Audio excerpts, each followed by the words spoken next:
Lin Shu traverses to the perfect world, arriving at the desolate stone village, where he awakens the most formidable investment system. He commences by investing in the Divine Willow. Ding! You have invested in the Divine Willow's 3 light Divine Water, aiding in the recovery of the Divine Willow's injuries. You have acquired an unparalleled physique. Ding! You have invested in the Divine Willow's Immortal King Essence, restoring her cultivation to its zenith. You have attained the perfect unity of the 10 heavenly realms. Ding! You have invested in the Divine Willow's Immortal Emperor technique. The Divine Willow comprehends her path forward, condensing the light of a Quasi-Immortal Emperor and stepping into the realm of Quasi-Immortal Emperor. You have perfected yourself as the seed. From this moment forth, under the protection of the invincible Divine Willow, Lin Shu embarks on a rampage alongside his yet-to-mature younger brother, Shi Hao. Lin Shu's blade of slaughter swings towards the desolate regions, the 3,000 states, the 9 heavens and 10 earths, the Immortal Domain, the foreign realms, and even the Boundless Sea of worlds, growing to become an Immortal Emperor. Henceforth, no one in the world dares to claim supremacy. Chapter 170. The Heavenly Emperor Fist. Yi Qingshan battles the Undying. Battleships loom like clouds, obscuring the sky. At this moment, above the Heavenly God Academy, an ominous mass fills the air, comprising various battleships. Thousands of grand vessels, each with unique forms, range from mountain-sized to star-sized, truly a sight to behold, densely packed, completely covering the expanse of the heavens. To the eye, the sun is obscured as if the night has fallen. Amidst the resounding horn of the true dragon, all ships move in unison, soaring through the skies as if divine soldiers were leading the charge, shaking the sun, moon, and mountains, causing the very fabric of existence to tremble. Deep within the Heavenly God Academy exists a colossal stone platform, engraved with countless runes that now emanate a brilliant radiance.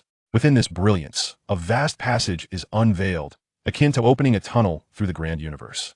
This is a teleportation array that can transport one directly from the Heavenly God Academy to the desolate outskirts of the Great Red Heaven, or even to any location within the 9 heavens and 10 earths. Of course, the prerequisite is that the destination is not a forbidden zone. If it were a forbidden area, passage would be impossible. The tempest roars, the heavens and earth shatter, as numerous battleships rush forth, all charging toward the expansive passage, crossing this ancient teleportation array to reach the desolate expanse of the Great Red Heaven. This is no ordinary spatial gateway, for it is vast, akin to the collapse of a star domain, distorting time and space in a breathtaking manner. To reach the Great Red Heaven, one must breach the boundary walls. The Heavenly God Academy possesses such an altar that can activate the Heavenly Road, allowing for smooth passage through the 9 heavens and 10 earths. Otherwise, attempting to reach the Great Red Heaven by one's own strength is a feat achievable by very few, requiring an exceedingly long time. Block the malevolent spirits from the foreign realms.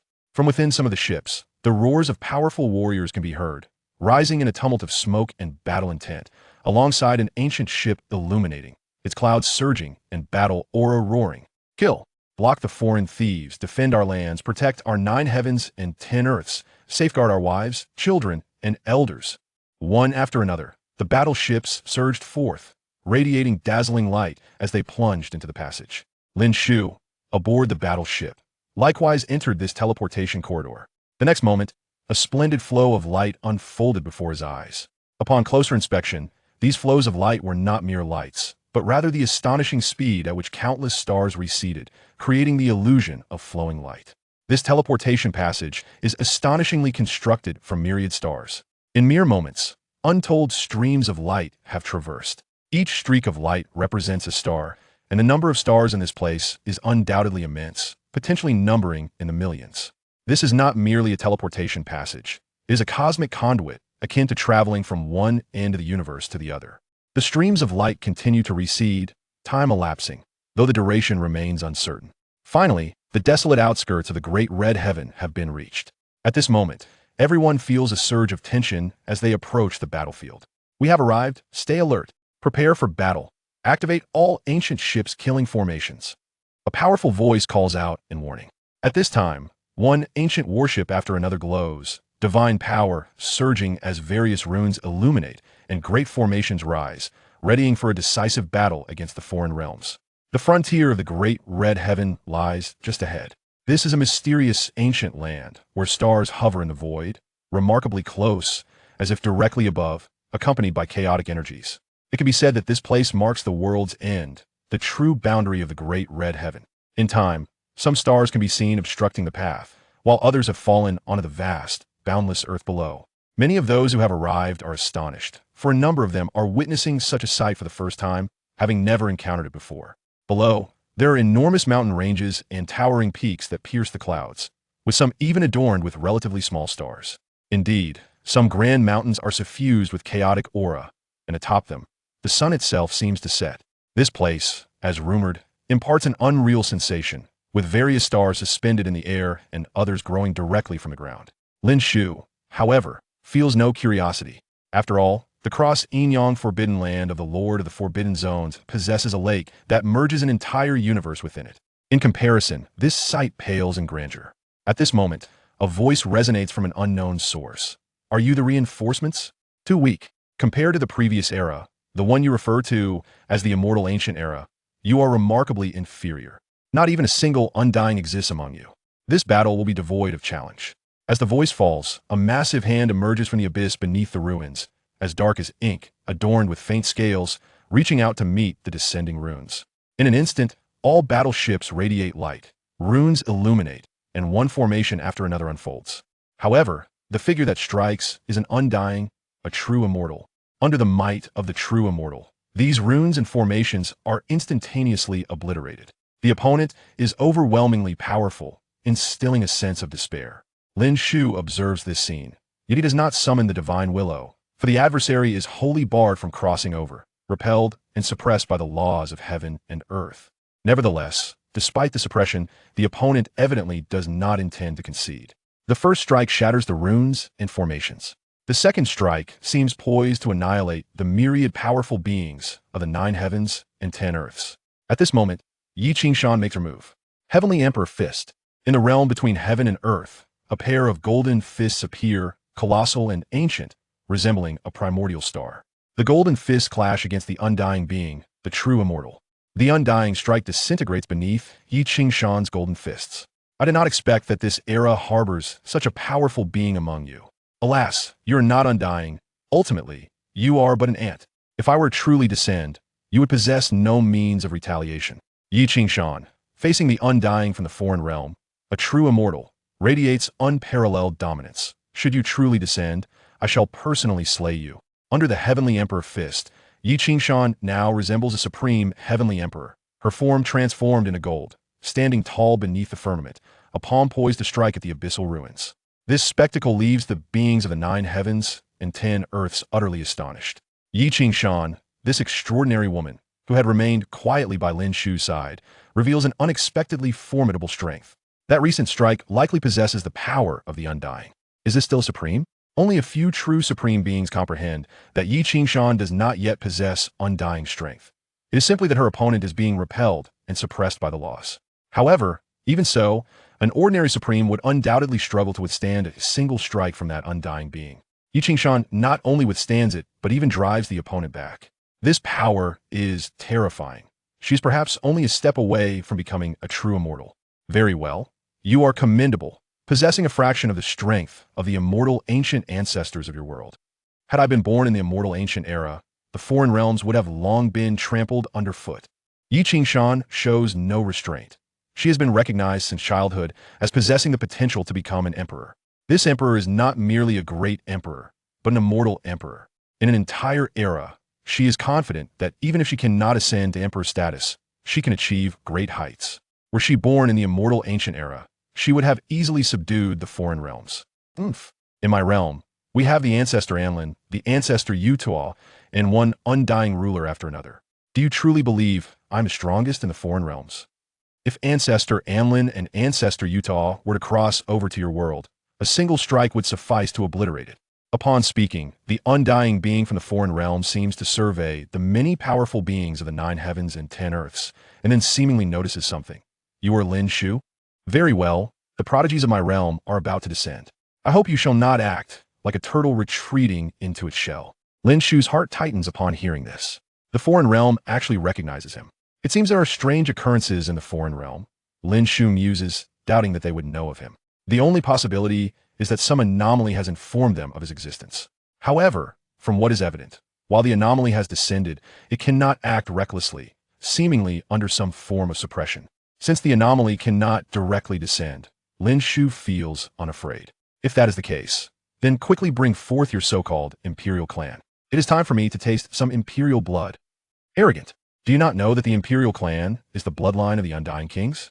One from the past could easily sweep away all of you. Spare me your chatter. If you wish to fight, come quickly. If not, roll back.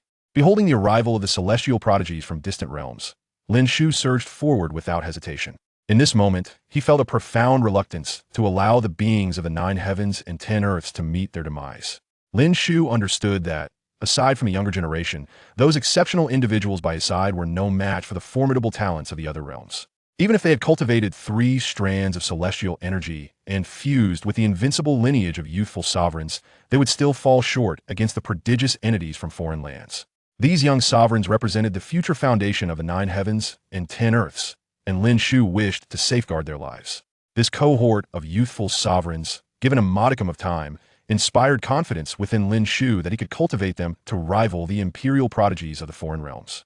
However, in the present, their techniques and paths, as well as their invincible lineage, had been thoroughly dissected by their adversaries. In the same realm, they were temporarily incapable of contending with the foreign powers. As Lin Shu charged towards the group of celestial prodigies, he cast his gaze upon the abyssal ruins and declared, "Since you are aware of my existence, I presume you are quite eager for my demise. Why not send forth your youthful prodigies together? I, Lin Shu, shall single-handedly confront them all." Presently, Lin Shu had transcended the limits of the Kutmi realm, embodying the perfection of his being. When facing the foreign powers, unless they deployed their sovereigns, even those at the first level of evasion would find themselves utterly powerless before him. Having surpassed one realm after another, Lin Shu's strength had reached an unfathomable pinnacle. It could be said that among his peers, he stood in absolute invincibility. As Lin Shu charged forward, many powerful figures from the 9 heavens and 10 earths exchanged worried glances, exclaiming, "Young Master Lin, you must not. Young Master Lin, our 9 heavens and 10 earths possess countless resources and many youthful sovereigns. How can we allow you to face the young talents of the foreign realms alone? Come back." Yet, Lin Shu merely glanced back and replied, "I have long stated that they are still lacking compared to the celestial prodigies of the foreign realms. Now, as I engage in battle with them, they shall observe closely. This time, I shall be the one to shield against the foreign young talents. Perhaps next time, it will be their turn to confront them directly." Amidst the abyssal ruins, 3 dark figures materialized. Their true forms remained in the foreign realm, unable to cross over due to the restrictions of heaven and earth, the rules constraining them. Only 3 imprints had arrived, yet even so, they were exceedingly formidable, immortal beings whose mere imprints surpassed ordinary sovereigns. Upon their appearance, they gazed mockingly at the 9 heavens and 10 earths, scoffing, "Your realm remains as feeble as ever. An entire epoch has passed, and yet you possess not even a single immortal. Just wait. Our grand army shall ultimately tread upon your realm once more. When that time comes, I shall ensure your realm faces annihilation, transforming into a desolate wasteland. Weaklings do not deserve to exist." Lin Shu regarded the 3 dark figures and retorted, "Spare me your empty rhetoric. Having already entered the realm of immortality, what purpose do such meaningless words serve? Do you only possess the gift of verbal bravado?" One of the immortal beings spoke, "If you are so eager for death, we shall oblige you. We shall select your opponents using the celestial tortoise shell. You are not yet worthy to challenge all the young prodigies of our realm." Suddenly, amidst the dimness, dozens of jade-like tortoise shells emerged, pulsating with brilliance as chaos enveloped the space, causing the heavenly mechanisms to become disordered. This was once a shell of a celestial tortoise, capable of divination and foretelling the future, imbued with incredible power. However, during the battle of the ancient celestial epoch, it had been severely damaged. Although it could still be used for divination, it could no longer predict the grand mechanisms of heaven or the future. The battle at the end of the ancient celestial epoch was determined using this tortoise shell. Tossed into the air, it caused the heavenly mechanisms to descend into chaos, rendering some individuals on the battlefield as opponents. Some claimed this selection was random, while others believed it was conducted under a certain causal principle, with the future relating to the fortunes of the opposing clans, steeped in mystery. With a flash of brilliance, one tortoise shell broke through the chaos, soaring into the mist, landing before a young silver-hued being from the foreign realm. The young foreign prodigy, a serpent demon, emerged, its silver serpent head raised high, spitting forth silver, ribbon-like fangs, exuding an aura of ferocity as it laughed maniacally. How fortunate I am to be the first to appear. Who shall my opponent be? Tremble and grovel at my feet. With a chilling gaze, it strode forward, showing no regard for the many prodigies of the 9 heavens and 10 earths. Lin Shu observed quietly. If the selection had fallen upon one of his well-trained prodigies, he would not have been concerned. Should it fall upon other prodigies, however, Lin Shu would have to intervene. These young sovereigns were his primary focus for cultivation, and he could not afford to lose them. Even if he had to intervene, Lin Shu would not hesitate. Fortunately, the celestial tortoiseshell did not select anyone from the 3 major academies, but pointed towards Lin Qing instead. Lin Shu looked at Lin Qing and directly instructed, "Do not hold back." Understood. The serpent demon laughed heartily. In your realm, the only ones worth noting are those who have fused with ancient lineages. I cannot believe the celestial tortoiseshell would select such a meager opponent. Truly regrettable. Lin Qing slowly stepped forward, gazing at the serpent demon, and calmly stated, "I shall slay you within 10 strikes. Slay me in 10 strikes? Do you believe yourself to be a sovereign of my realm?" Without further ado, Lin Qing unleashed his prowess. Behind him, an extraordinary phenomenon unfolded. A chaotic azure lotus seemed to sprout from the void of chaos. Endless chaotic energy surged forth, as Lin Qing sat majestically in the center of the chaotic azure lotus, resembling the sovereign of chaos itself. Boundless chaotic energy enveloped Lin Qing. With a gentle push of his hand, he effortlessly commanded the chaotic energy, sweeping it toward the serpent demon, tearing the battlefield asunder. The prodigies of the 9 heavens and 10 earths were taken aback by this spectacle. Lin Qing, who had scarcely taken action since entering the Heavenly Divine Academy, was far less renowned than the 12 celestial maidens. He had not participated in the last contest of prodigies. Yet, witnessing Lin Qing's might for the first time, they were astonished to discover his overwhelming strength. His ability to manipulate chaotic energy was beyond comprehension. Despite being a novice in the realm of the void, the terrifying aura he exuded was palpable, even to those who had long entered this realm, fused with invincible ancient bloodlines. Incredible. This Lin Qing has remained inconspicuous all this while. I never anticipated his strength would be so formidable. That azure lotus feels as though it possesses the essence of immortality. Is that Lin Qing's true form? Could it be that Lin Qing is a reincarnated immortal? At this moment, even the serpent demon felt the weight of Lin Qing's power, shedding its previous arrogance and adopting a grave demeanor. With a cold glint in its eyes, the serpent demon's elongated silver tail lashed out, accompanied by gray mist, crashing into the void and colliding with the chaotic energy, producing a jarring metallic sound and sparking bright flashes.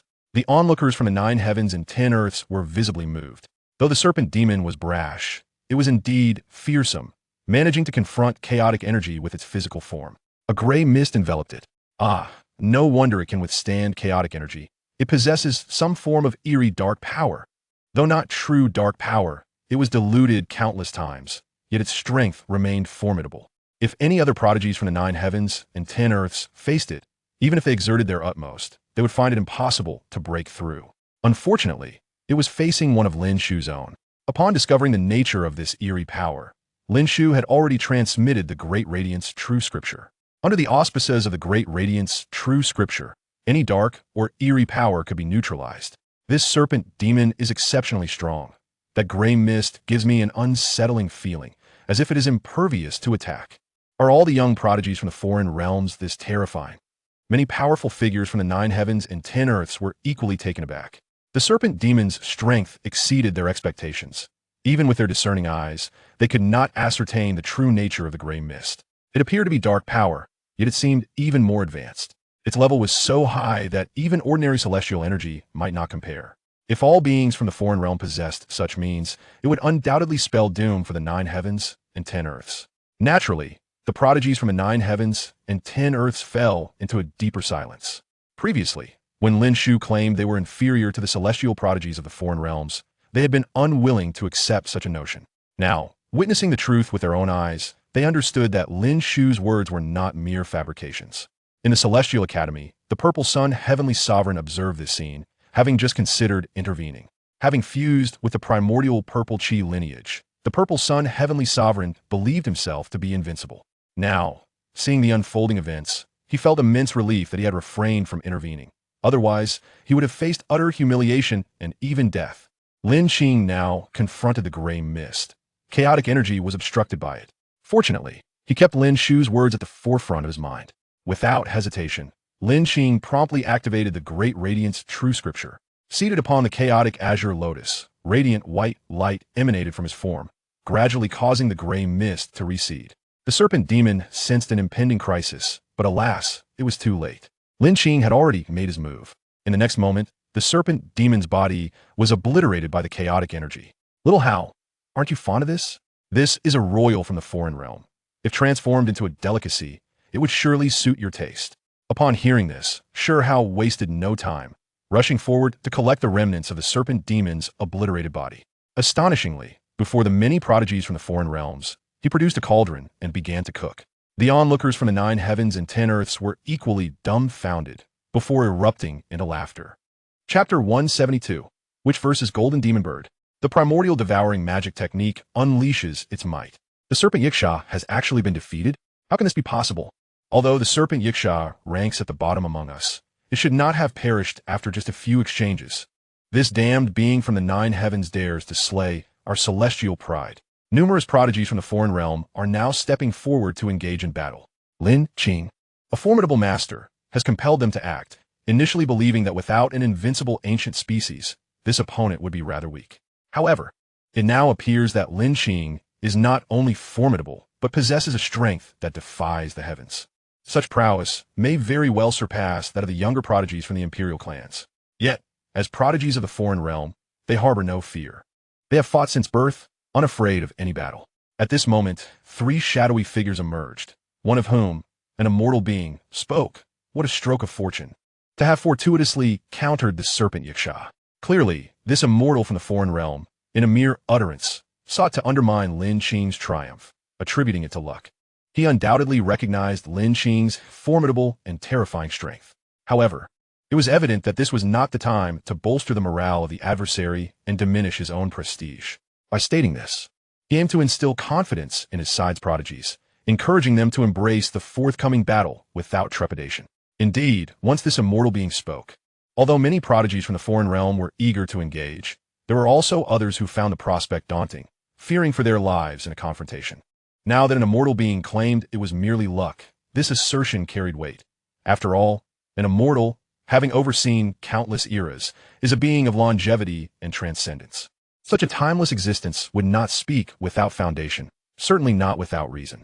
Lin Shu remained silent, secretly hoping this immortal would elaborate further. If he insisted that it was merely luck, then so be it. As long as his side did not falter in battle, all would be well, allowing for the opportunity to vanquish more prodigies from the foreign realm. Lin Shu's silence solidified the belief among many foreign prodigies. With Lin Shu's notoriously arrogant demeanor, his lack of explanation following Lin Qing's victory confirmed that the immortal's words were indeed correct. Next, I shall step forth. One by one, prodigies from the foreign realm emerged, eager to engage in the second match. Having just suffered a defeat, their morale was somewhat marred. Thus, winning the next battle would be a significant achievement. However, it had been previously established that the selection of opponents would be made by the Celestial Turtle Shell. The Celestial Turtle Shell finally designated a foreign prodigy, the Golden Demon Bird. Upon witnessing the young prodigy emerge from the foreign realm, an elder from the Holy Academy displayed a grave expression, causing the others around him to visibly shift in countenance. This clan, steeped in the legends of the ancient celestial era, was truly extraordinary and fearsome. Their cries were akin to the sounds of hell itself, hence their title as demon birds. Once their call is unleashed, it can disrupt one's profound arts, inflicting severe harm upon the practitioner's soul. This race is exceedingly rare, and during the ancient celestial epoch, they inflicted tremendous damage upon cultivators across the 9 heavens and 10 earths. It is said that the everlasting celestial king, in a fit of rage, struck out with his bell, crossing to the other side of the world to obliterate their clan. It is evident that some must have escaped, having since thrived and developed into an immensely powerful race. The Celestial Turtle Shell swiftly selected a counterpart from the 9 heavens and 10 earths, the witch. How could it be her? The onlookers from the 9 heavens and 10 earths wore expressions of concern. The witch, though she ranked among the 12 celestial maidens of the Heavenly God Academy, did so not solely due to her remarkable achievements. Rather, she was often seen alongside Yuchan, Qing Yi, and Lin Xintong, all of whom were also counted among the 12 celestial maidens. It was this association that led to the witch being included in their ranks. No one truly knew her actual strength. Her opponent was the Golden Demon Bird, a being even more formidable than the Serpent Yaksha, hailing from a race that is exceedingly fearsome in the foreign realm. After all, the ancient celestial epic was significant enough to provoke the everlasting celestial king into action. Undoubtedly a force to be reckoned with. Though they had been eradicated, it was likely that they had since regained their strength, and their prodigies were indeed formidable. Lin Shu turned his gaze towards the witch. What do you think? Do you possess confidence? If not, I shall shatter the celestial turtle shell myself. There is no need for us to adhere to any sense of chivalry with the foreign realm. His words reached the ears of the foreign prodigies, provoking a wave of derisive laughter. Huh, what have I just heard? Shatter the celestial turtle shell? That is an immortal object. How could it be so easily broken? The 9 heavens and 10 earths do not even have a single immortal being. Such grandiose aspirations are laughable. If you fear death, then simply kneel and bow before me, becoming my human pet, my servant. I might consider sparing you. Lin Shu paid no heed to their taunts, his gaze fixed intently upon the witch. The witch's eyes glinted with cunning as she whispered, "My lord, the primordial magic stone was a gift from you. You should be well aware of its capabilities. This golden demon bird is but a trifling foe, easily dispatched like a chicken." Excellent. Lin Shu nodded in approval, reassured by the witch as confidence. Indeed, he had overly concerned himself. Though the witch had begun her training later than Qing, Yi, and the others, she had now fused with the primordial magic stone, and not long ago, he had bestowed upon her the law of the ultimate celestial emperor. The golden demon bird, a mere royal clan member, posed little cause for alarm. The witch advanced towards the battlefield where the two would contend. The golden demon bird regarded her, proclaiming, "Offer your allegiance, and perhaps I may spare your life. You are merely a remnant of a race crushed by the everlasting celestial king. You are not worthy." The witch's retort ignited the golden demon bird's fury. "You dare mention that past?" Enraged, the golden demon bird lunged forward, attacking the witch with ferocity. Boom! The battle erupted as the golden demon bird clashed with the witch. The intensity of their confrontation was palpable, both combatants fighting as if their lives depended on it. "You possess some strength, but it's limited," the golden demon bird declared. "If this is all you can muster, prepare to die." On the 9 heavens and 10 earths side, a powerful figure cautioned, "Beware her magical sound." Yet the witch remained unfazed, a glimmer of delight illuminating her eyes. "What are you so pleased about?" the golden demon bird demanded, feeling belittled. She relished the terror others exhibited upon encountering her, not this expression of indifference. Such a demeanor was an affront to her. Suddenly, a jarring cry pierced the air, reverberating with magical resonance. The sound was grating and discordant. The golden demon bird unleashed her innate divine power, which was indeed terrifying. Merely the sound alone was sufficient to disrupt one's profound arts, wounding the soul and shattering the essence. This was the true horror of the golden demon bird. Once its cry resounded, it wreaked havoc indiscriminately, proving nearly impossible to counter. Especially during large-scale military conflicts, its destructive capability would be magnified. An indiscriminate assault enveloping the entire battlefield. To be struck by such a magical sound could easily lead to one's soul scattering and demise. Truly dreadful. However, in that moment, the witch astonishingly retracted her profound arts and divine powers, opting not to resist. Has she resigned herself? The golden demon bird laughed. "Fear not. With such beauty, you would make an excellent servant. My clan, the golden demon birds, has few descendants left. Beings worthy of joining our lineage are exceedingly rare. Though you are of the human race, I trust that you could bear offspring for our clan. In time, your descendants shall rise within the 9 heavens and 10 earths, vanquishing all in their path, a splendid prospect indeed." Yet, the very next moment, the golden demon bird's expression shifted dramatically.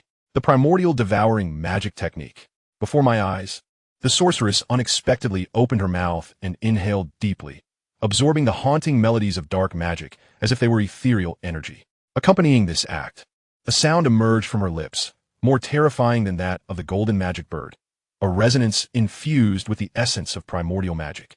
The cacophony surged forth, shattering the golden magic bird's spiritual essence, which gazed in disbelief at the sorceress. She could not comprehend why this adversary before her was so formidable. Not only could she devour the magical melodies, but she could also emit a sound more fearsome than her own. It felt as though she was not confronting mere illusions, but rather facing a lethal force, a force as elusive as the void.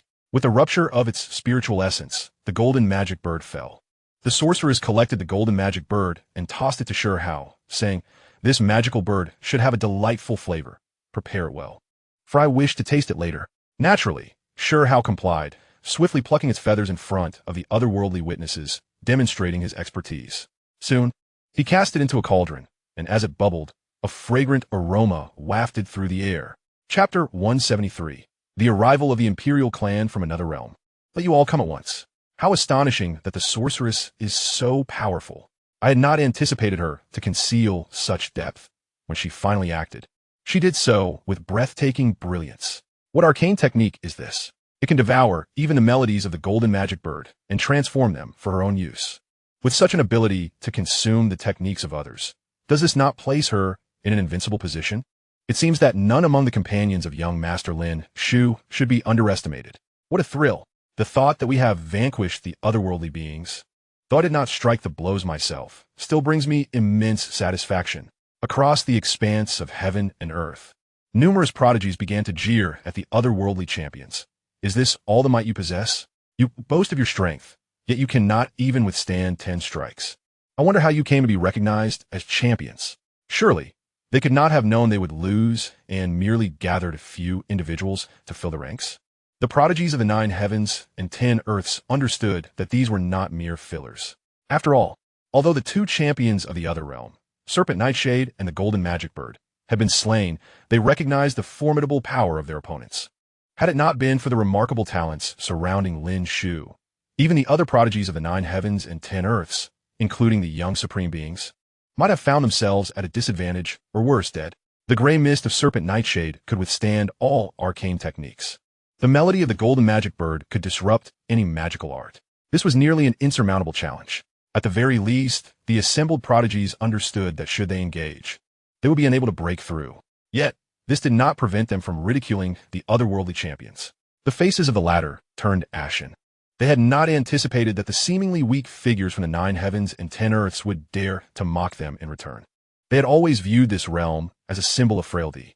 Having failed in the previous epoch, it stood to reason that the 9 heavens and 10 earths, lacking even a single immortal in this era, should be even weaker. Yet, astonishingly, they had lost both encounters. The radiant light dispelling the gray mist. The means of devouring magical sounds. Was this truly the same feeble realm they had vanquished in the past? In the darkness, the silhouettes of 3 immortal beings fell into a contemplative silence. Lin Qing, the sorceress. These 2 young individuals wielded powers so formidable that they could rival even the finest of the imperial lineage. The 9 heavens and 10 earths should not be graced with such prodigious talents. Once, this realm was indeed powerful, but it had been shattered in the previous epoch. Its laws incomplete. Those prodigies raised in such a world inevitably differed from those nurtured in realms of perfect laws. It seemed the time had come for them to intervene. Initially, they believed that the 9 heavens and 10 earths were weak and that these prodigies could sweep away all their champions. However, they had not anticipated the emergence of such extraordinary talents. Relying solely on the royal progeny was evidently insufficient for victory. Very well, let the Imperial Clan take action. When they do, victory shall be assured. The Imperial Clan, the apex of the other realm-ass races. Each lineage boasts its own immortal kings. Only those races under the dominion of an immortal king may be called Imperial Clans, holding a position of unparalleled supremacy, gazing down upon countless epochs. The Anlin Clan, the Yutua Clan, the Pumo Clan, the Wushan Clan, the Qi Clan, the Kuan Clan. The names of the immortal kings are synonymous with their races, a mark of utmost glory, illuminating both ancient and modern times. Each clan shines resplendently. Lin Shu observed the otherworldly beings prolonged in action and the stillness of the celestial tortoise shell. Casting his gaze toward the abyss, are the denizens of the other realm afraid? If fear grips you, retreat to your realm. Once I perfect my cultivation, I shall personally venture to your domain. As for the so-called immortals and immortal kings, I shall sweep them aside. Lin Shu's voice reverberated through the heavens and earth, challenging the other realm, daring to face the immortals and immortal kings. The prodigies of the 9 heavens and 10 earths felt their spirits surge with fervor. What formidable beings these immortals and immortal kings are. Each one possesses the power to astound throughout time, especially the immortal kings, who are the exalted entities of epochs, surveying the world and transcending all. The many prodigies of the 9 heavens and 10 earths fervently echoed. Very well. Should young Master Lin Shu journey to the other realm in the future, I shall certainly accompany him. I am willing to pave the way. I too wish to settle the grievances from the ancient celestial epic. Denizens of the other realm, prepare your necks for the reckoning. The seasoned warriors of the older generation felt a tumultuous unrest within. Had they not been aged and concerned about their dignity, they would have eagerly joined in the fray. As elders, they understood the significance of today's conflict. While it may not cleanse the shame or settle the hatred, this battle allowed the 9 heavens and 10 earths to hold their heads high.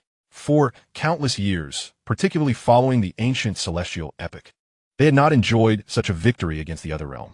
Even victories have been wrought from rivers of blood and mountains of corpses, hard-earned and bitter. It is crucial to remember that the formidable beings of the other realm had yet to take action.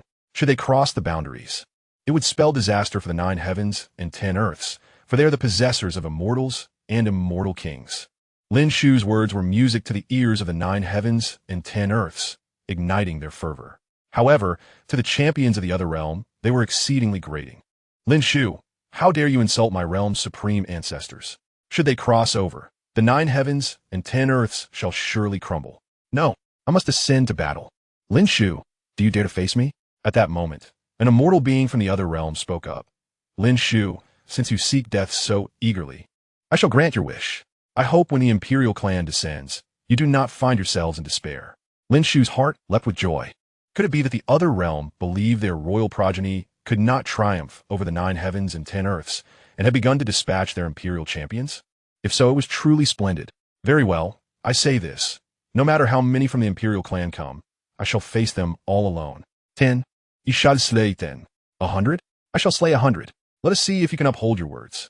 As the immortal being's voice faded within the abyss, a rift appeared, from which figures resembling gods and demons began to emerge, each exuding an aura so terrifying that they had transcended the realm of the void.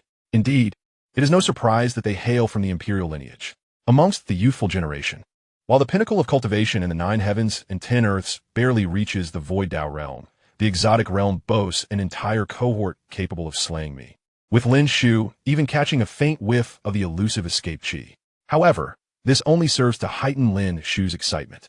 In the 9 heavens and 10 earths, prodigies are exceedingly rare, and throughout his journey, Lin Shu has never encountered a worthy opponent. Especially now, following the creation of his own techniques, Lin Shu has gained an unprecedented understanding of the Tao and law, having achieved a complete mastery of his own essence. It can be said that Lin Shu has already left the prodigies of the 9 heavens and 10 earths far behind. With measured steps, Lin Shu advanced. Do not employ the divine tortoiseshell to select your adversaries. I, this young lord, stand here. Any so-called imperial prodigies may come forth together.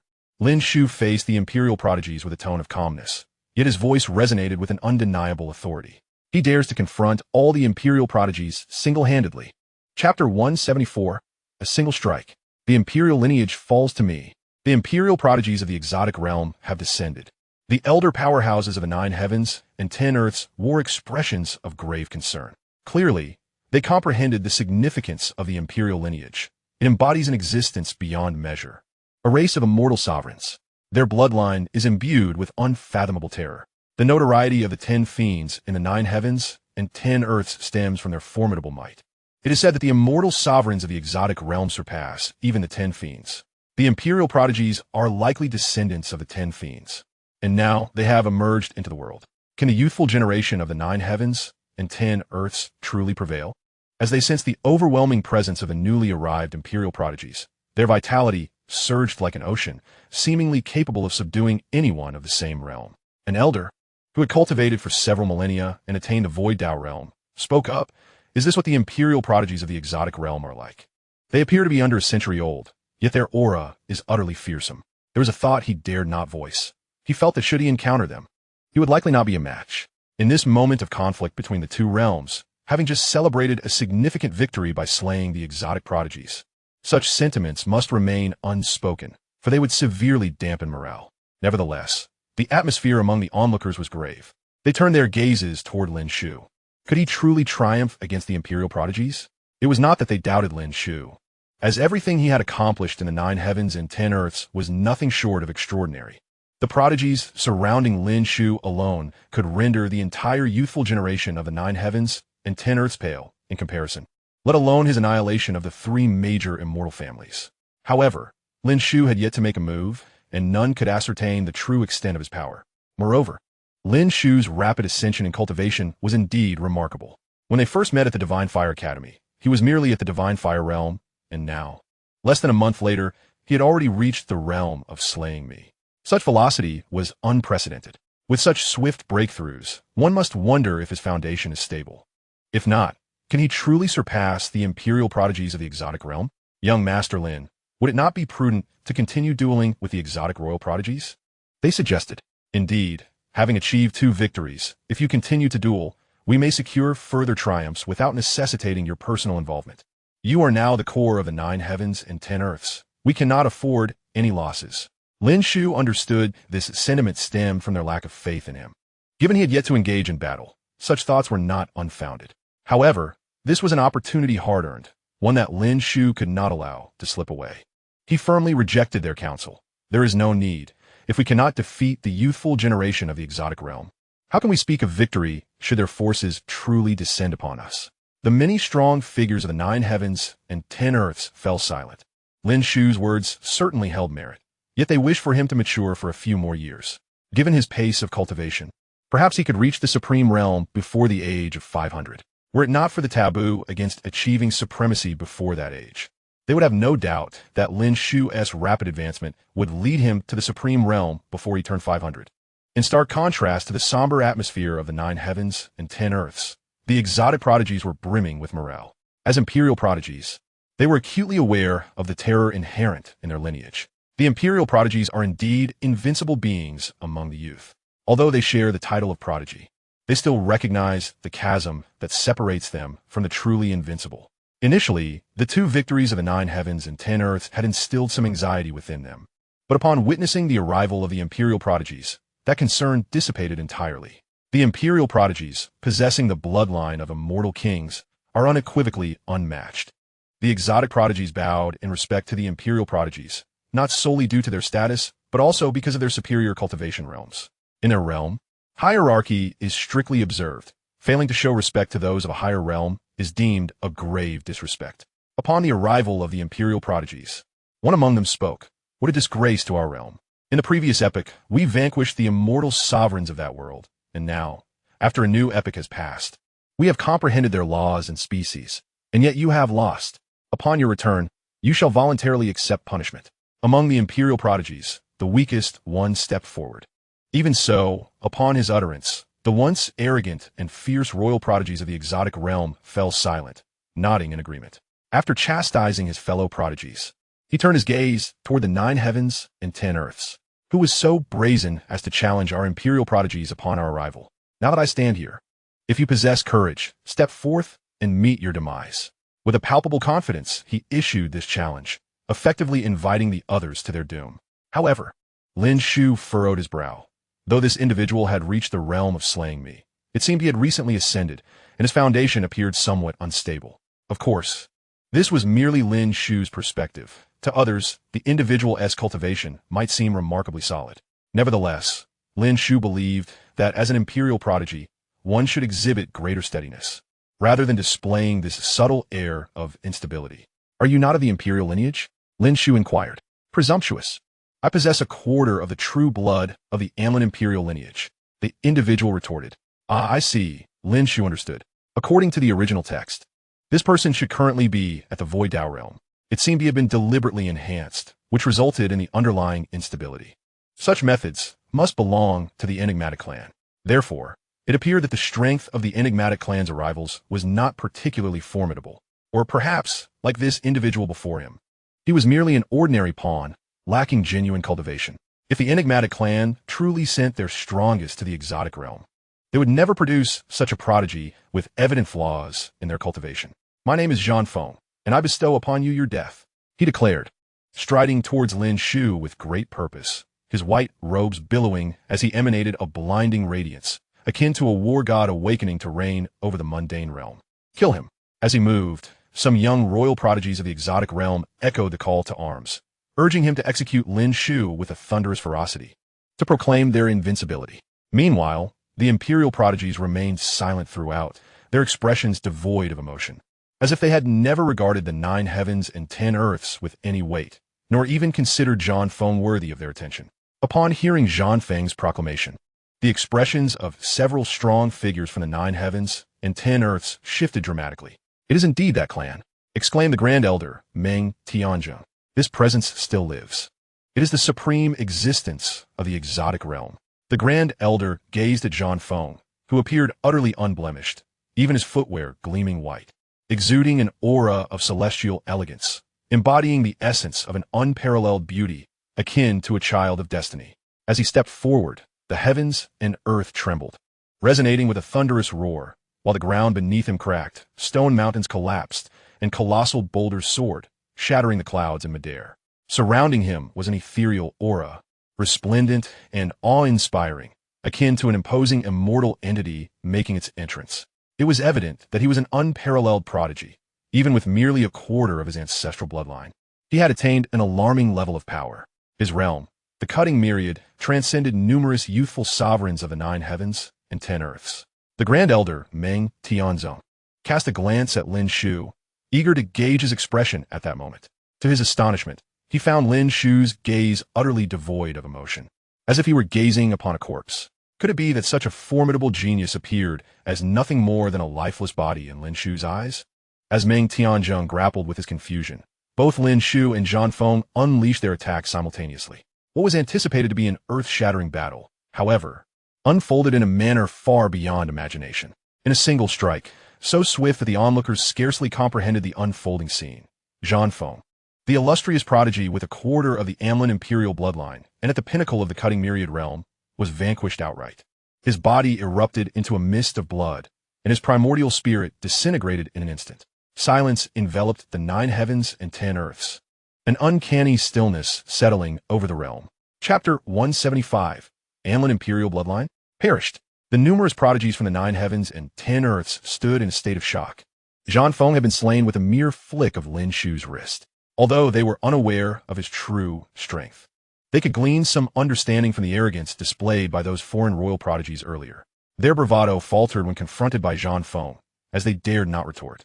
When Zhang Feng prepared to strike, the foreign royal prodigies were filled with excitement, believing that his intervention would redeem the disgrace of the 2 fallen prodigies. This alone was testament to Zhang Feng's might. Had he not been powerful, how could he command such reverence from the foreign royal youths?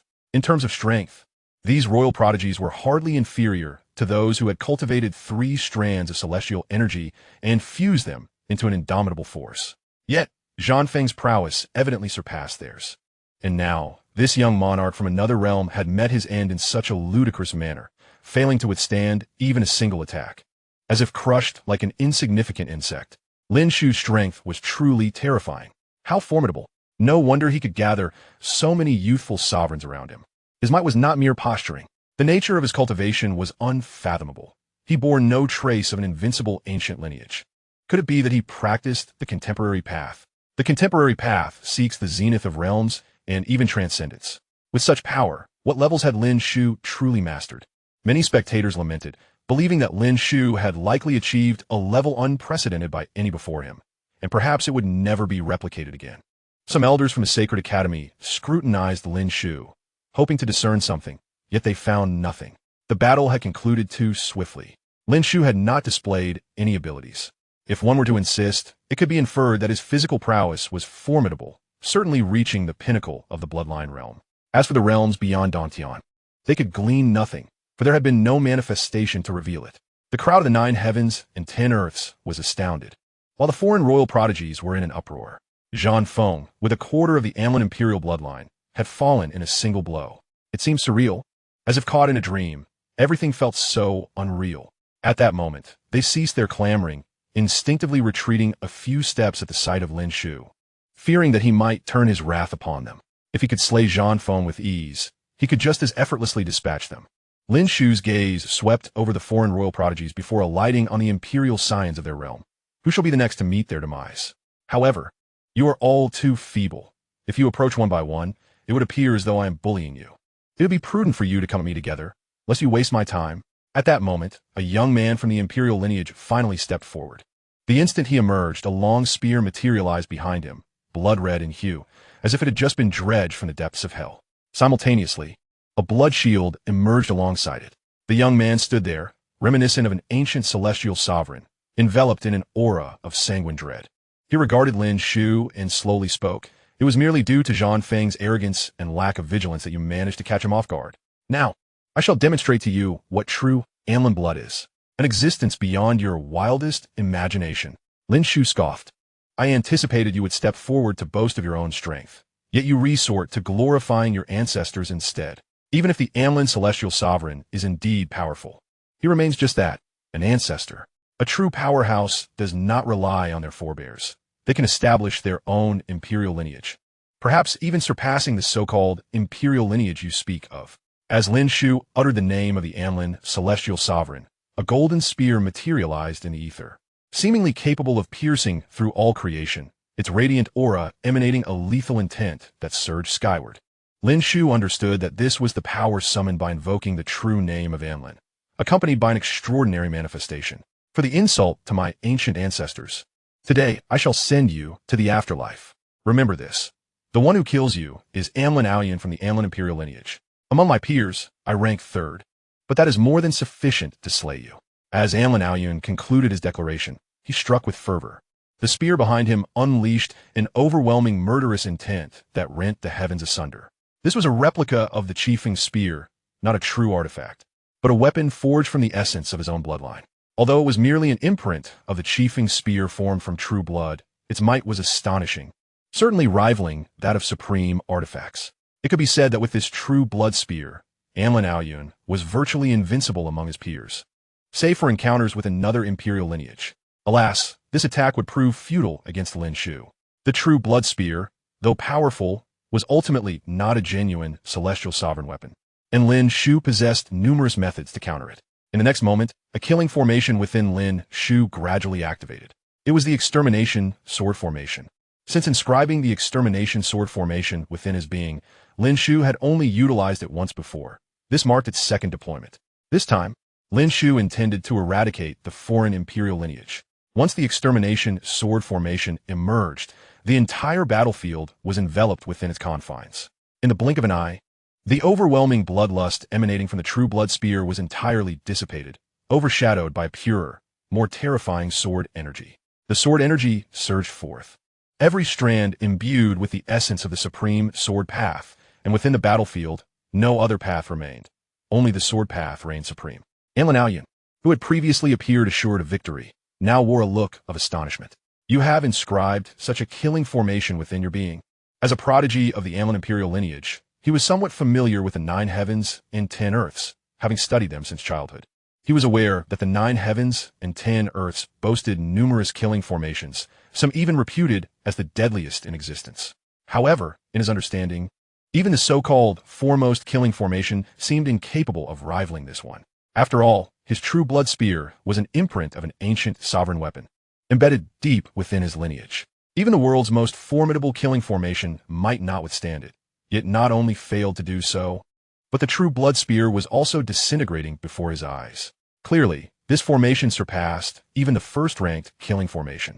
To perish beneath this extermination sword formation should bring you a sense of pride. Lin Shu spoke slowly, yet his movements did not waver. The overwhelming sword energy surged forth toward Anlin Aoyan.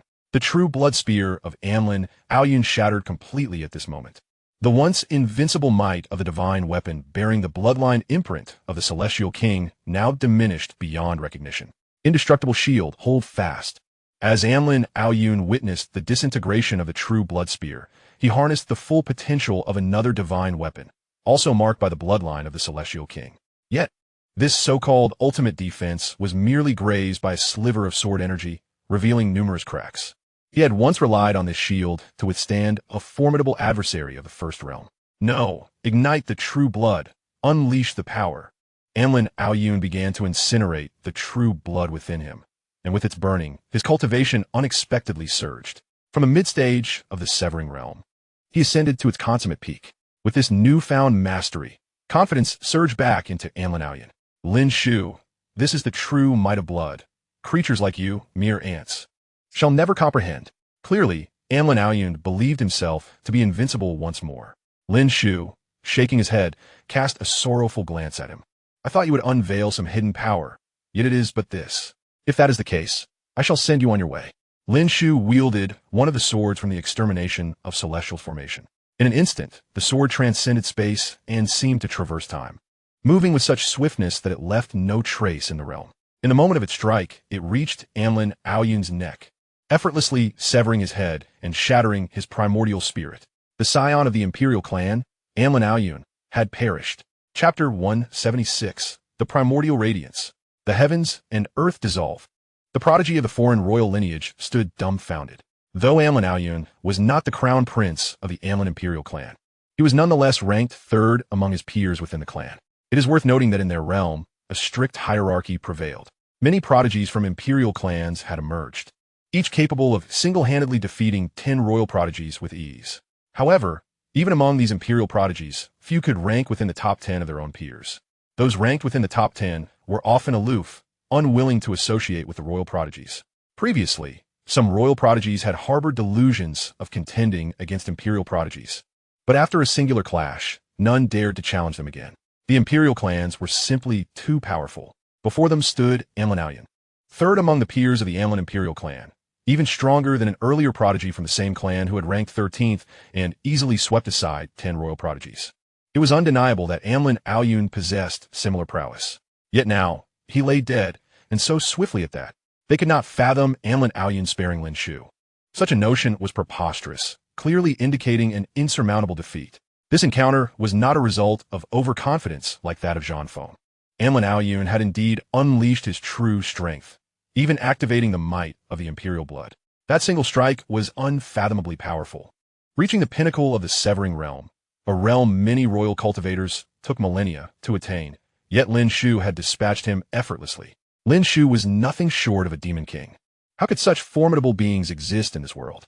It was terrifying, almost monstrous. Even the prodigies of the foreign imperial clans shifted their gazes toward Lin Shu, their eyes now reflecting a newfound respect. Zhang Feng had been the weakest among them, possessing merely a quarter of the imperial bloodline, rendering him not a true scion of the imperial lineage. His demise had not warranted concern from them, as they could easily have dispatched him. Amlin Aoyun, however, was a true imperial scion, ranked third among his peers. Within the imperial clan, while the strong remained dominant and resources favored the foremost. Achieving the rank of third among peers was no small feat. Amlin Aoyun might not have been the strongest, but he was far from the weakest. If Lin Shu could slay Amlin Aoyun, he undoubtedly possessed the strength to eliminate the majority among them. Ultimately, a tree-like being emerged. He hailed from the PUMO tree clan, a notably powerful imperial clan that once surpassed the Amlin imperial clan in ancient times. The progenitor of the PUMO tree clan was an immortal king of immense stature, a paragon even among the many immortal kings. In terms of strength, Amlin could hardly compare. It was said that when the PUMO king invaded this realm, he sought out only the mightiest to battle, fighting with a fervor that bordered on madness. Yet for reasons unknown, the PUMO king vanished. The PUMO tree clan, having experienced a decline, still retained its profound heritage, remaining among the top races worthy of the title of imperial clan. It was he, the prodigy of the PUMO clan, naturally combative. This prodigy was renowned as the most fervent warrior among his peers, often referred to as the PUMO Emperor, with the PUMO Emperor stepping forth. Victory in battle was all but assured. Lin Shu would undoubtedly meet his demise. The royal prodigies of the foreign realm, previously shrouded in gloom, now found excitement upon witnessing the emergence of the PUMO Emperor. The title of emperor is one of immense honor, reserved solely for those ranked first among their peers. Though the PUMO clan had not publicly acknowledged this, in their eyes, he was recognized as such. The PUMO emperor surveyed the royal prodigies and smiled modestly. I am not yet worthy of the title of PUMO emperor. The true emperor lies elsewhere, a descendant of the original bloodline. It was rumored that he had been sealed away in an unknown world for an entire epoch, yet upon awakening, would achieve immortality in a remarkably brief span. Hearing the words of the PUMO emperor, the many royal prodigies felt a chill run down their spines. If such power did not qualify one as an emperor, how formidable must the true emperor be? What did a remarkably brief span truly entail? No wonder the PUMO clan had refrained from publicly claiming the title of PUMO emperor. Such a hidden truth lay beneath the surface. On the side of the 9 heavens and 10 earths, they remained oblivious to these secrets and cared little for them. However, witnessing Lin Shu achieve consecutive victories, each time almost instantaneously, had filled them with confidence. They rallied behind Lin Shu, cheering and applauding. "Well done, young Master Lin. Yes, that is how one should slay the foreign wolf cubs. What are the imperial prodigies of the foreign realm?" They too fell before Lin Shu. Even the elder powers of the 9 heavens and 10 earths, who had previously worn expressions of worry, now revealed long-lost smiles. Lin Shu, however, was deep in thought regarding the words of the PMO prodigy. His remarks reminded Lin Shu of his encounter with the PMO tree in the 100 Broken Mountains of the Wild Domain. Initially, he had assumed it to be a mere remnant left behind by the PMO king, yet it seemed there was more to it than that. It appeared he had unknowingly collected the PMO Emperor's essence and gifted it to Shi Hao. He wondered if the PMO prodigy knew of this. Would he, in turn, be driven to madness? If he were to learn that their revered and invincible ancestor, the PMO king, had not merely vanished but had perished long ago, and that his remains lay with Lin Shu, would the entire PMO clan descend into chaos? What are you laughing at? The Emperor of the Demon Realm cast his gaze upon Lin Shu, only to find the latter with a smile gracing his lips. This expression was the last thing he wished to witness on the faces of beings from the myriad realms. What he yearned to see instead was the desolation, agony, and terror that should accompany those who faced him. Without a moment's hesitation, the Emperor of the Demon Realm unveiled his true form, in the presence of Lin Shu. Even he dared not be arrogant. Lin Shu's enigmatic nature, having effortlessly vanquished the prodigies of the Anlin Imperial clan, had instilled within him a palpable sense of pressure. Although he regarded that prodigy as merely mediocre, he was, after all, a member of an imperial lineage. I shall gradually drain the very blood from his veins. With that thought, the Emperor of the Demon Realm manifested his true self, and in the blink of an eye, the colossal demon tree took root between heaven and earth. It even reached into the firmament above, its leaves supporting stars from beyond the realms in the depths of the void. In mere moments, those celestial bodies were reduced to mere dust. Such overwhelming power sent tremors through the hearts of numerous prodigies across the realms. This foreign imperial prodigy possessed an astonishing might. A single leaf was sufficient to cradle and even obliterate stars. What then must his true strength be to be so unfathomably formidable? Even with their unwavering confidence in Lin Shu, they felt a bead of sweat trickle down their brows.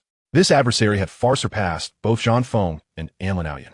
It was certain that in the foreign realm, he stood at the pinnacle among his peers.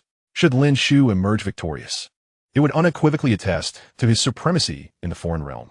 Yet Lin Shu merely cast a fleeting glance before casually unleashing his power. It was a beam of light, seemingly transcending time and space, as if it had emanated from the primordial chaos at the very dawn of existence.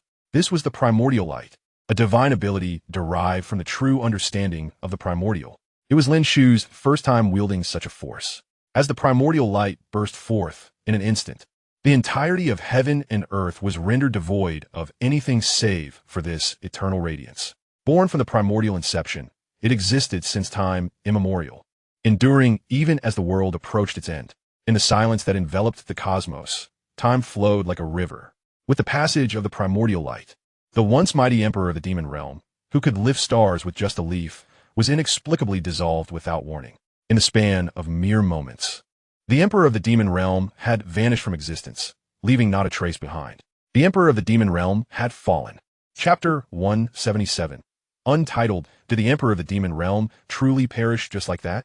The prodigies of the foreign realm, whether of royal or imperial descent, were now visibly shaken. Though the Emperor of the Demon Realm was not a true imperial heir, he had long since established his reputation in their world through his formidable prowess.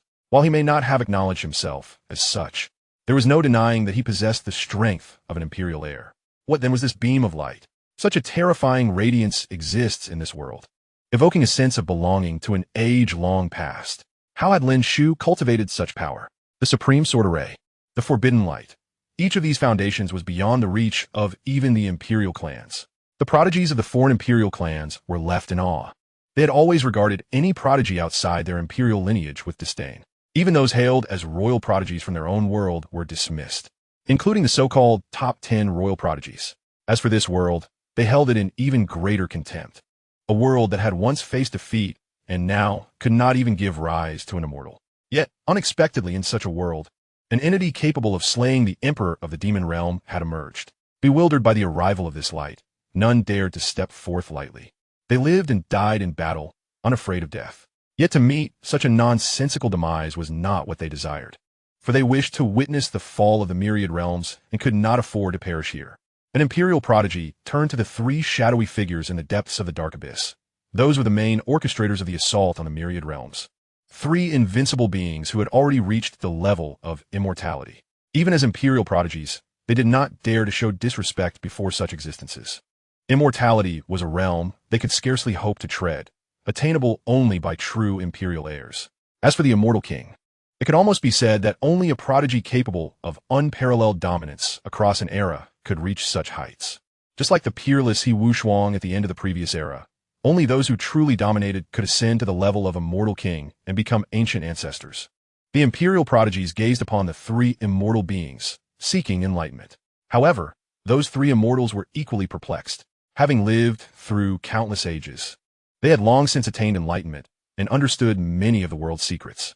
Yet Lin Shu's methods eluded their comprehension, as they had never witnessed anything like it before. The supreme sword array had never been seen in the myriad realms. Even during the immortal ancient era, it had not appeared.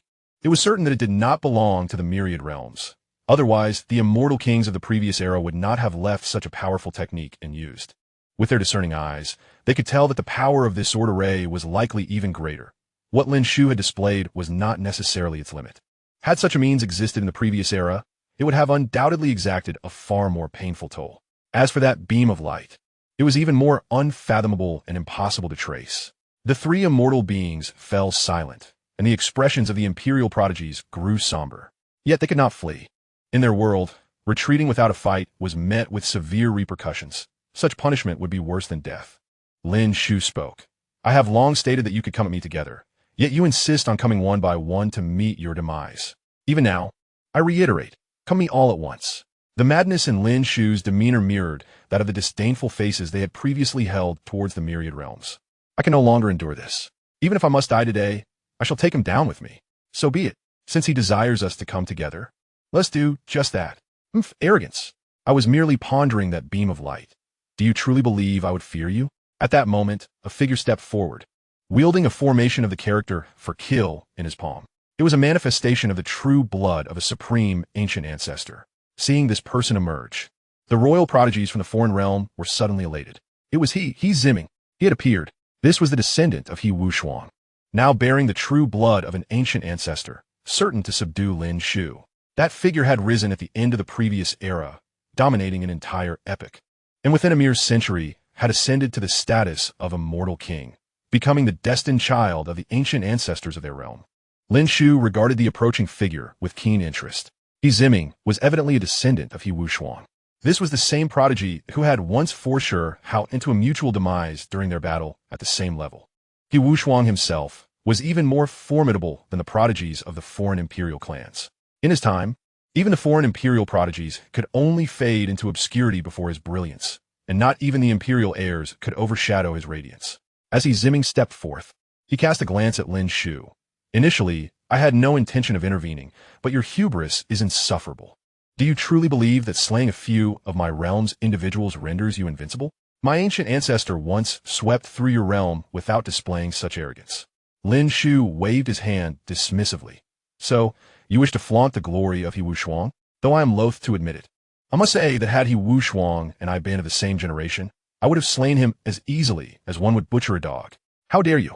With Lin Shu's declaration, the atmosphere crackled with tension. In the realm of foreign celestial beings, whether they belong to royal bloodlines, imperial clans, or immortal entities, a resounding roar reverberates. How dare you insult our ancient ancestor? The unparalleled ancestor, unmatched and invincible, is beyond the discussion of mere juniors. Even the celestial king of your realm would not dare to speak thus.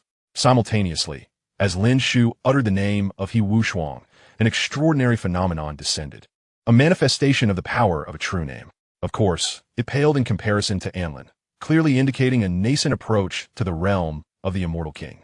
Nevertheless, it sufficed to demonstrate the prodigious talent of He Wuxuang, who ascended to the realm of the Celestial King within a mere epoch. Such a gift is undeniably terrifying.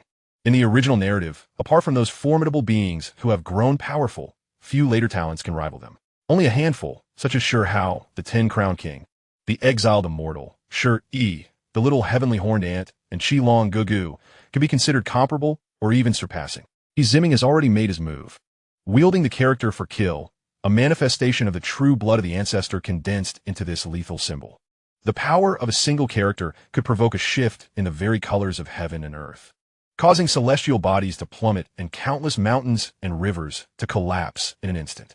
Undoubtedly, the true blood itself, if it were to descend, could crush a cosmos in the blink of an eye. It represents a genuine powerhouse, wielding the universe as if it were mere playthings. However, for Lin Shu, this was evidently insufficient. In terms of true strength, He Ziming is even inferior to the Emperor of the Pomo, possessing most of his power due to He Wushuang. Furthermore, his cultivation is merely at the initial stage of severing the self, forcibly elevated like Zhan Feng. Such a realm, even with the control of the true blood of the ancestor, is akin to a child playing house, unable to unleash its full might. Too weak, the true blood of the ancestor may exert absolute suppression over others, but holds no dominion over Lin Shu. Without the pressure from the true blood, Lin Shu's mere aura caused He Ziming to be utterly obliterated, his physical form bursting forth, with his primordial spirit relying on the lethal character of the ancestor's true blood. Lin Shu understood that unless the true blood was dealt with, He Ziming's primordial spirit could not be extinguished. Thus, without hesitation, Lin Shu unleashed the Great Wilderness Sword Classic. This strike severed the flow of time, tracing back to mere breaths earlier. At that moment, He Ziming's corporeal form had just been obliterated, and his primordial spirit sought to escape. With a single strike cutting off time, unless He Ziming possessed transcendent abilities over time, he would never be able to return to that true blood of the ancestor. Without the protection of the true blood, he was but an ant to Lin Shu. With a gentle grasp, Lin Shu crushed He Ziming's primordial spirit. Bereft of his control, the true blood of the ancestor was swiftly claimed by Lin Shu. This was the blood of a celestial king, though it may be of little use to Lin Shu and his surrounding prodigies. However, when the time comes for the establishment of a sect, it could serve as a means of baptism, rendering it a valuable treasure. Just then, the heavens trembled, and a pair of eyes, towering as high as 10,000 zhang, manifested in the firmament.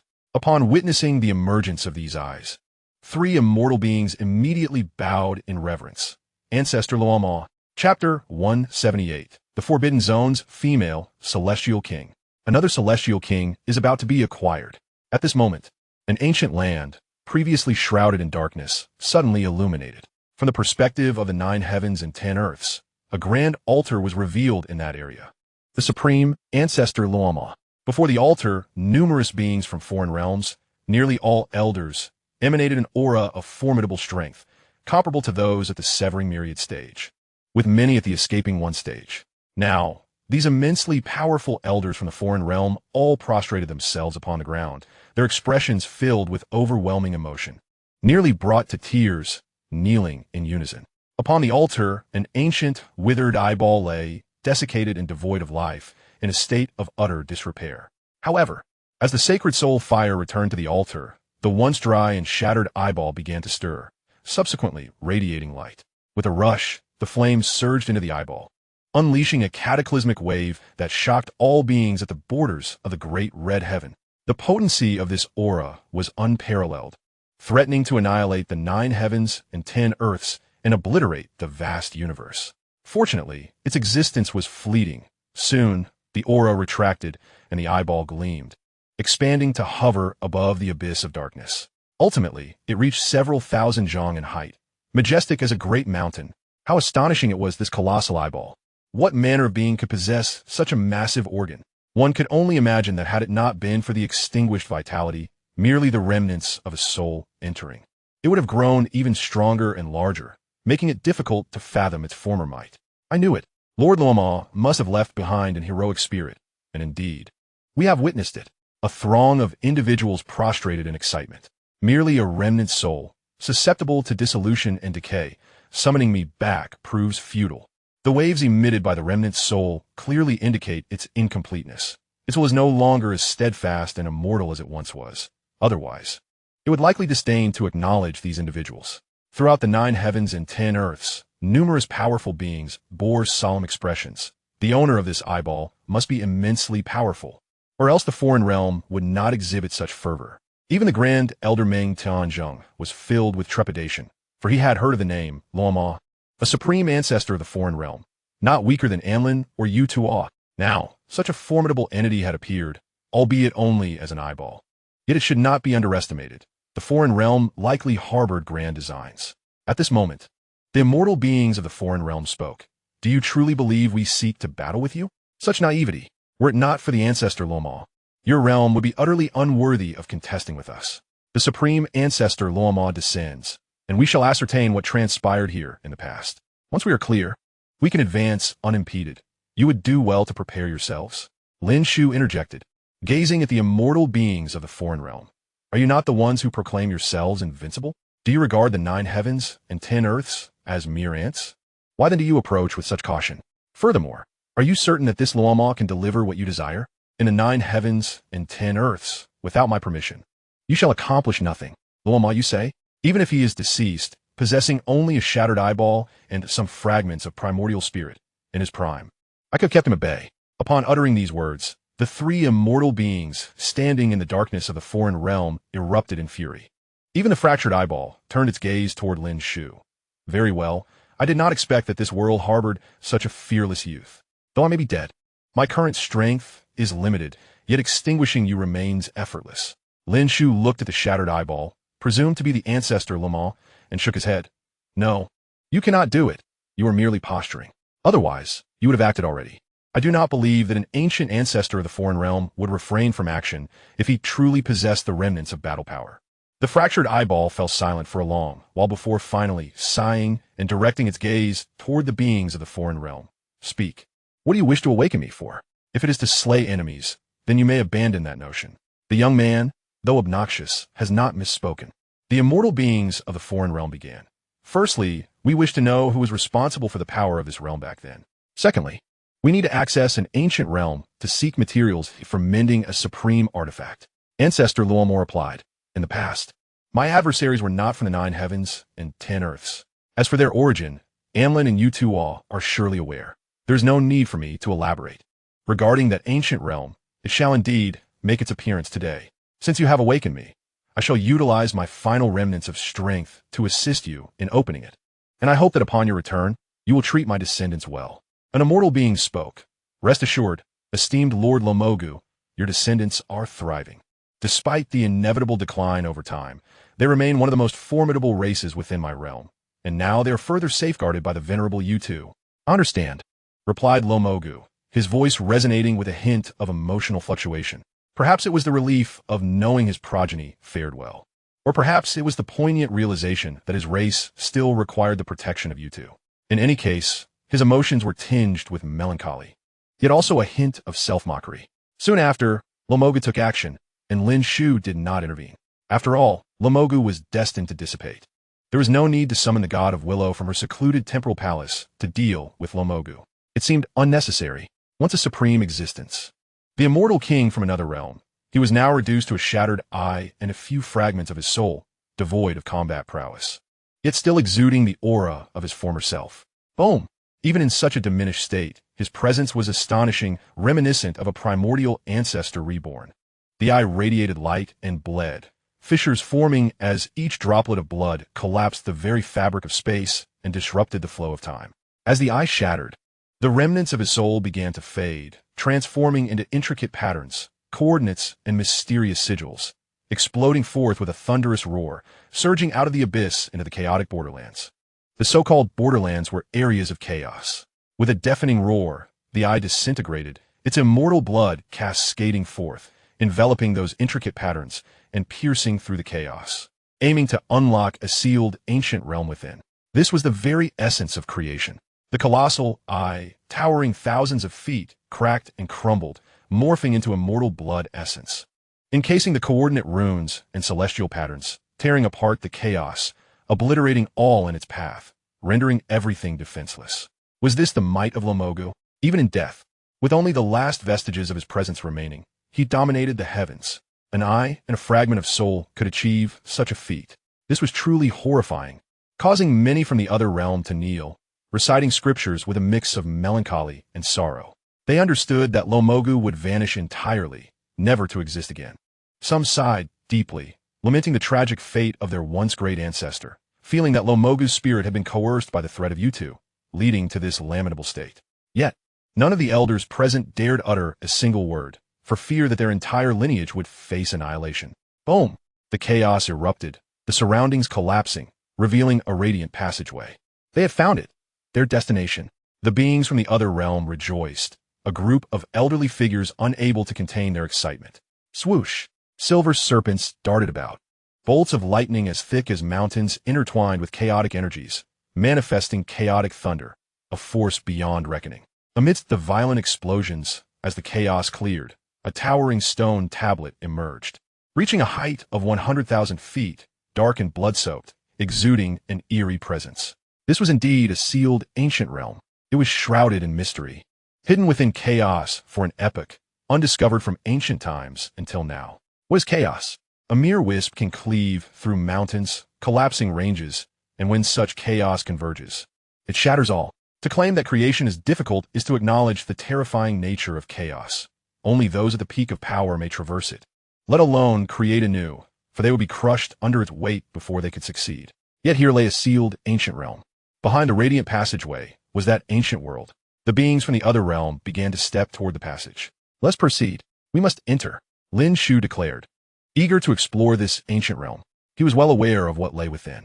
His intent was not merely to witness its wonders, but to seek the realm's master, a former celestial king, now in a deplorable state. Lin Shu was confident he could restore her, potentially augmenting his own strength with another celestial king. For Lin Shu and her, they might share common adversaries in the future. Those enemies hailed from the celestial domain, and the god of Willow had enmities with certain celestial kings from there, which would inevitably require reckoning. Ironically, it was those celestial kings who had driven the celestial monarch in this ancient realm to such a downfall. With shared foes, Lin Shu felt assured he could persuade this celestial king. As for the beings from the other realm, the emergence of this ancient realm rendered their survival unnecessary. Attack! The immortal beings from the other realm were now unable to intervene directly. The elders among them were powerful, but at their peak, they were merely supreme beings. Nevertheless, Lin Shu harbored no fear. This was not a grand invasion. The number of powerful adversaries from the other realm was limited. With the supremacy at his command, combined with the supreme forces from the 9 heavens and 10 earths, they were more than capable of handling the situation. As Lin Shu's declaration echoed, the Kirin Supreme, Thunder Spirit Supreme, Demon Ape Supreme, True Phoenix Supreme, and Divine Cicada Supreme immediately sprang into action. From the 9 heavens and 10 earths, their own supreme beings also joined the fray, armed with astonishing artifacts, some supreme, others celestial, with their numbers overwhelming their foes. The powerful beings from the other realm quickly found themselves retreating. Dare you! In the depths of the abyss, the 3 immortal beings from the other realm could no longer contain themselves. While they could not physically cross over, they could still lend some of their power. However, Yi Shan soon intervened. He executed the Heavenly Emperor Fist. The golden divine fist appeared capable of splitting the heavens and tearing the cosmos, intercepting the immortal being strategies. Though Yi Shan may not have been able to confront all 3 immortal beings directly, she could easily suppress some of their tactics, weakened by the constraints of the rules. With the immortal beings unable to intervene across borders, the powerful beings of the 9 heavens and 10 earths quickly coordinated to subdue their adversaries from the other realm. Meanwhile, the young prodigies from the other realm also made their move, targeting the young elites from the 9 heavens and 10 earths. Lin Shu, observing the actions of the young prodigies from the other realm, turned his gaze towards the young elites of the 9 heavens and 10 earths. These royal prodigies are yours to handle. Although you may not prevail in one-on-one combat, your numbers far exceed theirs. Should you fail, there would be no need to return. Better to perish in this desolate expanse of the great red sky.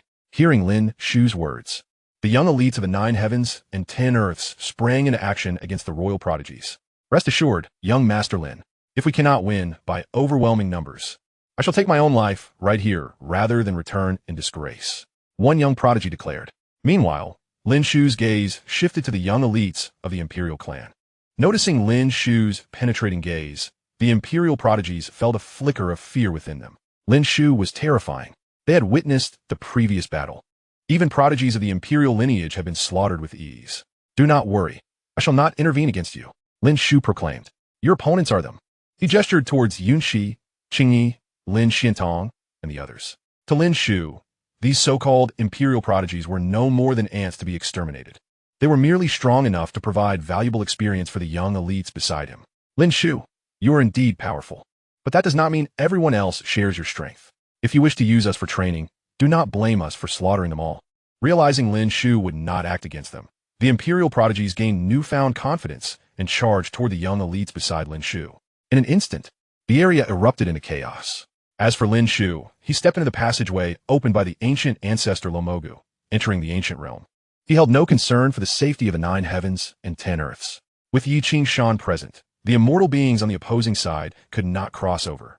As a great emperor, she was invincible. After advancing for a considerable distance, along the way, Lin Shu encountered numerous corpses and ancient monuments, the inscriptions of which were steeped in lamentation. The essence of their words conveyed a sense of grievance. While victory might be attainable in foreign realms, the path back was irrevocably severed. Lin Shu comprehended that this return path alluded to the celestial domain. These individuals had descended from the celestial domain to partake in battle. Yet, following the conflict, found themselves unable to return, thus harboring understandable resentment. As for the corpses, they belonged to the immortals, entities of eternal life who had perished in battle, their primordial spirits long extinguished. After a considerable time, Lin Shu arrived at an open expanse. From this desolate place, the ethereal strains of celestial music wafted through the air. He discerned the source of this melodic enchantment, a pristine white skeleton seated upon the ridge of a colossal palace, skillfully playing an ancient zither. Additionally, a crimson phoenix, a young celestial bird, perched upon the ridge of another grand palace, its eyes as red as blood, fixated upon Lin Shu with palpable hostility, imbued with a murderous aura that seemed intent on devouring him. This creature, once a symbol of peace and purity, now exuded a bloodthirsty essence. Its once vibrant, multicolored feathers now stained a deep crimson, a stark contrast to the expected celestial demeanor. The zither's chime rang out, enchanting and melodious. On the ridge, the white skeleton crafted exquisite musical compositions, its bony fingers delicate and translucent, unmistakably feminine. In a moment of reverie, Lin Shu's perception shifted. The skeletal figure transformed into an unparalleled beauty, leisurely plucking the strings to produce the most captivating melodies. This stunning maiden, possessing a beauty that transcended the ordinary, her visage a blend of moonlit modesty and floral allure, her eyes like autumn waters, her form ethereal as jade, draped in garments whiter than snow, untouched by worldly filth, was a celestial being, a true fairy, not merely a beautiful woman of the mortal realm. She belonged not to the mundane world. At this moment, Lin Shu spoke, a majestic celestial king, reduced to hiding here to play the zither. How tragically lamentable. Would it not be better to accompany me outside? The white skeleton replied, were it not for your extraordinary talent, which I have never encountered even in the celestial domain, you would lack the merit to stand before me. How could a mere junior comprehend my essence? Lin Shu smiled gently. It is merely a matter of being unable to return to the celestial domain. If you accompany me outside, not only could you reclaim your passage to the celestial domain, but you may also have the opportunity to confront the celestial king who severed your return. The white skeleton regarded Lin Shu, seemingly taken aback by his knowledge of such secrets. You are indeed remarkable. Such ancient, esoteric matters are known to you. Alas, your power remains insufficient. The white skeleton continued, I know not how you have come to learn of the celestial domain, but the path is severed. How can one return? As long as one possesses sufficient strength, that is all that is required. Lin Shu asserted, the strength you speak of, does it pertain to your ability to slay me? Your aura, indeed, surpasses others of your realm. Even the offspring of celestial kings fall short in comparison. Yet, when measured against the celestial king, you are pathetically weak. With but a thought, a celestial king could reduce you to ash. Lin Shu shook his head. I may be inadequate, but the powerful ones behind me are undoubtedly capable. Oh, speak their name. I may be familiar. Lin Shu did not hesitate to utter the name of Lu Xun. The white skeleton gasped. She still lives? Lu Xun was known to her. During the Great War against foreign realms, Lu Xun had repeatedly infiltrated the otherworld, a figure so formidable that even she had to look up to her. Unfortunately, the otherworld was too powerful, and Lu Xun had sustained grievous injuries. Later ambushed by the celestial kings, her whereabouts subsequently unknown. Could it be that she still survives? However, Lin Shu's knowledge of these secrets suggested that Lu Xun had imparted this information to him. The Lu Xun you speak of must be the ancestral spirit, correct? Is she still alive? Where is she now? If I were to let you meet Lu Xun, would you be willing to leave? That would depend on the state of the Lu Xun you mentioned, the ancestral spirit. If she is at her zenith, I would certainly be willing. Upon hearing this, Lin Shu did not hesitate to convey a message to Lu Shan, who was in the time-space hall. Chapter 179. The Astonishing Female Celestial King. You have indeed taken that step. Lu Shan was currently immersed in the 8th layer of the time-space hall, comprehending the laws of the Celestial Emperor, not engaged in meditation. After all, Lu Shan's cultivation had ascended to the level of the Celestial Emperor of Radiance. Attaining such a realm is not merely a matter of simple seclusion. Breakthroughs at this level require profound insights. If mere seclusion could lead to breakthroughs, the world would already be teeming with Celestial Emperors of Radiance. At this level, to advance further necessitates enlightenment. Lu Shan had now acquired the laws of the Celestial Emperor, which are esoteric and difficult for any being to comprehend. However, once she perceives the path ahead, Lu Shan will inevitably grasp it, ultimately coalescing the brilliance of a quasi-celestial emperor, thereby stepping into that realm and standing alongside those few in the Sea of Realms. Upon receiving Lin Shu's message, Lu Shan materialized before him from the time-space hall. The moment she appeared, the white skeleton female Celestial King immediately turned her gaze toward Lu Shan. To her astonishment, Lu Shan bore no injuries whatsoever. She remembered vividly from the ancient times when Lu Shan had traversed the foreign realms and was later ambushed by the Celestial Kings, sustaining severe injuries, ultimately leaving behind only a charred fragment of her body in an unknown world. Such grievous injuries should have taken far longer to heal. In comparison, Lu Shan's injuries were undoubtedly more severe than her own, of that she was certain. Yet now, Lu Shan appeared to have fully recovered. Moreover, she sensed a terrifying brilliance emanating from Lu Shan.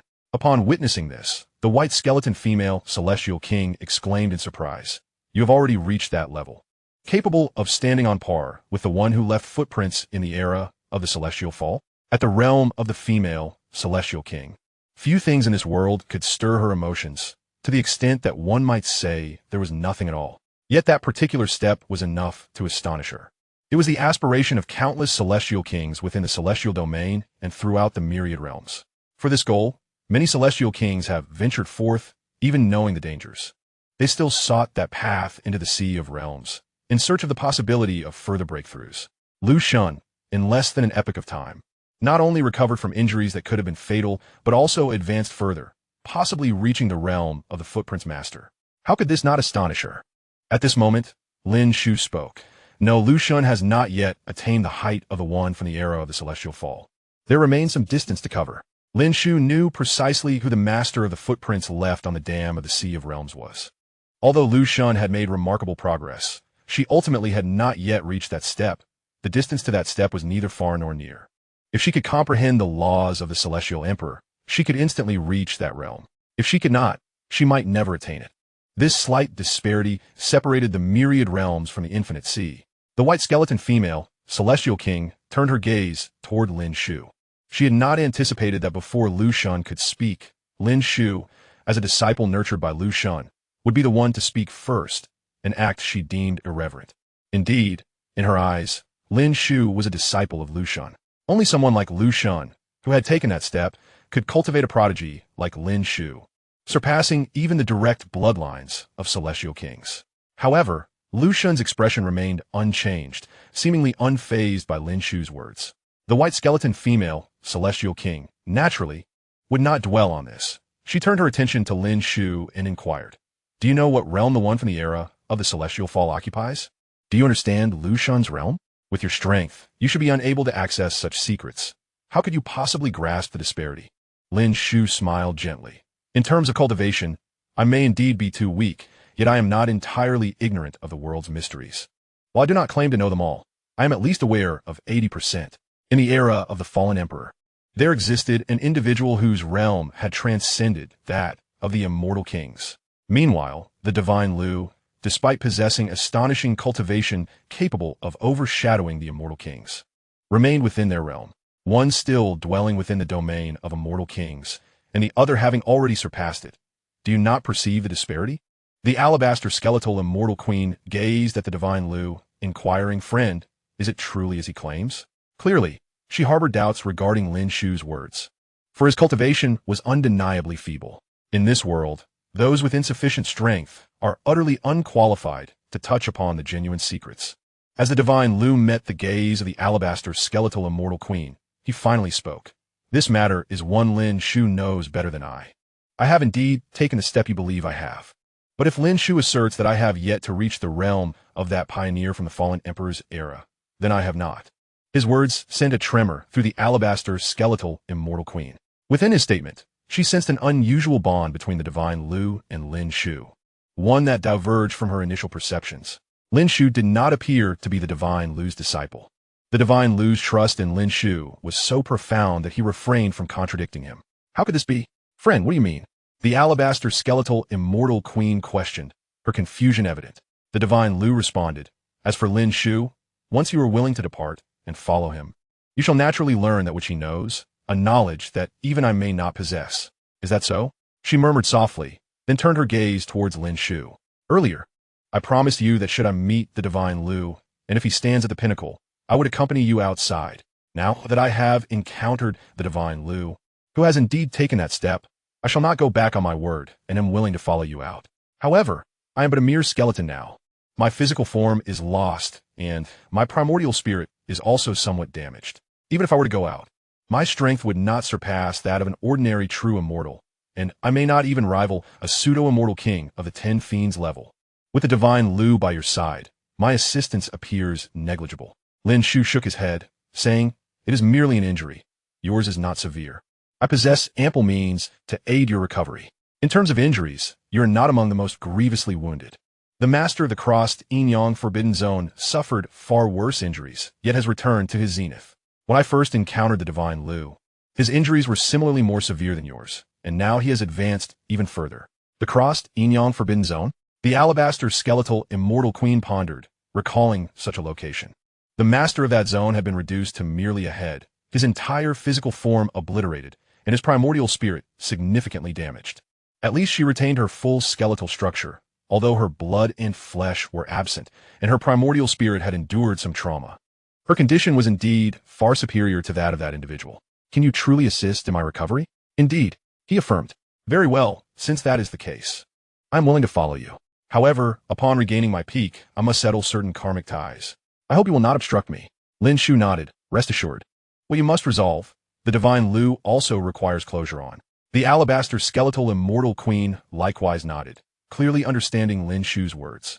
As they prepared to leave, she gestured forward, and in an instant, an altar materialized, upon which a coffin came into view. With a mere gesture, the ancient coffin on the altar began to glow, and its lid became translucent. Lin Shu focused his gaze and beheld the interior.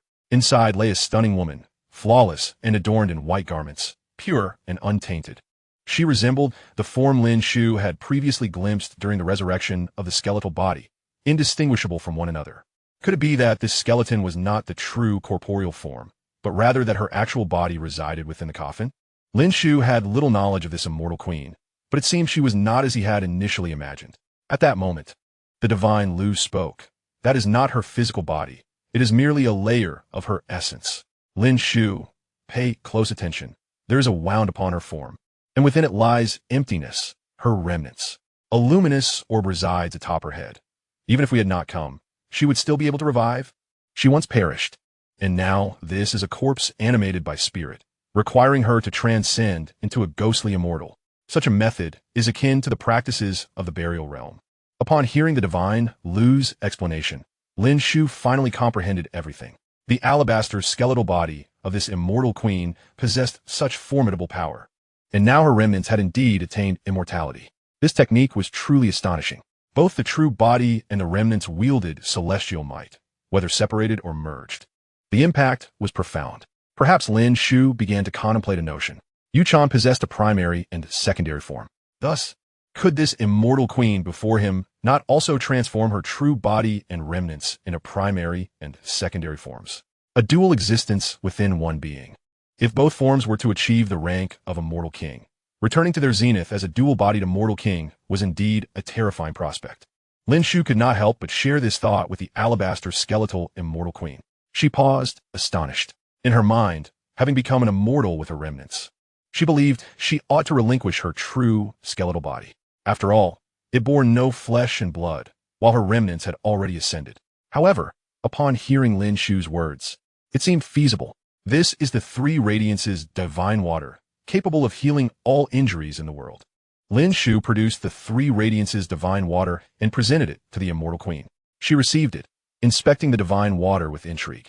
Beside them, the divine Lu remarked, "It is through this three radiances divine water that I recovered." Upon hearing this, the Immortal Queen, who had previously thought the three radiances divine water to be merely a standard healing potion, felt a surge of awe. To have restored the divine Lu, this water was undoubtedly extraordinary. "Thank you." The Immortal Queen expressed her gratitude. "Currently, I have little to offer in exchange. I wonder if this item could suffice?" As she spoke, she shattered a stone tablet. In an instant, a seal was torn asunder, and from the rift, a fragrant smoke wafted forth. The incense was merely half a foot long, seemingly once used, though it had since extinguished. Upon seeing this incense, Lin Shu could not help but exclaim, "Is this the boundary obliteration?" Once ignited, it would pave the way for the beings of the Boundary Sea to return. This item could prove immensely beneficial to me. The Immortal Queen nodded. "It appears you are aware. Thus, I need not elaborate further. This incense indeed hails from the Boundary Sea, and once ignited, it can summon beings of the Boundary Sea back, potentially causing the obliteration of a realm." Lin Shu took possession of the boundary obliteration, pondering that one day he might light this incense in a foreign domain. When that day comes, the beings of the Boundary Sea would surge forth. Even with titans like Kuan Di and Wu Shang present, contending with them would be a formidable challenge. For the beings of the Boundary Sea possess formidable figures among their ranks as well. By the way, how should I address you? The names of the past have long since been buried with the ancient immortals. Upon re-emerging, you may call me whatever you wish.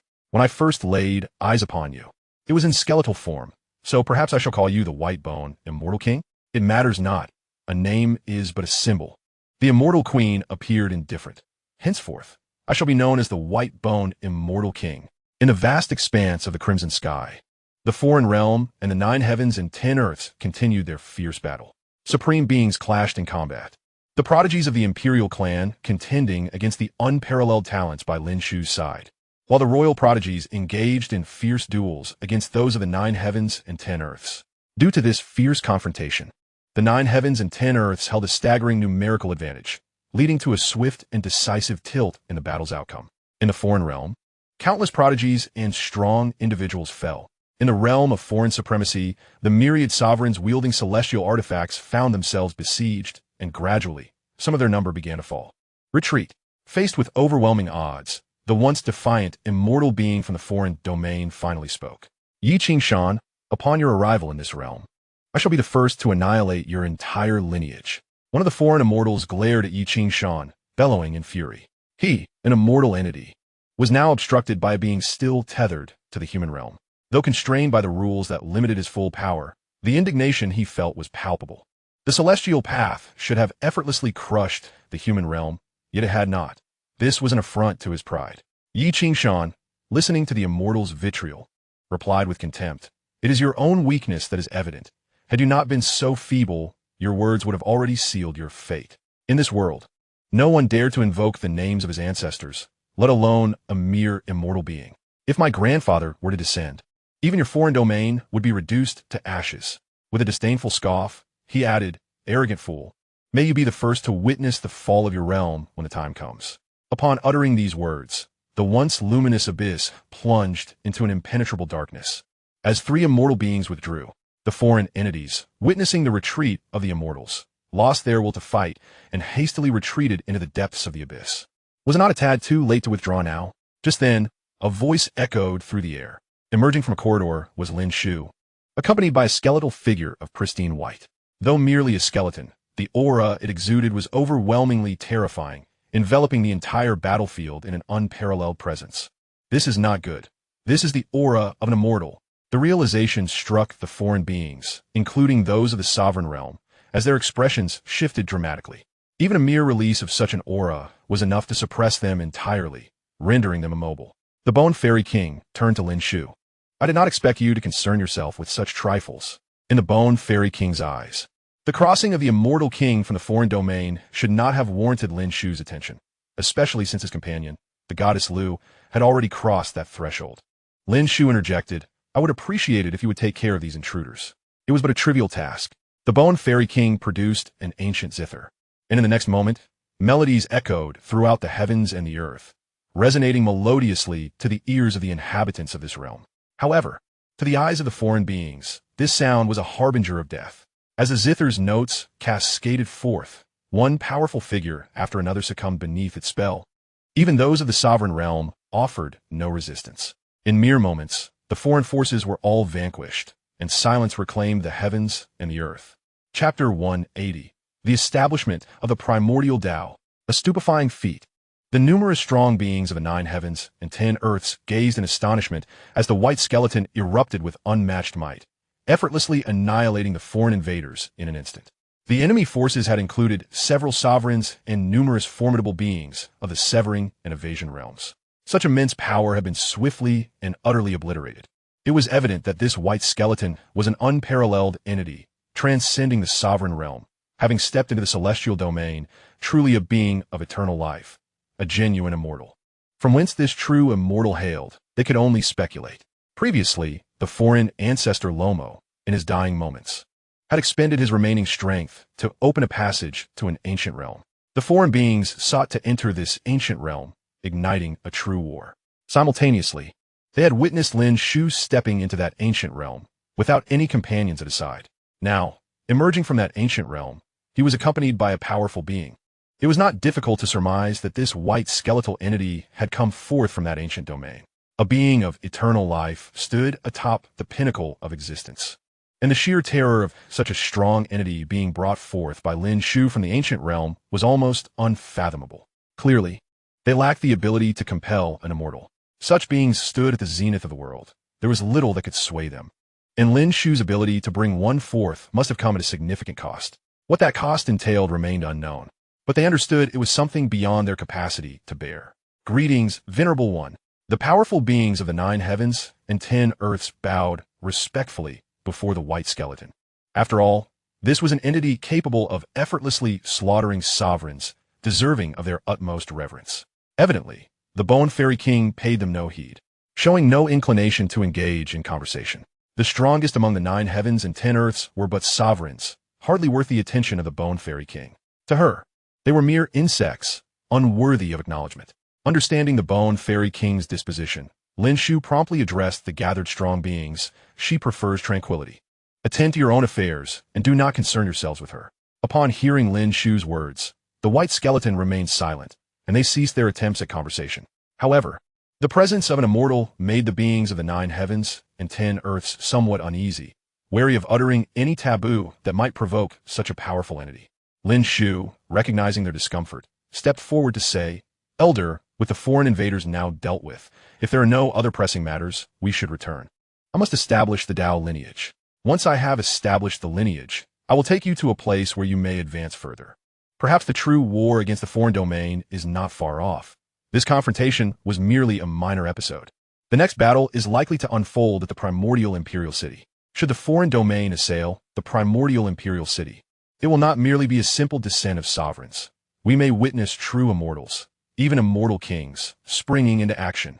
Regarding immortals and immortal kings, I trust the Elder is well aware. Pausing for a moment, Lin Shu continued.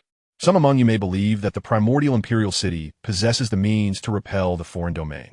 However, I assure you, since the disappearance of the 7 monarchs of the borderlands and the suppression of their descendants, the primordial imperial city is on the verge of collapse. If the foreign domain were to launch a full-scale assault, it would be utterly incapable of withstanding it. The disappearance of the 7 monarchs of the borderlands and the oppression of their heirs were largely the handiwork of the remnants of the immortals. This was why I took action against the remnants while in the 3,000 prefectures. What? The gathered strong beings were taken aback upon hearing Lin Shu's words. They had certainly heard of the events in the 3,000 prefectures. Initially, they had thought it was merely a personal vendetta between Lin Shu and the Immortal Palace. Now, it seemed the situation was far more intricate than they had imagined. Furthermore, regarding the demise of the 3 immortal families, certain secrets must be revealed. The Longsheng family S. Wang Changsheng, it turns out, is not a denizen of the 9 heavens and 10 earths, but a being of darkness.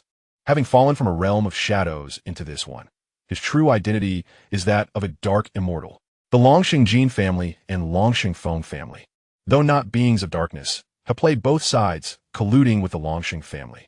If left unchecked, they will undoubtedly betray us. Though my desire to eradicate them is rooted in personal motives, they are indeed deserving of death. Another secret unveiled. In a vast expanse of the 9 heavens and 10 earths, numerous formidable beings were left in a state of astonishment. They had not anticipated that Wang Changsheng possessed such an identity, the Dark Immortal King. This revelation was indeed beyond their expectations. The invincible supreme beings of the 9 heavens and 10 earths were not, after all, creatures of this realm. Nevertheless, they did not entirely take Lin Shu's words at face value. With the 3 great Chongqing families having perished, Lin Shu's assertions held little weight. After all, there was no means to verify them. Lin Shu, of course, was indifferent to whether they believed him or not. He merely spoke a few words as the topic arose. He harbored no hopes that they would be swayed, considering the Chongsheng royal family had established roots in the 9 heavens and 10 earths for countless years. It would be impossible to alter their perceptions in such a short span. Perhaps one day, when all truths were unveiled, they would come to understand the reality of the situation. Yet, it was also possible that some would never witness the moment the truth was revealed, specifically, the return of Wang Changsheng as the true Dark Immortal King. This journey would require a considerable amount of time. Suddenly, a younger generation of the 9 heavens and 10 earths spoke up. Might we inquire about the nature of the primordial imperial city? Lin Shu remained silent. Although he was familiar with the primordial imperial city, he knew that the ancient strong ones of the 9 heavens and 10 earths could elaborate on its essence far better than he could. Noticing Lin Shu's silence, an elder stepped forth. It may not be appropriate for me to speak of the primordial imperial city. Regardless, it is difficult to convey its profound essence. I shall attempt to recreate from memory what I have witnessed in the primordial imperial city, so that you may experience it firsthand. In the next moment, the elder took action. The very fabric of reality shifted abruptly. Through the haze, they glimpsed an imperial city, timeless and dominating the wilderness. At that instant, all the prodigies of the 9 heavens and 10 earths could only gaze upward in awe at the imperial city. They felt acutely their own insignificance, as if they were mere specks of dust before its grandeur. The colossal walls soared into the void, seemingly endless. Even those prodigies who wielded heavenly sight found it impossible to discern their limits, an expanse without end. Why construct such towering heights? Observing this spectacle, one prodigy murmured, "To suppress an entire realm, can it not be grand?"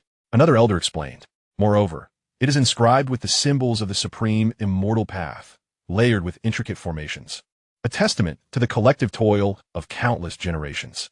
The city was indeed colossal, transcending the very concept of city, presenting a vista reminiscent of the creation of the world, shrouded in chaotic mists. Additionally, countless stars orbited the city, with even galaxies entwined around it. Such a sight defied logic and exceeded human imagination. How could this be? An elder further elucidated. The reason for this I cannot ascertain, but according to ancient lore, this imperial city was constructed at a pivotal spatial node of our realm.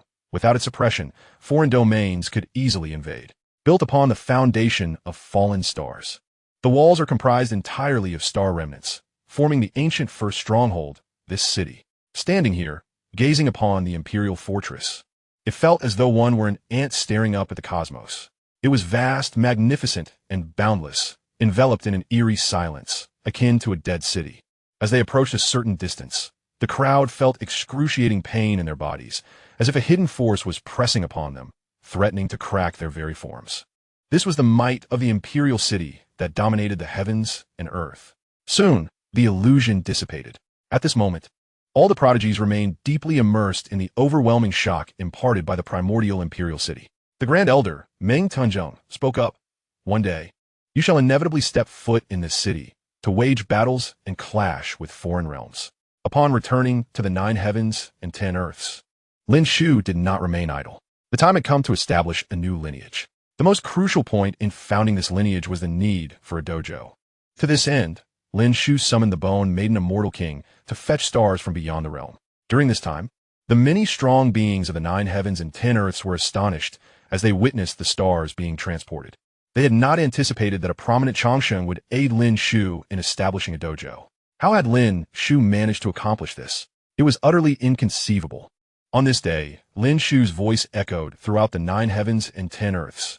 "I, Lin Shu, hereby inaugurate the Taichu Dao at this very moment. From this day forth, I shall be the Dao Master of the Taichu Dao." In an instant, the ancient dynasties, supreme lineages, Chongsheng families, and unparalleled empires of the 9 heavens and 10 earths embarked from various locales to offer their congratulations. The Taichu Dao Dojo was temporarily established in the infinite heavens. As such, everyone made their way there. The dojo was refined on the spot, and should it become necessary to relocate in the future, the entire dojo could be moved at any time. Su family of Changsheng, congratulations to the Dao Master of Taichu. Star Pavilion, congratulations to the Dao Master of Taichu. Zhuke Ancient Kingdom, congratulations to the Dao Master of Taichu.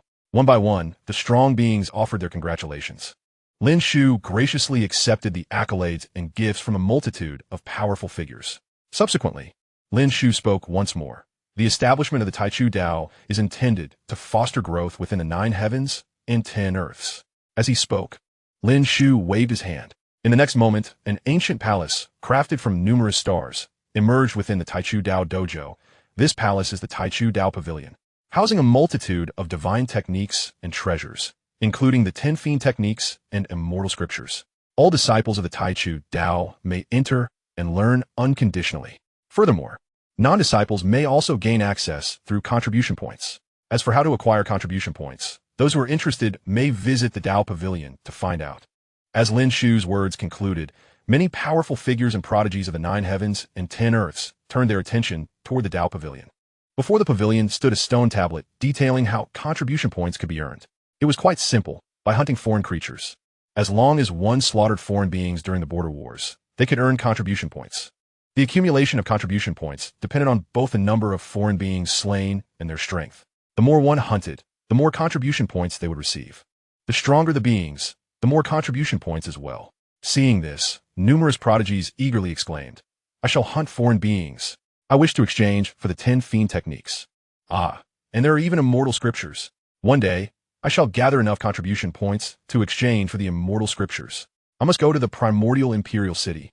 At this moment, even the elder generation of powerful beings from the 9 heavens and 10 earths, including the likes of Dun, Yi, and other supreme beings, felt a surge of excitement in their hearts. The 10 fiend techniques and the true immortal scriptures, these precious items stirred even their desires. Even the ancient monsters of the Changsheng families, who practiced ancient scriptures passed down from the previous epoch, were tempted to hunt some foreign beings to amass contribution points for the coveted immortal scriptures and 10 fiend techniques. Lin Shu, observing the fervor among the many strong figures of the 9 heavens and 10 earths, felt a deep sense of satisfaction within. His motives were clear. The 9 heavens and 10 earths were indeed too weak. Given that he possessed such a wealth of divine techniques, treasures, and scriptures, there was no reason to hoard them. Hoarding these treasures would only stifle the growth of the 9 heavens and 10 earths. As for the possibility of others coveting them and harboring ulterior motives, Lin Shu felt no concern. The 9 heavens and 10 earths were not yet a threat to him. Moreover, he was unperturbed by the prospect of someone surpassing him. After all, he had transcended the limits at every level. Unless someone could achieve the same remarkable feats at each stage, it was nearly impossible.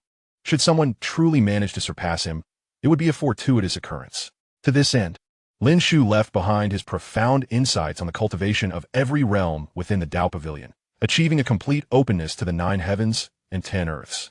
Naturally, the method of the Immortal Emperor was not included in this, not out of fear that someone might surpass him by mastering it, but rather from concern that its dissemination might reach foreign realms, the Immortal Domain, or those in the Sea of Realms. Should the powerful beings in the depths of the Sea of Realms become aware of it, it would spell trouble for Lin Shu, who currently lacked the means to confront them. The absence of crisis management capabilities meant that if it were carelessly shared, it would not be a blessing, but rather a catastrophe. Amidst the excitement of the crowd, Lin Shu spoke once more. In the days of yore, during the era of the immortal ancients, the strength was unparalleled, and even immortal kings could be born. However, the great war of the immortal ancients shattered the primordial ancient realm into the 9 heavens and 10 earths, leaving the laws of heaven and earth incomplete, rendering the path to immortality impossible. Today, I establish this realm of laws, a secret domain where complete laws of heaven and earth can be generated. Should anyone aspire to ascend to immortality in the future, they may enter this realm of laws to achieve their goal. Of course, entry into the Taichu Dao is free, but those who are not disciples of the Taichu Dao will need to contribute points. With that, Lin Shu directly retrieved the realm of laws obtained from the system's lottery. In the next moment, a miniature world of secrets appeared in the Taichu Dao field. Instantly, the surroundings fell into a profound silence. Even the bone woman Immortal King gazed at that mysterious little world, utterly astonished. As a powerful immortal king, she was acutely aware of how the 9 heavens and 10 earths had come to be in their current state.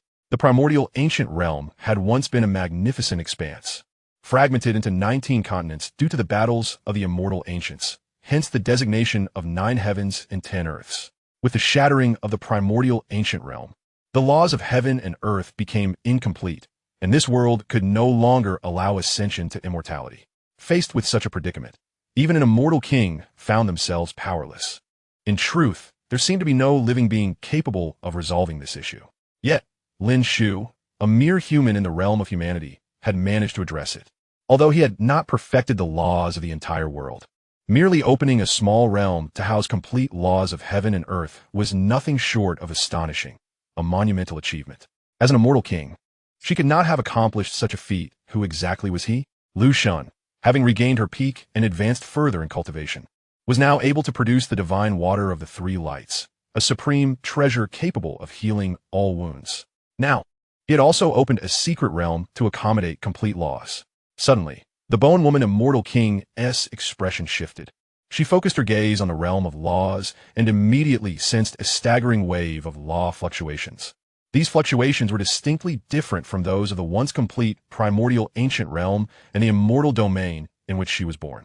Was Lin Shu drawing upon the perfected laws from that realm? Given his strength and the human domain he occupied, it was ostensibly impossible for him to penetrate the boundaries of 2 realms. Yet here he was, able to summon the complete laws of a brand new world to descend upon the secret realm.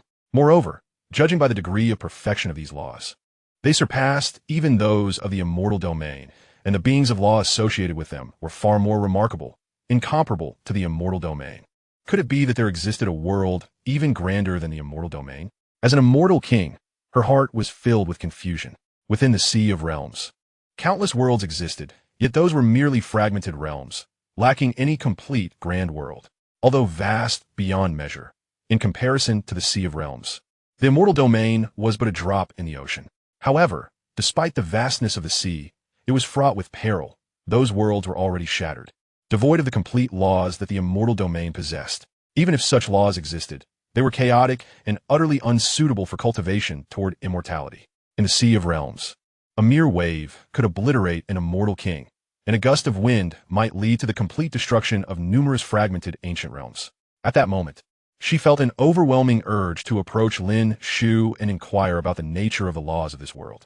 She sensed that the laws he had drawn upon might originate from a world of immense power, perhaps even stronger than the immortal domain, more conducive to cultivation. In such a world, it might be possible to advance further, if not to the level of Lin Shu, then surely to the pinnacle of the supreme realm. Just a glance had evoked a sense of imminent breakthrough. How could she not be astonished? As an immortal king, her shock was profound, and the many powerful beings of the 9 heavens and 10 earths were even more affected. How many years had it been since the last epic's demise? Since then, no one in the 9 heavens and 10 earths had ascended to immortality. How was this feat achieved? Although the realm of laws was not yet entirely perfected, just a glimpse provided the sensation of a breakthrough. It seemed that once the laws were perfected, those of the supreme realm who entered would have a great chance of ascending to immortality. Perhaps the era of the immortal ancients did not offer such ease in the path to immortality. I have made my decision. I shall go to the primordial imperial city to vanquish foes. The path to immortality lies before me.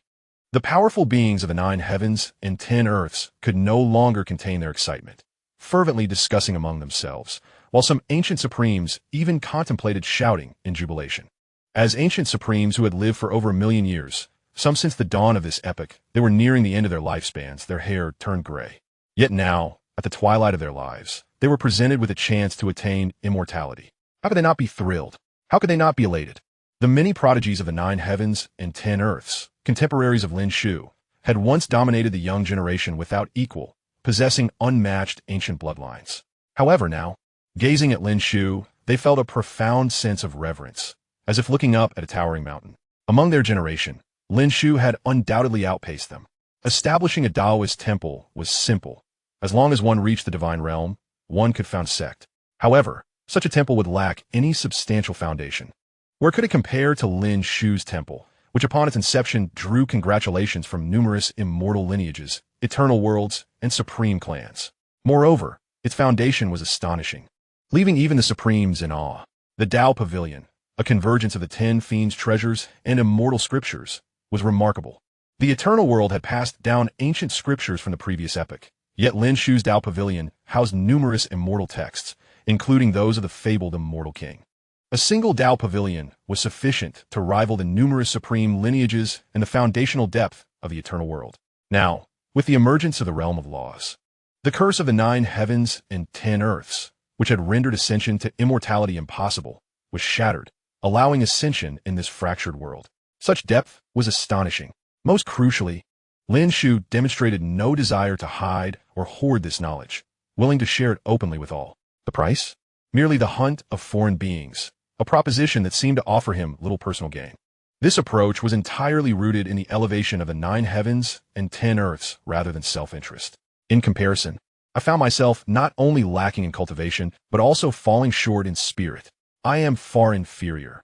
Had I the 10 Fiends' treasures, the immortal scriptures, I would never disclose them. What experiences must he have undergone, and what grand vision must he possess to achieve such a stance? As numerous prodigies gazed upon Lin Shu, seated in the position of Tao Master within the Taichu Tao, a wave of admiration surged within their hearts. The Grand Elder, Meng Tianzheng, regarded Lin Shu and felt a shift within himself. As the Grand Elder of the Divine Academy, he devoted himself to the advancement of the 9 heavens and 10 earths. Yet even with the gathering of many like-minded individuals, the development of the 9 heavens and 10 earths remained elusive, perhaps even regressing. The emergence of Lin Shu has instilled a sense of hope within him, and the endeavors he has undertaken are poised to profoundly enhance the entirety of the 9 heavens and 10 earths. One can envision that it will not be long before the treasures of the 10 Fiends techniques proliferate throughout the realms, and the celestial scriptures become ubiquitous. Indeed, it is conceivable that numerous sovereigns may embark upon the path of immortality. While it may be challenging to attain the heights of the ancient immortal era in the near term, the power of the 9 heavens and 10 earths will undoubtedly be elevated by several tiers. He harbors no doubt regarding the potential for ascension within this realm of laws, for he senses the opportunity to break through. It appears that merely stepping within will grant one access to the immortal path, and there can be no mistake about it. Lin Shu placed the realm of laws within the Taichu Taoist Hall and immediately began to connect with other worlds where laws are perfected. Fortuitously, Lin Shu did not have to search for long before he directly located the realm above the heavens, inviting the perfected laws from that realm to descend upon the realm of laws. With the perfected laws from the realm above, the probability of a sovereign breaking through to immortality while cultivating within this realm of laws is at least 80%. To the realm above, the so-called myriad worlds are ultimately too minuscule. Achieving sovereignty within the myriad worlds, particularly in this realm where the laws are imperfect, showcases such potential that, when placed in the realm above, one could easily attain immortality. The stated probability of 80% is, in fact, a conservative estimate from Lin Shu. Moreover, once linked to the laws of the realm above, this realm of laws possesses immense utility for breaking through to the Immortal King level, and even for further advancements within that realm. It can thoroughly unleash their potential. Perhaps, with the existence of this realm of laws, the outstanding individuals around me could surpass the Immortal King realm in the future, reaching the threshold of quasi-immortal emperors or even the pinnacle of immortal emperors. Suddenly, Lin Shu recalled the presence of the Divine Lu. He wondered about the 8th level of the Taichu Tower and whether it could assist in breaking through to the quasi-immortal emperor level. If not, perhaps he could allow Divine Lu to experience the laws of the realm above within this realm of laws, thereby increasing the chances of stepping into the quasi-immortal emperor level. Lin Shu's thoughts returned, and he refrained from overthinking. Now, with the Taichu Taoist Hall newly established, the Tao Pavilion and the realm of laws have emerged. Having accomplished so much already, Lin Shu was not averse to doing even more. With this in mind, Lin Shu directly summoned the Time-Space Hall and the Taichu Tower. In an instant, the hall and tower materialized, settling within the Taichu Taoist Hall. This hall is named the Time-Space Hall. This tower is called the Taichu Tower. The Taichu Tower embodies the power of the primordial, and as for its extraordinary utility, you may each experience it for yourselves. Just like the Tao Pavilion and the realm of laws, disciples of the Taichu Tao can enjoy it freely, while outsiders may access it through contribution points. As for the Time-Space Hall, it is divided into 9 levels, each with a different flow rate of time. The first level has a time flow rate 10 times that of the outside world, and with each ascending level, the time flow rate increases tenfold. Upon hearing this, the 9 heavens and 10 earths fell into complete silence. The first level of the time-space hall boasts a tenfold time flow rate, and with each subsequent level, the flow rate increases tenfold. This means that at the highest level, the 9th level, the time flow rate reaches an astounding 1,000,000 times that of the outside world. One day in the outside world equates to over 2 million years within. A single day can rival the time elapsed since the dawn of this era, which is truly terrifying. Does this not imply that, with sufficient aptitude, one could ascend to sovereignty in just one day? If so, the 9 heavens and 10 earths may soon witness a plethora of sovereigns. Although there are not many with the potential for immortality in the 9 heavens and 10 earths, there are certainly numerous who possess the aptitude for sovereignty. Theoretically, the initial generation all possesses the potential for sovereignty, and those capable of cultivating immortal energy already have the potential for immortality. However, the environment of the 9 heavens and 10 earths is too harsh, lacking sufficient time for growth. In this moment, many exceptional individuals were driven to madness. With the time-space hall, they need no longer fear the scarcity of time for cultivation. Lin Shu's actions can truly be deemed those of a sage. Even the so-called sages would likely not possess the breadth of vision and ambition that he does. Everyone, do not rejoice too soon. Although the time-space hall offers an incredibly rapid time flow rate, even allowing for a comparison of one day to over 2 million years, there are cultivation restrictions. I believe you have all observed that, although there are 9 levels, how many of you can genuinely access the 9th level? Upon hearing Lin Shu's words, some nodded in agreement. In this case, it seems I can only see the 4th level. Why can you, a mere divine fire realm cultivator, see the 4th level while I, in the celestial god realm, can only see the same? I am in the void Dao realm and can access the 5th level. I can see the 6th level. It appears that the limit for the sovereign realm is reaching the 6th level for cultivation. However, the 6th level still offers a time flow rate of 1,000,000 times, which is more than sufficient. The Bone Lady Immortal King was once again overwhelmed. As an immortal king, her composure should have been unshakable. Yet, under the continual impact of Lin Shu's endeavors, she found herself astonished time and again. And if she were to speak of it, other immortal kings would likely not believe her.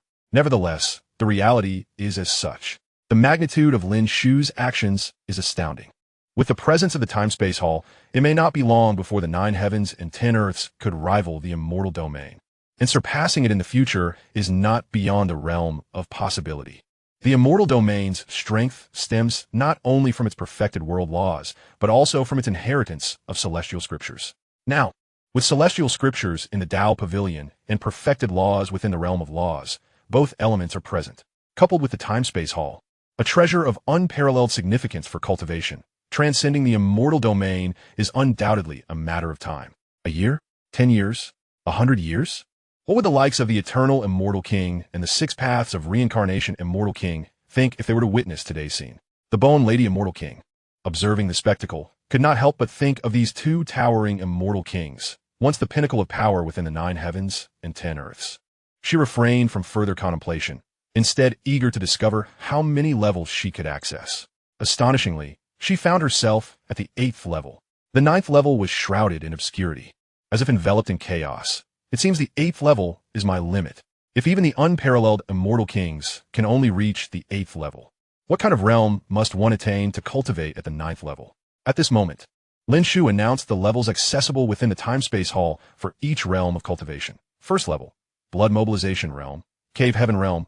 Second level, Spirit Transformation Realm, Inscription Realm, Array Formation Realm. Third level, Venerable Realm. Fourth level, Divine Fire Realm, True Unity Realm, Sacred Offering Realm, Celestial God Realm. 5th level, Void Dao Realm, Severing My Realm, Evasion Realm. 6th level, Sovereign Realm. 7th level, True Immortal Realm. 8th level, Immortal King Realm. 9th level, Beyond Immortal King Realm. With Lin Shu's announcement, everyone comprehended the situation. So that is how it is. No wonder the Divine Fire Realm can access the 4th level, while I in the Celestial God Realm can also only see the 4th level. It appears we are all confined to the same level. But isn't it said that immortal kings are supreme beings? What does the 9th level signify? I don't know. I can only see the 5th level, and the 9th level is beyond my current reach. I advise you not to aim too high. Lin Shu gazed upon the beings of the 9 heavens and 10 earths, pondering deeply. Now, All that should be done has been accomplished. The future heights that the 9 heavens and 10 earths may attain will depend on the aspirations of its inhabitants. To contend against the anomalies, this is the only feasible method I have conceived. At this juncture, there can be no more secrecy. Should I withhold knowledge, if the anomalous forces truly descend, the 9 heavens and 10 earths will have no chance of resistance. The existence of the time-space hall allows them ample time for cultivation, thus narrowing the gap in power with the anomalous forces or even surpassing them. There is no other alternative. The 9 heavens and 10 earths are resource poor and can only rely on time to amass strength. As long as there is sufficient time, a breakthrough utilizing resources could typically be achieved within a year. Without resources, it may take a century. However, with the existence of the time-space hall, the scarcity of resources becomes a negligible concern. Subsequently, the master of the Taichu Dao proclaimed the elders, disciples, and affiliated forces established by the newly founded Taichu Dao. In an instant, the beings of the 9 heavens and 10 earths were invigorated. Chapter 182. The Immortal King as Elder, a prodigy of imperial descent.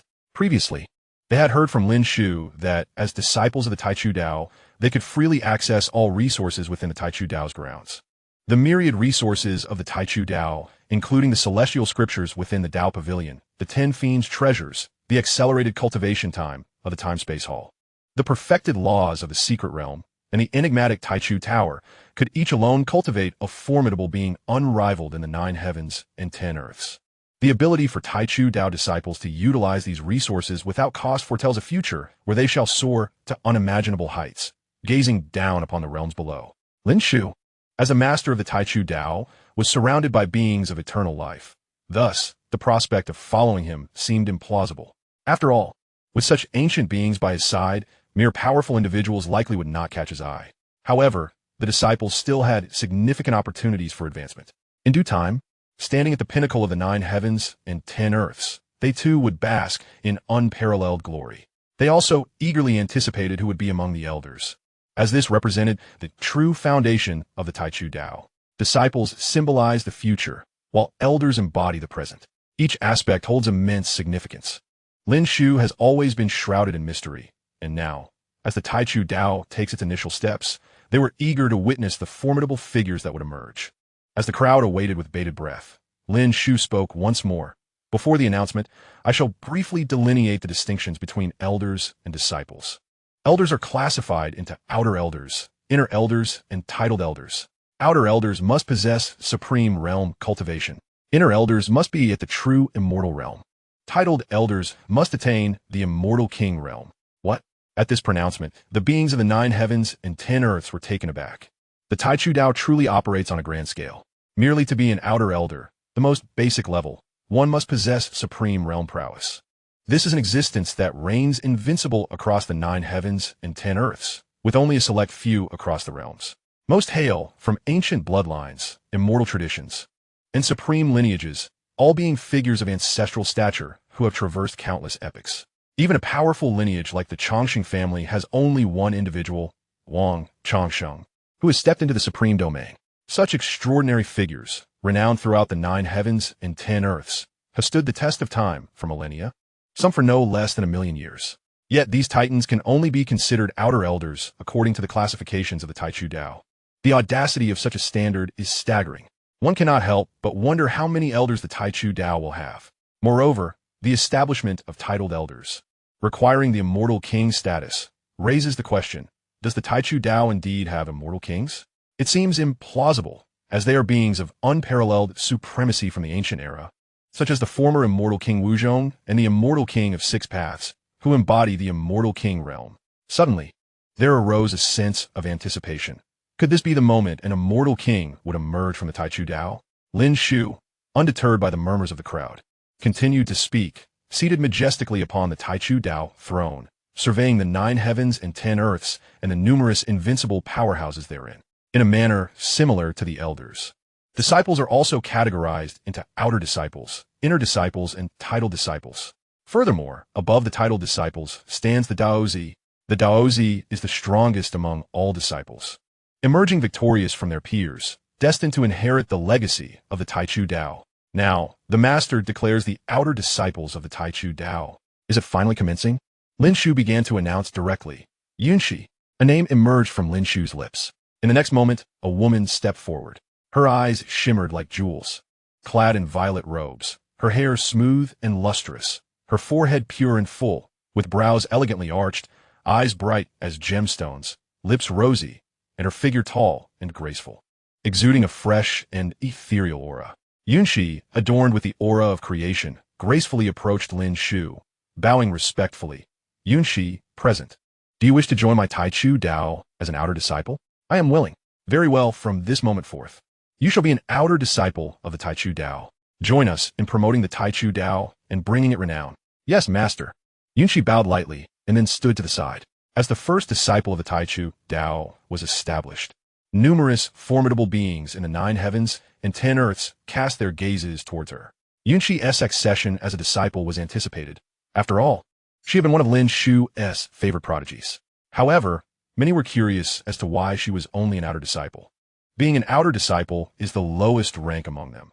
Could it be that with her talent and strength, she was not yet worthy of being an inner disciple or a title disciple? Yunshi's prowess among the younger generation was undeniably formidable. Even the so-called young supremes of the Celestial Divine Academy were no match for her. Yet, such a prodigy could only be an outer disciple. What exactly was the Taichu Dao aiming to achieve? A wave of contemplation washed over the crowd, who seemed to sense that Lin Shu, as the master of the Taichu Dao, harbored remarkably ambitious aspirations. The Taichu Dao likely represents more than just a simple faction. Lin Xiantong.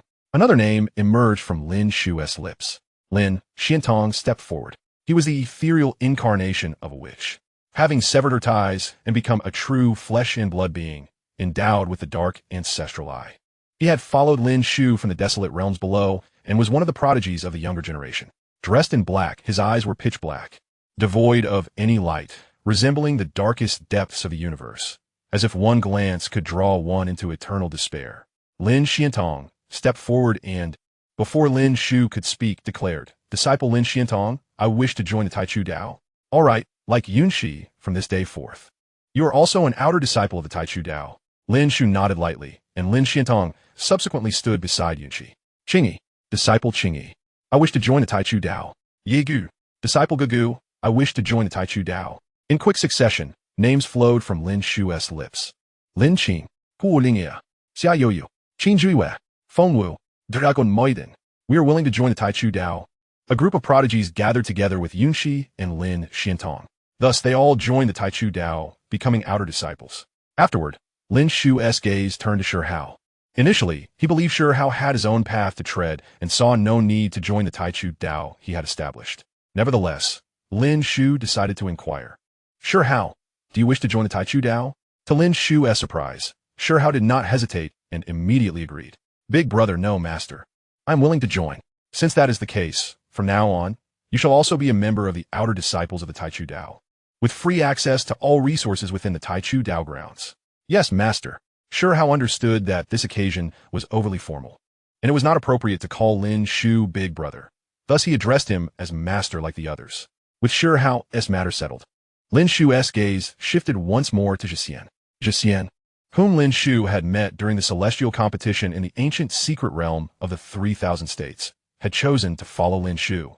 However, Zhixian possessed her own faction, having been born into an imperial clan, one of the mightiest lineages in the 9 heavens and 10 earths.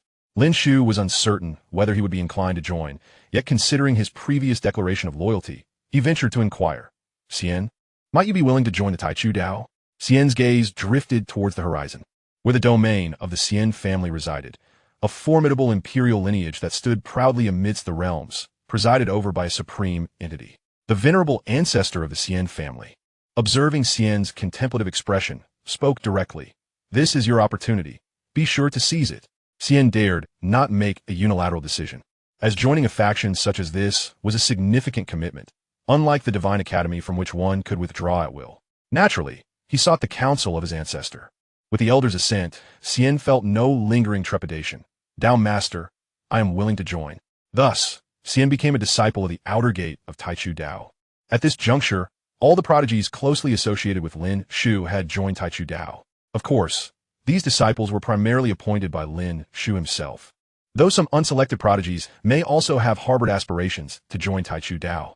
Lin Shu addressed the multitude of prodigies within the realms. Taichu Dao, standing tall amidst the heavens and earth, naturally requires the recruitment of disciples. Should you wish to join, you may challenge the Taichu ancient path. With that, Lin Shu's gaze fell upon the Bone Maiden Immortal Queen. The Bone Maiden had been awaiting this moment. As Lin Shu turned to her, she acted without hesitation. With a skeletal hand, she waved towards the heavens. In the next instant, stars began to materialize, transforming into an ancient pathway, the Taichu Ancient Path. This was a concept Lin Shu had envisioned even before the establishment of Taichu Dao, intended for the selection and assessment of disciples. The numerous prodigies gazed upon the ancient pathway, which seemed to extend into the starry void, their eyes gleaming with anticipation. Clearly, this was an extraordinary path crafted by formidable powers, shrouded in chaotic energies that rendered it imperceptible to the naked eye. Even with martial insight, one could not penetrate its mysteries. This was the Taichu Ancient Path. The Taichu Ancient Path comprised 9 celestial trials. Within these trials, the elders of Taichu Dao had established a series of challenges. Surmounting the 3rd trial would grant admission as an outer disciple, while overcoming the 6th would elevate one to an inner disciple. Should one conquer all 9 trials, they would earn the title of an honored disciple. Having spoken, Lin Shu turned to Yunxi, Lin Xiantong, and the others who had already become outer disciples, stating directly, with your talents, you are not confined to the status of outer disciples. However, within Taichu Dao, advancement requires traversing the Taichu Ancient Path. Since you have yet to embark upon this journey, your current status remains that of outer disciples. Should you seek elevation, you may challenge the Taichu Ancient Path. Upon hearing these words, the myriad formidable beings in the realm had their curiosities resolved. No wonder these prodigies, despite their exceptional prowess, were confined to the status of outer disciples. It turned out that advancement necessitated conquering this path, constructed from countless stars and layered with trials. This underscored Lin Shu's impartial treatment of all prodigies, adhering strictly to established protocols. In an instant, many prodigies found themselves stirred with ambition. Even some formidable beings and invincible entities felt compelled to encourage their disciples and protégés to participate in the selection. Just then, a voice rang out. I, Mu Yuan, wish to challenge the Taichu Ancient Path. I beseech the Dao Master to grant me this opportunity. Mu Yuan, Lin Shu's gaze fell upon him. He recalled this individual. During his seclusion at the Divine Academy, Mu Yuan had guarded the entrance to his abode. Lin Shu had recognized his potential and gifted him a flawless divine fruit. Now, it appeared Mu Yuan had successfully integrated its power and seemingly reaped considerable rewards. Mu Yuan had reached the pinnacle of the divine realm, and it seemed he had awakened a commendable physique, one imbued with the essence of lightning. As he moved, arcs of lightning danced around him, reminiscent of a child of thunder, exuding the aura of a youthful sovereign. The appearance of Mu Yuan captured the attention of the many formidable beings present. Upon seeing him, many were taken aback. They did not recognize this individual. As prodigies of the 9 heavens and 10 earths, they were familiar with their peers, yet this individual was an anomaly. If he were not a prodigy, their unfamiliarity would be understandable. However, the aura he emanated was undeniably that of a prodigy. For true powerhouses, discerning a prodigy from their essence was an effortless task. Mu Yuan radiated an electric brilliance akin to a master of thunder, as if the Thunder Emperor of antiquity had been reborn. While he might not match the true Thunder Emperor, he certainly ranked among the prodigies, perhaps just beneath the youthful sovereigns. It is he, Mu Yuan. Was he not merely a disciple of the Divine Academy who had cultivated a single strand of celestial energy? The overwhelming presence emanating from him was astonishing. Even among those at the pinnacle of the divine realm, he instilled a palpable sense of danger. Disciples of the Divine Academy recognized Mu Yuan, their shock palpable. The transformation was extraordinary. A mere cultivator of celestial energy had blossomed into one whose aura rivaled that of a youthful sovereign. This left many familiar with him from the academy in a state of bewilderment. Lin Shu regarded Mu Yuan and nodded gently. Very well, I grant you permission. Upon hearing this, Mu Yuan proceeded towards the Taichu Ancient Path. As he approached, a teleportation array materialized beneath his feet, and in the next moment, he entered the first trial of the Taichu Ancient Path. The first trial was relatively straightforward, at least from Lin Shu's perspective. When he designed the challenges, the first trial was solely a test of combat prowess, to survive the onslaught of 10 adversaries of equal standing. For Lin Shu, defeating 10 opponents of comparable strength was a trivial task. However, the onlookers, formidable beings from the 9 heavens and 10 earths, were deeply impressed as they observed Mu Yuan facing 10 equally matched opponents within the Taichu Ancient Path. Is this the nature of the Taichu Ancient Path's trials? Even the first trial is so formidable. 10 adversaries of equal strength present a significant challenge. Without celestial energy, one could easily be overwhelmed. Indeed, ordinary first-generation prodigies would struggle to survive such a trial. In the 3,000 states, first-generation prodigies were already among the elite, with very few emerging from each state. Even in the 9 heavens and 10 earths, they were undeniably prodigious. Yet, such prodigies could be counted among the millions of beings, with even one being a rarity. Within the Taichu Ancient Path, many might not even qualify to attempt the first trial. The difficulty level was such that one had to conquer the third trial to attain the status of an outer disciple. It was likely that only the most elite prodigies and youthful sovereigns among the 9 heavens and 10 earths could succeed. Although Mu Yuan possessed a unique physique imbued with lightning, it remained uncertain whether he could triumph over the third trial. At this moment, many prodigies observed intently, for this was the first individual to challenge the Taichu Ancient Path. Their observations would serve as a reference. With such a reference, their own attempts at the trials might become considerably easier. Lin Shu noted the expressions of the formidable beings surrounding him. Alas, the 9 heavens and 10 earths remained too weak. The Taichu Ancient Path, even at its 9th trial, was merely designed to accommodate the caliber of those with imperial potential. Imperial potential sounds impressive, yet in Lin Shu's eyes, it still falls short when measured against the enigmatic races.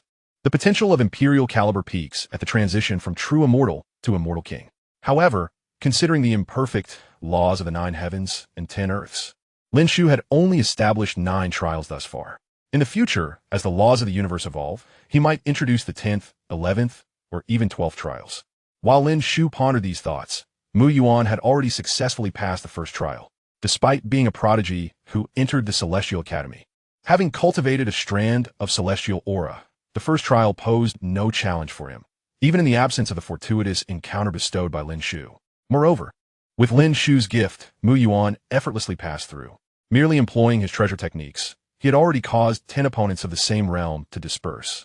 This was the method of a celestial king, generating 10 imprints of opponents based on the intruder's strength, with the adversaries not being real entities. After all, were they real?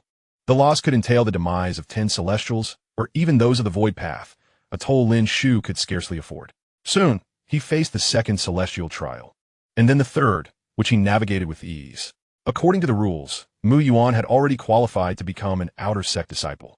However, he chose not to emerge at this juncture, opting instead to continue his challenges. Was he harboring ambitions to ascend to an inner sect disciple in a single stroke? Lin Shu observed this scene and discerned Mu Yuan's intentions, choosing not to intervene. Chapter 183, The Cosmic Heart Refinement Lake. The Supreme Madness. Had Mu Yuan not already reached the third celestial trial? Why did he not emerge? It appeared he aspired to directly become an inner sect disciple. Such lofty ambitions. The Taichu path currently lacked any inner sect disciples, and should he succeed in overcoming the 6th celestial trial, he would become the first. While the title of the inaugural inner sect disciple might not confer any tangible benefits, its significance was profoundly substantial, at least proving that Mu Yuan harbored the resolve to compete with that cadre of prodigies. Faced with the likes of Yunxi, Qingqi, and Lin Xiantong, each a paragon of talent, one could even refer to them as nascent titans, Mu Yuan not only did not retreat, but instead bore the spirit of competition. This tenacity was exceedingly rare. If he were to avoid demise, his future would undoubtedly see him become a figure of great renown across the 9 heavens and 10 earths. Across the vast expanse, numerous prodigies and powerful beings beheld Mu Yuan as he successfully traversed the 3 celestial trials of the ancient Taichu path, thus qualifying for entry into the Taichu path as an outer sect disciple. Yet he chose to persist in his challenges. They quickly grasped his intentions. At that moment, throughout the 9 heavens and 10 earths, many prodigies began to voice their aspirations. Path Master, I wish to challenge the ancient Taichu path. Following Mu Yuan, the first to step forward was the witch. She had received Lin Shu's investment in the Fate Stone and the Primordial Devil Stone, awakening the Primordial Devil aura within her. During her battle with the rulers of other realms, she had devoured the notoriously troublesome Golden Devil Bird, establishing her reputation as a young sovereign.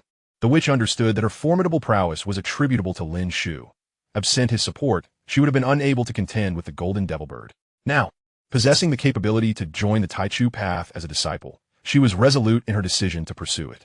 Moreover, as the saintess of the celestial severing sect, with Lin Shu bestowing upon her the supreme Tao fruit, she had attained the pinnacle of supremacy, becoming one of the most powerful sovereigns in the 9 heavens and 10 earths.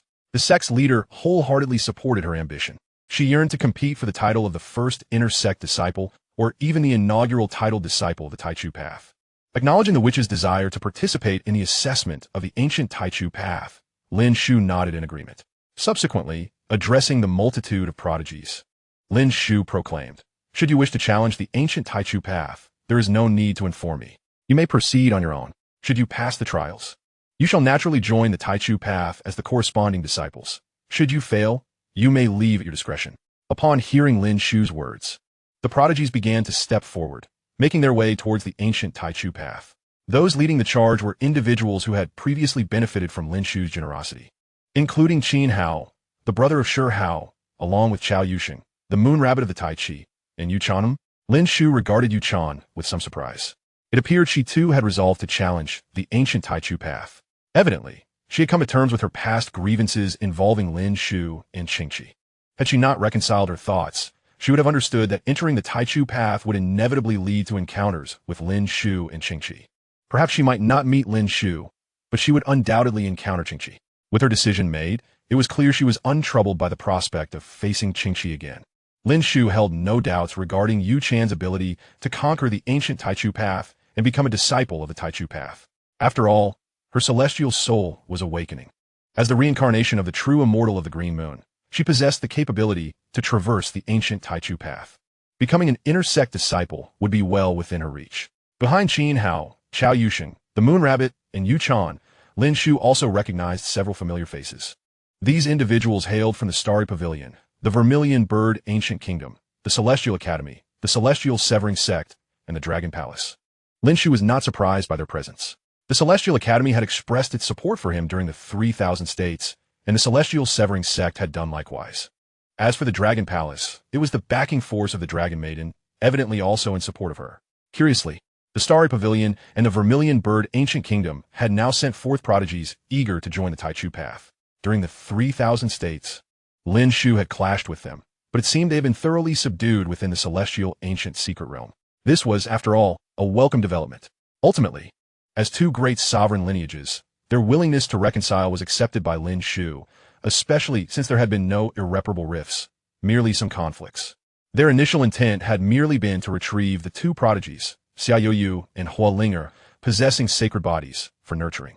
Meanwhile, throughout the 9 heavens and 10 earths, prodigies for various factions were also mobilizing. The Moon Princess of the Inviting Moon Dynasty, under the stewardship of the Chongqing Su family, the descendant of the Chongqing Lan family, Lan Xian, the invincible Jiao Hound of the Celestial Academy, and many others from the Celestial Academy, Sacred Academy, and Immortal Academy were all setting forth, eager to join the Taichu path.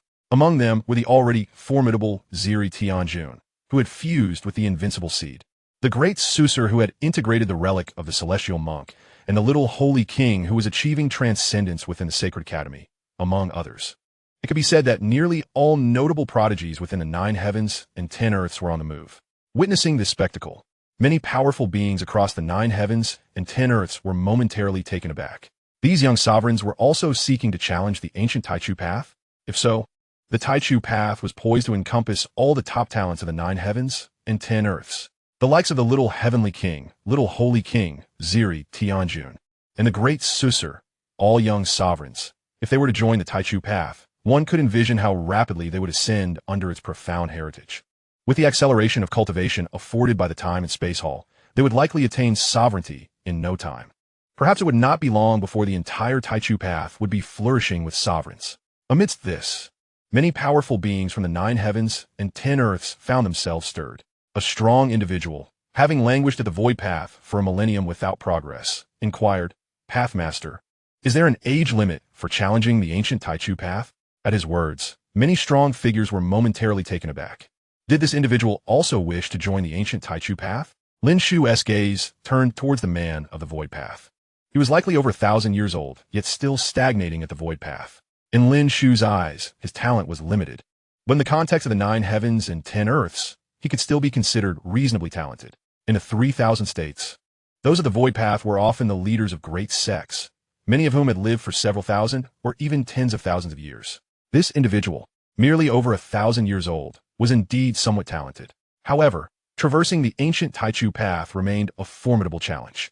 The 9th celestial trial demanded the caliber of an emperor, while the 6th required the aptitude of a sovereign. The 3rd celestial trial generally necessitated the cultivation of at least 2 strands of celestial aura or more to stand any chance of success. It was not a path one could traverse merely with a modicum of talent. Nevertheless, since Lin Shu had proclaimed that anyone who successfully traverses the primordial ancient path could become a disciple of the primordial Tao, he naturally intended to uphold his word. Indeed, anyone who dares to embark upon the primordial ancient path can aspire to join the ranks of the primordial Tao disciples. Upon the utterance of Lin Shu's declaration, a multitude of seasoned experts from previous generations began to take action. For them, even if they could not officially join the primordial Tao, merely stepping into the primordial ancient path to gain insight would be worthwhile. Perhaps they could achieve enlightenment and break through their current limitations through the experience. At that moment, a Supreme Realm expert spoke up. Tao Master, you previously mentioned that those of the Supreme Realm could serve as external elders. I wonder what trials I must undergo to become an external elder of the primordial Tao. Lin Shu was taken aback that a supreme expert could not contain his curiosity, despite his own intentions of announcing the recruitment of elders remaining unspoken. However, reflecting on the depth of the primordial Tao's heritage and the extraordinary resources it possessed, it became clear why such interest was piqued. Joining the primordial Tao as an elder would undoubtedly prove simpler than hunting otherworldly beings for contributions to gain access to its treasures. Initially, Lin Shu had planned to reveal this matter later, but since it had been brought up, he decided to address it directly. Indeed, if any supreme experts wish to join the primordial Tao, the Tao Master shall welcome you. He continued, of course, the primordial Tao adheres to the principle of elitism. Thus, disciples must traverse the primordial Tao to join, and elders must also undergo evaluation. The assessment for elders was straightforward. With that, Lin Shu turned once more to the Bone Fairy Queen. These considerations had been anticipated and prepared well in advance when he first set out to establish the primordial Tao. Upon seeing Lin Shu's gaze upon her again, the Bone Fairy Queen did not hesitate to wave her hand once more. In an instant, a lake descended from the heavens into the grounds of the primordial Tao. The assembled experts gazed in astonishment. This was the Cosmic Lake. This lake was composed of myriad universes. Although the Supreme Realm could be likened to the scale of a universe, it was utterly impossible to refine multiple universes into a single lake.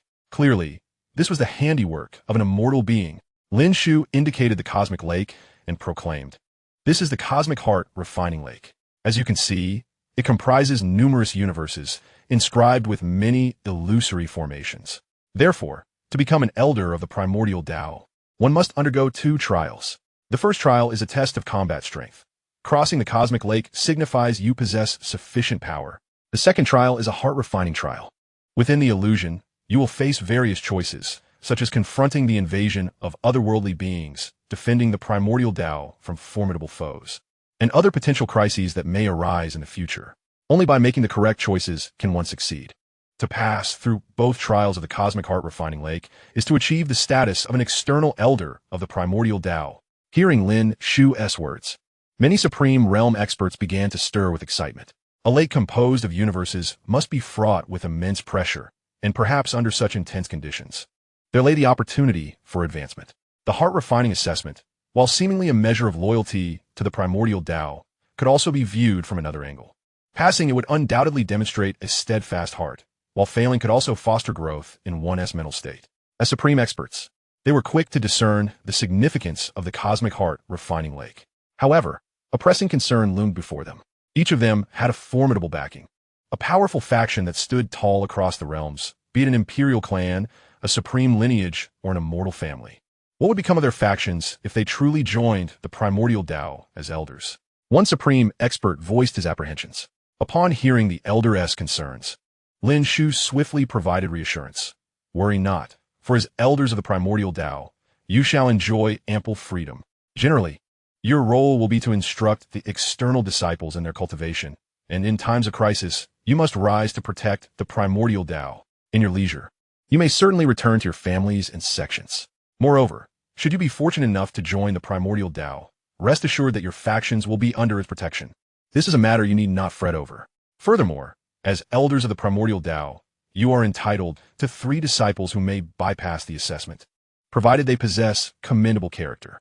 Should they falter and commit acts that undermine the primordial Tao, I, the Tao Master, shall personally rectify the situation and hold you, as elders, and your factions accountable. Upon hearing Lin Shu's assurances, many supreme experts felt their worries dissipate. Initially, they had feared that becoming elders of the primordial Tao would sever their ties to their original factions.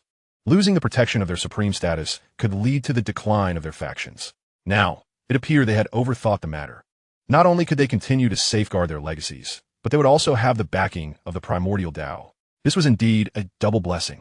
Moreover, possessing 3 exempted disciples offered a strategic advantage, although the significance of those 3 spots was debatable. After all, if they could not even traverse the primordial ancient path, their status as supremes would hardly allow them to bring unworthy candidates to the primordial Tao. Should their factions face unforeseen adversity, these exempted spots could nurture 3 exceptional talents, potentially restoring their factions to their former glory. I shall take the lead. It was the leader of the celestial severing sect who stepped forward first, making his way towards the cosmic heart refining lake. Since gleaning certain insights from the celestial severing technique amidst the 3,000 prefectures, he had long been prepared to cling to Lin Shu's side. Thus, with each opportunity presented, he consistently led the charge. With the leader of the celestial severing sect paving the way, numerous supreme realm experts followed suit, advancing towards the cosmic heart refining lake. At this moment, even the Grand Elder, Meng Tianzheng, felt a stir of desire. Yet, upon considering his responsibility to maintain the operations of the Celestial Academy, he found himself hesitating. For him, the resources of the primordial Tao could facilitate rapid breakthroughs, but he could not abandon the Celestial Academy, which was the fruit of his labor. It could not simply be dissolved. Although many disciples had already ventured into the primordial ancient path, several talented individuals remained behind, and he could not neglect his responsibilities towards them. After much deliberation, Grand Elder Meng Tianzheng seemed to have an epiphany as he turned to Lin Shu and inquired, Tao Master, if I were to join the primordial Tao as an elder, could the Celestial Academy become an affiliated faction of the primordial Tao? Certainly. Lin Shu was taken aback by the Grand Elder's proposal, but nodded affirmatively. In fact, should you become an elder of the primordial Tao, the Celestial Academy shall remain under your stewardship, and it will serve as one of the external training grounds for the primordial Tao. Upon hearing this, Meng Tianzheng felt a weight lift from his shoulders. With newfound determination, he took a step forward towards the cosmic heart refining lake. Chapter 184. The Dual-Eyed Maiden and the True Immortal of the Xian Turtle enter the sect. The terrifying nature of the primordial Tao. As Grand Elder Meng Tianzheng stepped into the cosmic heart refining lake, many onlookers from the 9 heavens and 10 earths, including formidable cultivators of the severing and escaping realms, were left in profound astonishment. Grand Elder Meng Tianzheng had long been regarded as an invincible sovereign across the realms. It was said that he had once walked a unique path.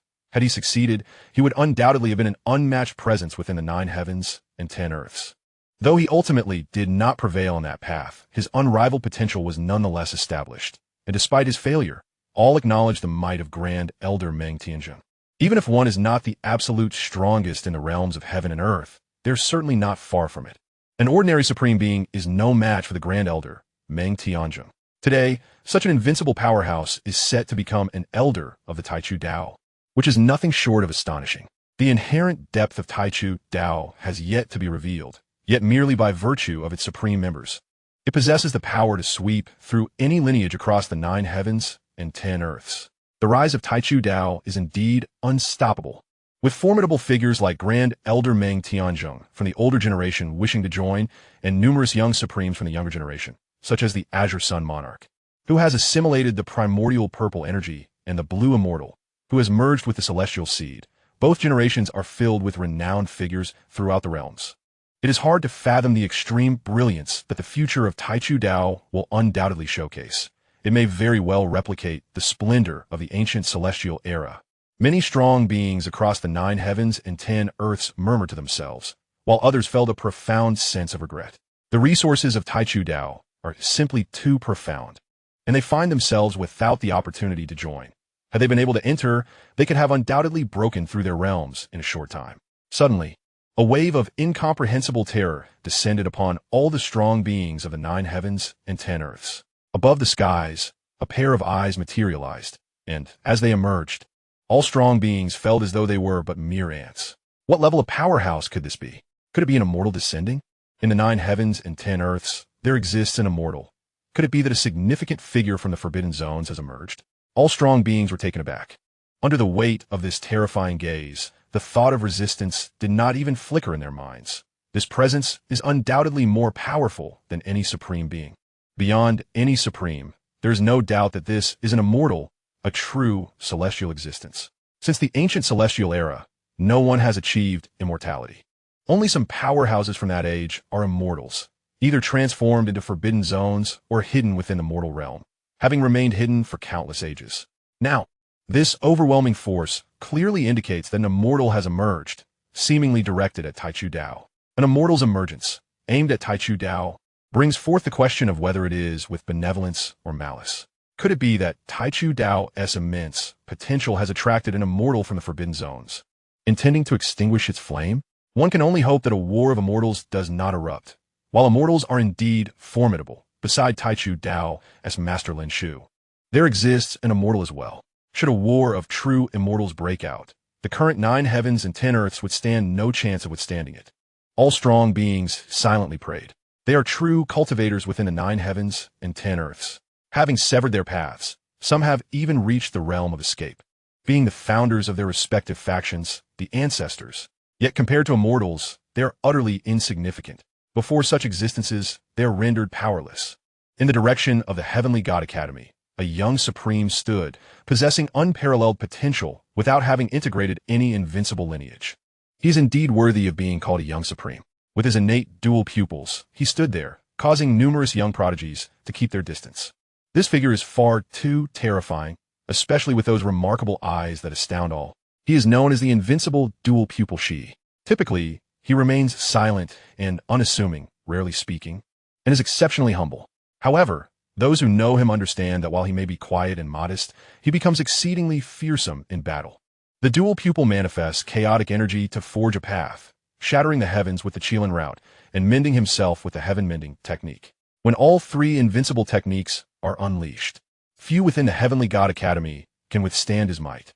At this moment, the usually taciturn young supreme, Shi, exhibited a slight change in expression. He gazed at the heavens above and called out, "Master!" Although the approaching powerhouse in the skies had never regarded him as a master in Shi's heart, he considered this figure as a half-master, the one who helped him fully unify his dual pupil technique, leading him onto an invincible path. Shi never expected that the master he had subconsciously acknowledged would emerge at this moment. Once, while practicing the dual pupil secret art under this figure's guidance, he had heard mention of an unparalleled powerhouse by Lin Shu's side.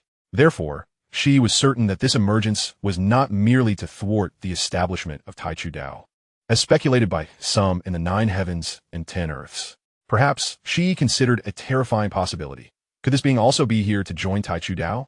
As he looked towards the heavens, a figure stepped forth from the rifts in the void, enveloped in chaotic energy, making it difficult to discern their true appearance. Even shrouded in chaos, one could perceive the extraordinary beauty of this figure. In the next moment, the enchanting woman slowly emerged from the chaotic energy. Upon seeing her, Lin Shu was somewhat astonished, exclaiming, "I did not expect you to come." He was well aware of the existence of the dual pupil woman, but given the current timeline, she should have long departed the realms for another place. The presence of the Willow God was the reason she did not traverse the primordial gate to the shores of the realm sea. But what had kept the dual pupil woman here? Hearing Lin Shu's words, the dual pupil woman smiled warmly. "It seems you have known of my existence for quite some time. Since you are aware, why are you so surprised by my arrival? There are indeed others like me by your side." As she spoke, she glanced at the skeleton fairy king, remarking, "This friend, though only a skeletal remnant remains, once wielded strength greater than my own." Lin Shu did not hesitate to express his thoughts, stating directly, "Indeed, after imparting the dual pupil secret art to Shi, I contemplated venturing to that place. But considering the senior by your side, I ultimately refrained from doing so. That senior beside you possesses a deeper realm than mine and is even more eager to uncover the secrets of that place. The fact that she has not gone is clearly suspicious. After much deliberation, I chose to remain in the 9 heavens and 10 earths. It was only today, upon witnessing your establishment of Taichu Dao, that I chose to emerge. Now, tell me, do I have the qualifications to join your Taichu Dao? The dual-pupil woman did not beat around the bush but stated her intentions outright. What? The numerous powerful beings of the 9 heavens and 10 earths had been attentively observing Lin Shu's direction. When they saw the immortal suddenly appearing before him, their hearts raced, fearing a conflict might ensue. To their surprise, this emerging immortal sought to join Taichu Dao. This revelation left them astounded. An immortal appearing to join Taichu Dao? Wait, did anyone notice what the senior just said? She mentioned that there exists a being beside Lin Shu whom she must address as a senior. A being whom an immortal must refer to as a senior. Could there truly be an immortal king in existence? Uncertain whispers circulated among the strong beings. They found themselves filled with anticipation about this immortal king's identity. The events unfolding today were overwhelmingly shocking, far surpassing everything that had transpired since the dawn of this era. First, the emergence of unparalleled resources, and now an immortal appearing to join Taichu Dao. Lin Shu looked towards the dual-pupil woman and spoke directly. If you wish to join Taichu Dao, as its master, I would naturally welcome you. Very well then. Since that is the case, I wish to join Taichu Dao.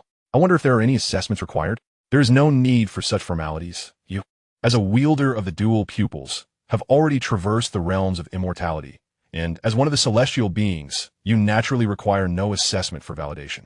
Subsequently, Lin Shu proclaimed with authority, as the master of the Taichu Dao, I hereby declare the first inner elder of the Taichu Dao to be the true immortal of the dual pupils. At this announcement, the heavens and the earth were thrown into an uproar.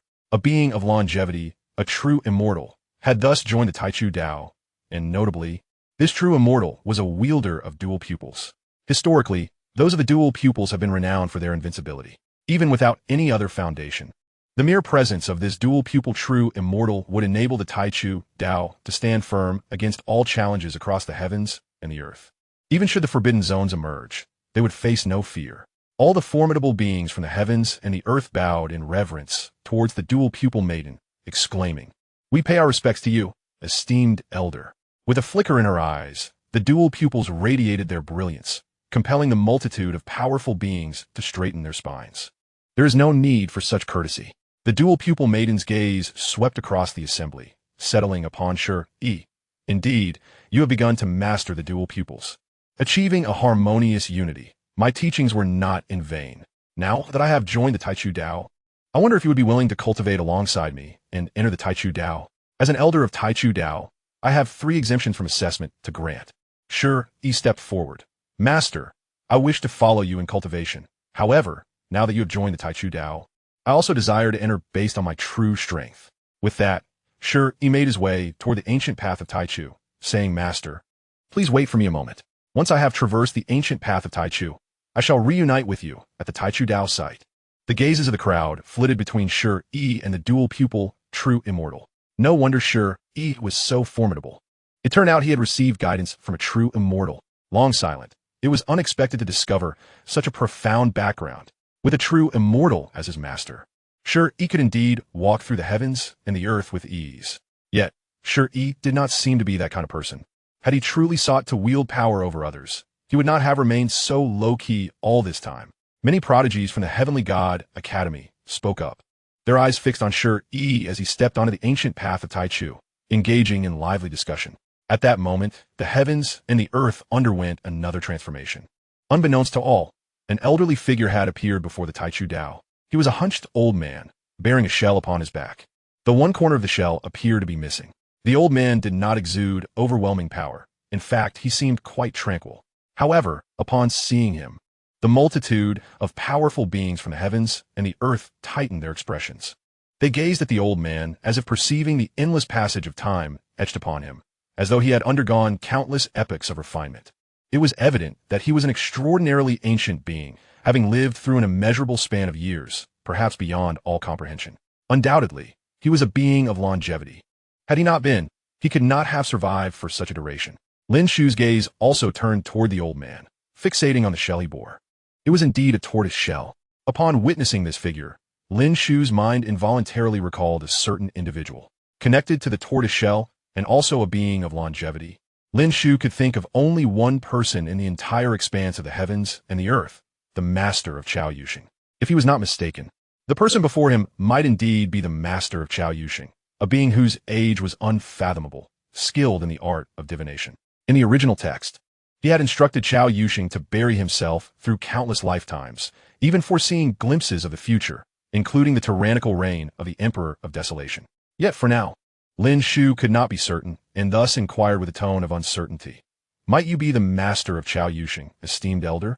The old man, upon hearing Lin Shu's words, nodded in affirmation. Indeed, that mischievous lad is indeed my disciple. The master of the Taichu Dao is truly extraordinary, discerning my identity with a mere glance. In this entire epoch, I have never emerged into the world, yet the master of the Taichu Dao is aware of me. Clearly, the old man was somewhat taken aback by Lin Shu's revelation of his identity. However, his surprise did not end there. The reason he had come was of even greater significance. He had once taken Chao Yushing as his disciple primarily due to the connection between Chao Yushing and a certain supreme being who would dictate the future. Recently, however, he had performed another divination, revealing a chaotic future. Previously, he had predicted the emergence of a supreme being who would dictate the ages, heralding a reckoning in the world. Yet now, he found himself unable to foresee anything, though all signs pointed toward the individual before him. He was unaware of what changes the future might bring, but he was certain that a reckoning would still occur. To avoid being swept up in this reckoning, he had chosen to emerge from seclusion, no longer distancing himself from the mundane world. This time, he opted to join the Taichu Dao, hoping to secure his existence amidst the uncertainty of the future, ensuring he would not be entangled in the forthcoming reckoning. For this decision, he had consulted the divination. The omen was extraordinarily auspicious. Master of the Taichu Dao, I too wish to join the Taichu Dao. Might you grant me this request? If you wish to join, then I shall certainly oblige. Henceforth, you shall be the second inner elder of the Taichu Dao. Thank you. At this moment, he appeared exceedingly elated. He understood that from this moment onward, regardless of the turmoil that lay ahead or the reckoning that the external world might face, he would remain untouched by it.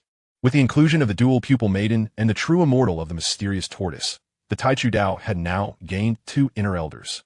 The heavens and the earth were engulfed in silence. Remarkably, the Taichu Dao, even before revealing its own profound heritage, had already attracted two beings of longevity as elders.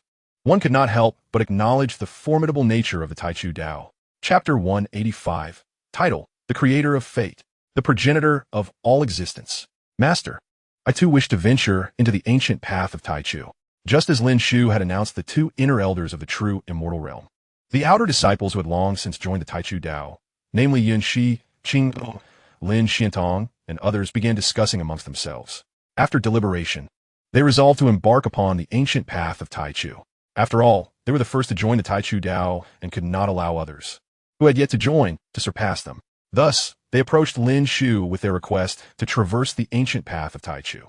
Lin Shu regarded this group of outer disciples and nodded. Very well, then you may proceed. Yes, master. With Lin Shu's approval, Yin Shi, Qing, Yi, Lin Xiantong, Lin Qing, and the other outer disciples made their way toward the ancient path of Taichu, subsequently entering its depths. This scene, of course, was witnessed by the numerous powerful beings across the heavens and the earth. This group of prodigies was also embarking on the ancient path of Taichu. One could only wonder how far they would progress. I believe we should not concern ourselves with how far they can go. Given their strength, passing the 9th trial should be a mere formality. I concur. It will be intriguing to see who completes it the fastest and who is the first to surpass the 9th trial. This sentiment received unanimous agreement from all present. In their eyes, this group of prodigies was undoubtedly capable of overcoming the 9th trial. Following the previous battles at the Heavenly God Academy and the Great Red Sky Border, they had gained a more profound understanding of these prodigies. This group of prodigies could almost eliminate the royal heirs of foreign realms in an instant. In contrast, even the young sovereigns, infused with invincible bloodlines, might not be able to triumph over the royal heirs of foreign realms. Such a comparison revealed that each of these prodigies possessed power that transcended the young sovereigns. If there were indeed distinctions above the young sovereigns, then they were at least one tier above them. Perhaps they could be referred to as young true immortals or even young immortal kings. By the way, who do you think will be the first to traverse the ancient path of Taichu? I believe it will be Yin Shi. After all, She was the first mentioned when a master of the Taichu, Dao, announced the outer disciples. While there is some truth to that, the first to be mentioned may not necessarily be the strongest.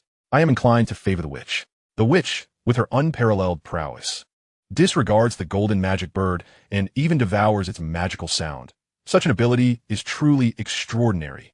I also lean towards Gugu. Are you not aware that Gugu belongs to the true dragon lineage? That is a member of the Ten Fiends race, a group that once stood among the most formidable beings in this realm. Such a race possesses inherent advantages.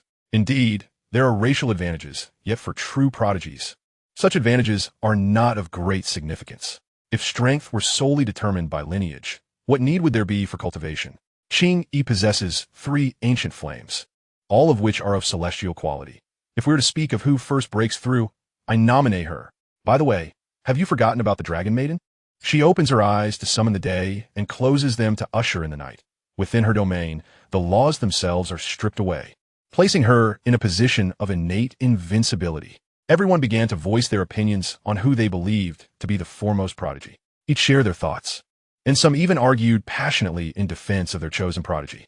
Lin Shu observed this scene and found herself contemplating. It seems there is no one who does not relish in rankings.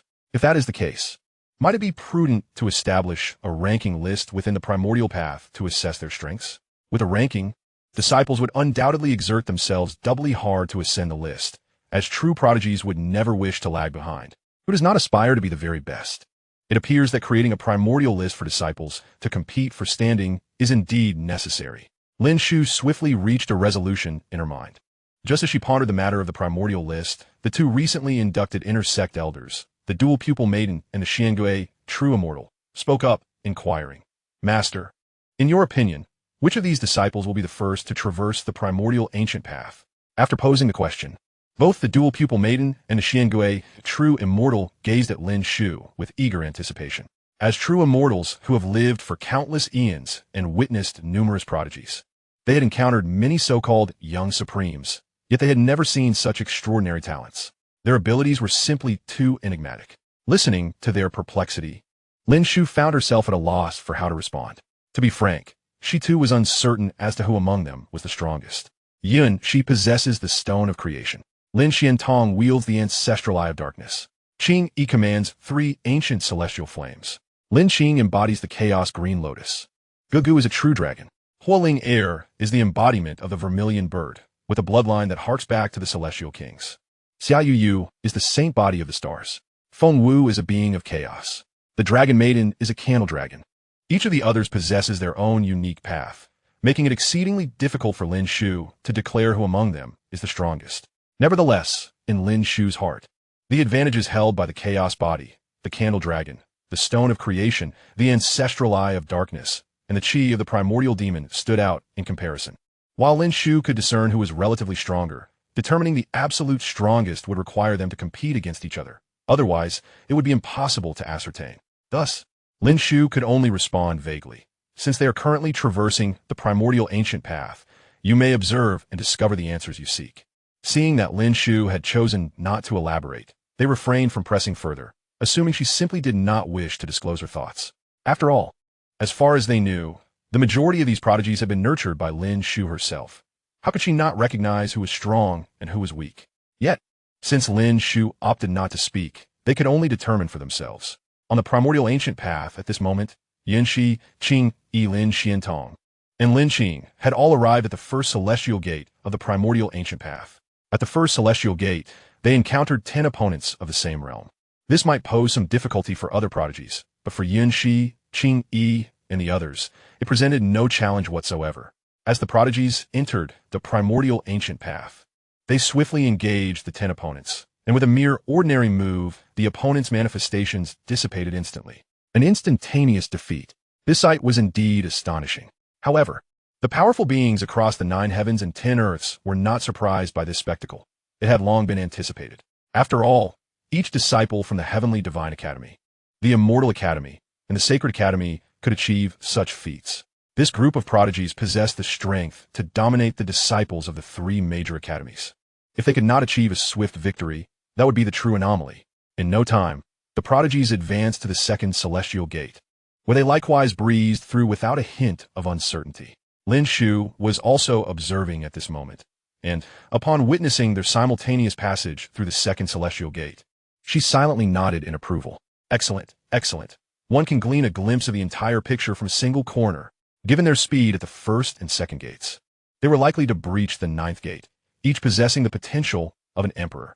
While Lin Shu believed that the treasure she had invested in them could enable them to transform their destinies, the realization of such potential still required their individual efforts. At present, they were performing admirably, demonstrating great diligence. Even Gugu, Lin Xing, and Jixian, whom Lin Shu had hardly invested in, were able to pass through with ease. However, Gugu being a true dragon, Lin Xing embodying the Chaos Green Lotus, and Jixian being the pinnacle of prodigies in this realm, held their own in this endeavor. Yet precisely because Lin Shu had not invested much in these individuals, their pace had somewhat slowed in comparison. Lin Shu gazed upon the primordial ancient path. Yun Shi, Lin Xiantong, Qing Yi, the witch, and others continued to advance through each gate with an overwhelming force, hardly pausing at all. In contrast, Shi Hao was gradually slowing down. Currently, Yun Shi, Lin Xiantong, the witch, Feng Wu, and the dragon maiden formed the first tier in terms of speed, moving through the gates almost without a breath. The second tier comprised Qing Yi, Hualing Air, and Xia Yu, while the third tier included Gugu, Jixian, Lin Qing, and Shi Hao. The fourth tier was represented by Qin Zhuyu. The first tier had now surged past the sixth gate with astonishing speed. The second tier had also reached the sixth gate. The third tier lingered at the fifth gate, while the fourth tier remained at the fourth gate. Lin Shu began to discern where their disparities lay. Yun Shi's comprehension of the Stone of Creation had reached an extraordinarily profound level, having manifested a small world. However, Yun Shi had yet to fully unleash its power. Lin Shu was unaware if any beings had emerged within the small world derived from the Stone of Creation. If beings had appeared, then Yun Shi would undoubtedly occupy the absolute forefront, with no one able to surpass her. If not, she would still rank among the pinnacle tier. Next, the distinctions among the ancestral Eye of Darkness, the Chaos Body, the Candle Dragon, and the Chi of the Primordial Demon were not yet apparent. Their speeds were nearly indistinguishable. As for the second tier, Lin Shu had no particular sentiments. The foremost individual in the second tier was evidently Hualing Air, with her Celestial King bloodline and Vermilion bird body, allowing her to advance ahead of Xia Yu and Qing Yi by several paces. Regrettably, the third tier was less impressive. Shi Hao, Jixian, Lin Qing, and Gugu. Shi Hao and Jixian were originally the apex prodigies of this world, particularly Shi Hao, who ultimately sought to dominate all epics. Yet, he had yet to fully traverse the path of embodying a species.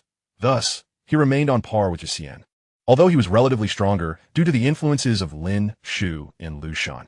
However, compared to the preceding individuals, as Lin Shu would put it, it was as though she had merely provided them with a simple advantage. Shi Hao currently could not compare. Lin Qing, with the Chaos Green Lotus, should have emerged during the era of Shrouded Heavens to achieve the status of the Green Emperor, possessing remarkably extraordinary talent, qualifying him as a true potential emperor. However, when faced with the individuals ahead, he still fell short.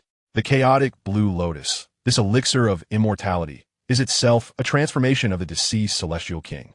Such an existence offers a considerable advantage in the early stages of cultivation, whether in the desolate realms of the lower world, the vast expanse of the 3,000 states, or when compared to the prodigies of the 9 heavens and 10 earths, it possesses the capability to dominate. However, when confronted with someone of Shi Hao's caliber, there exists a slight disparity, especially considering that Shi Hao has now subtly outpaced Lin Qing, leaving Lin Qing relatively further behind. It appears that more emphasis must be placed on the cultivation of Jixian, Gugu, and Lin Qing in the future. Lin Shu pondered quietly. Perhaps taking the Grand Elder Meng Tianzhong to ascend could facilitate their advancement. Ultimately, Lin Shu's gaze fell upon Qin Zhuyu. Qin Zhuyu, devoid of any extraordinary bloodline or unique physique, has managed to reach this stage solely through a single cultivation technique, which is commendable in itself. One could assert that Qin Zhuyu is the most ordinary among Lin Shu's companions. In the desolate realms of the lower world, she would hardly stand out. Were it not for Lin Shu's bestowal of the technique, she might never have even arrived in the 3,000 states. Yet now, she has remarkably breached the 4th gate of the primordial ancient path in a short span of time, which has certainly exceeded Lin Shu's expectations. Lin Shu scrutinized Qin Zhuyu closely and soon comprehended the reason behind her progress. Remarkably, she has advanced her inner universe cultivation to such an extent Or perhaps she has even glimpsed the methods of the celestial emperors, enabling her to reach this juncture.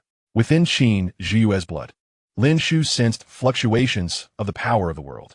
This indicates that Qin Zhiyue is evolving her blood towards the stars, the microcosm, and ultimately, the universe.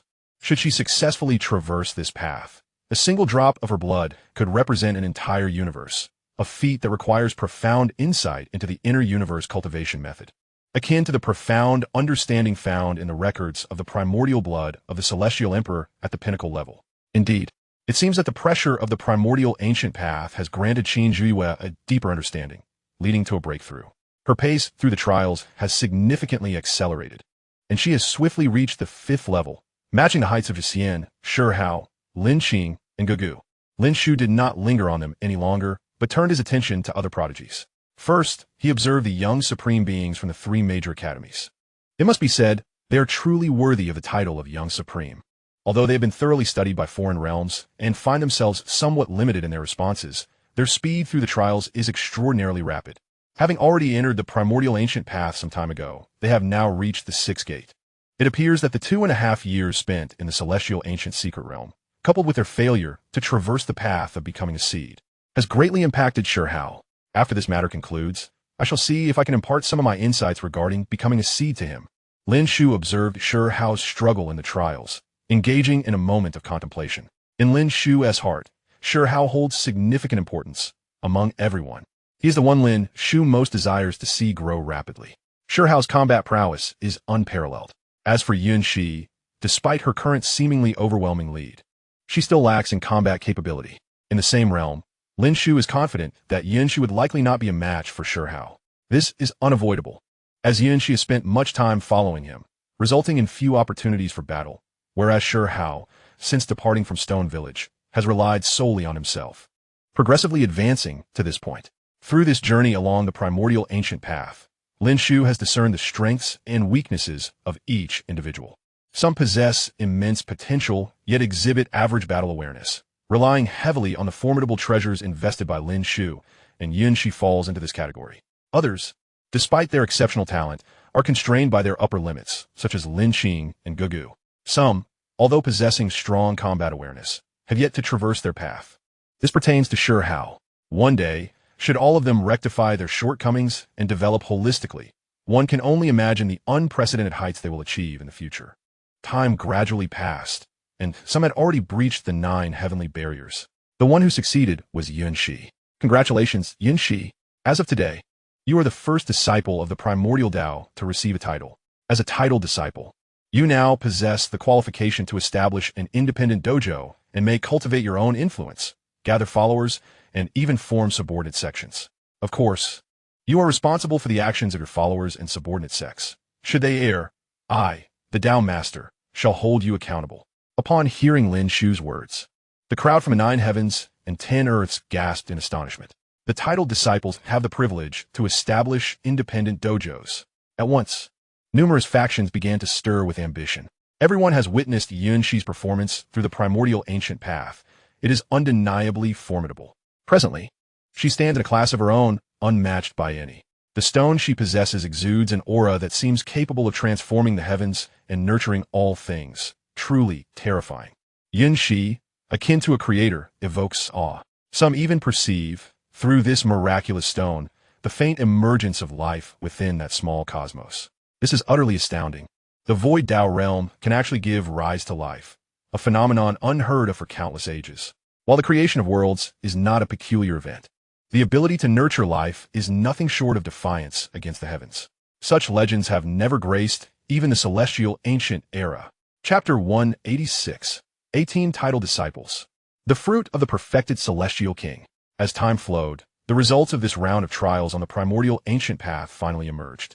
Without hesitation, Lin Shu announced the outcome.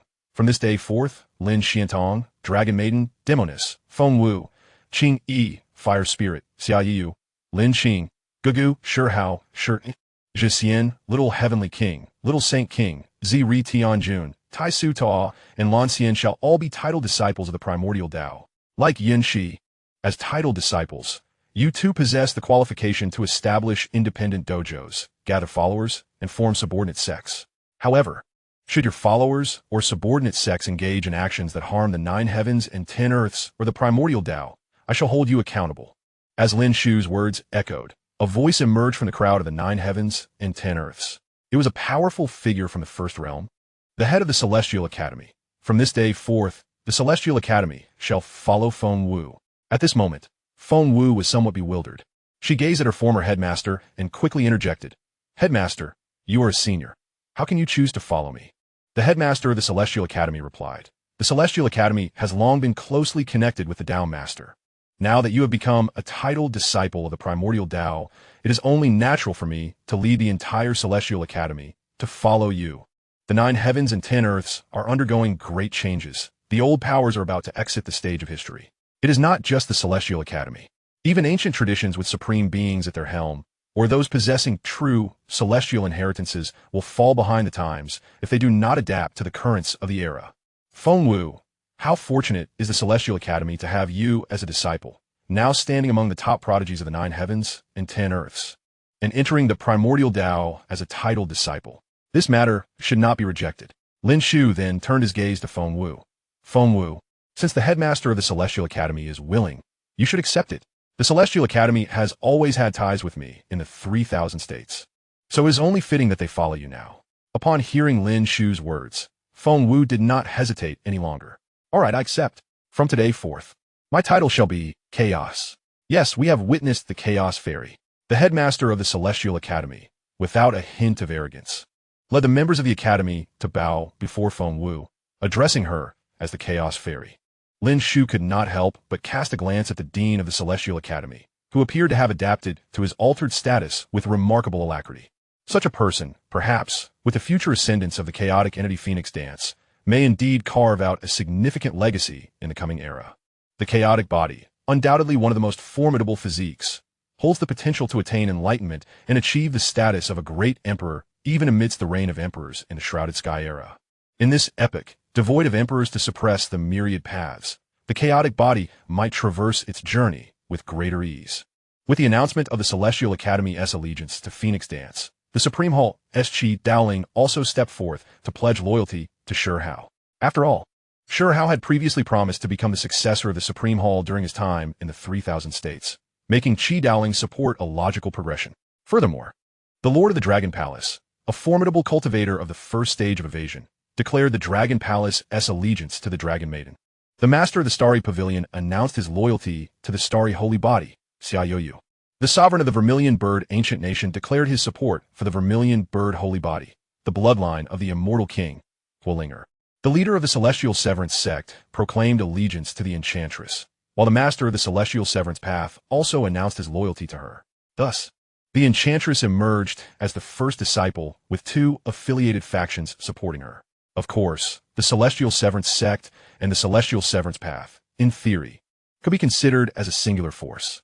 Nevertheless, viewing them as 2 distinct entities, one in the 3,000 states and the other in the 9 heavens, is not unreasonable. What astonished Lin Shu, however, was the intention of the Celestial Restoration sect and the Celestial Restoration Path to ally with Qing Yi. After all, their saintess was Yuchan, and it would be more fitting for them to pledge allegiance to her. Yet, Yuchan had failed to surpass the 9th heavenly barrier, halting at the 7th, and thus had not become a disciple of renown. Although her celestial spirit was subtly awakening, it had yet to merge with her other self, leaving her endowments somewhat lacking, insufficient for the status of an emperor. In the original text, even after merging with her other self and the Qing Yu flame, Yuchan's talents were not particularly exceptional. Thus, her current state, without such merges, was considerably diminished. Perhaps it was Yuchan's inability to become a disciple of renown that led the Celestial Restoration sect and the Celestial Restoration Path to gamble on Qing Yi. After all, Qing Yi and Yuchan were originally one and the same. Qing Yi, observing the leaders of the Celestial Restoration sect and the Celestial Restoration Path, declined their proposition. "I am aware of your intentions. However, I firmly believe that Yuchan will ultimately become a disciple of renown. Should you wish to pursue a path with her in the future, you may do so." Qing Yi understood the motivations behind the Celestial Restoration sect and the Celestial Restoration Path. Their allegiance was not truly sincere. After all, she had scarcely exchanged words with them. Their support was merely a reflection of their regard for her past connection with Yuchan and her emerging talents. A mere gamble. Had it not been for Yuchan, She would not have hesitated to accept the allegiance of these two factions, although their initial intentions may not have been genuine. Qing Yi was confident that as long as she continued to grow stronger, she would eventually dominate these factions, compelling them to become genuinely loyal. However, considering Yuchan, Qing Yi opted to refuse. Ultimately, as her other self, severing ties with Yuchan left her with a sense of indebtedness. And to absorb these two powerful factions now would amount to stripping away everything that belonged to Yuchan. Qing Yi possessed her own opportunities and felt a debt to Yuchan. Thus, she had no desire to seize what rightfully belonged to Yuchan. As for whether Yuchan could control the Celestial Restoration Sect and the Celestial Restoration Path, Qing Yi was unconcerned, as she had left the opportunity open for her. The Celestial Restoration Sect and the Celestial Restoration Path were taken aback by Qing Yi's rejection. Did she not understand that with their support, her future would be replete with resources, allowing her to grow even more rapidly? Although they harbored ulterior motives, hoping to manipulate Qing Yi, they believed that since she was ultimately a derivation of Yuchan, her character would bear similarities. Perhaps they saw an opportunity to regain control, viewing their allegiance as mere formalities before the master of the primordial path. Lin Shu observed Qing Yi's refusal without significant alteration in his expression. He was well aware that some factions were not genuinely loyal, but sought to leverage the rise of a disciple of renown. Coincidentally, Lin Shu intended to use this as a test for them. For disciples of renown, the 9 heavens and 10 earths posed minimal threats. This was an opportune moment for them to contend with their affiliated factions and ascertain whether they could genuinely master those seeking to rise through them. If they could not accomplish this, Lin Shu would not hesitate to strip them of their titles as disciples of renown. He continued to announce the inner disciples. Inner disciples: Yuchan, Yu Wudi, Taiyin Yutu, Chao Yusheng, Mu Yuan, Shi Hao, Yun, Chang'an, and those who have successfully passed the 3rd heavenly barrier are eligible to enter the primordial path as outer disciples. With numerous inner and outer disciples, Lin Shu did not enumerate them all, as he did not know the names of some individuals. Nevertheless, they had indeed passed the 3rd heavenly barrier, with some even cultivating 2 strands of celestial energy. Thus, the establishment of the primordial path, the selection of outer and inner disciples, and the disciples of renown finally reached a conclusion. In total, there were 18 disciples of renown, 25 inner disciples, and a remarkable 52 outer disciples, bringing the total to 87 disciples. While still relatively sparse, each of these 87 disciples was exceptional within the 9 heavens and 10 earths. Perhaps there were still extraordinarily gifted individuals yet to enter the primordial path, but at least 90% of the top-tier prodigies had joined. The only top-tier prodigy that Lin Shu could name who had not entered the primordial path was the Son of Heaven, a 10-time champion of the ancient secret realms of the 3,000 states. In fact, he had not even made an appearance. Perhaps he was in seclusion. The Son of Heaven, having reigned supreme for 10 lifetimes, was unparalleled in the ancient times. As Lin Shu observed the rise of prodigies around him, it was only natural that the Son of Heaven felt the pressure. Once invincible for 10 lifetimes, he now faced a succession of rivals who could match or even surpass him. It would be strange if he felt no pressure at all. Seated upon the Master's throne of the primordial path, Lin Shu surveyed the myriad powerful beings of the 9 heavens and 10 earths before continuing. I have previously stated that at the grand ceremony of the primordial path, I would reward those who contributed to the downfall of the 3 great long-lived families. The time for rewards is now upon us. The mention of rewards, including the supreme Tao fruit and the true immortal Tao fruit, ignited excitement among the various factions and powerful beings of the 9 heavens and 10 earths.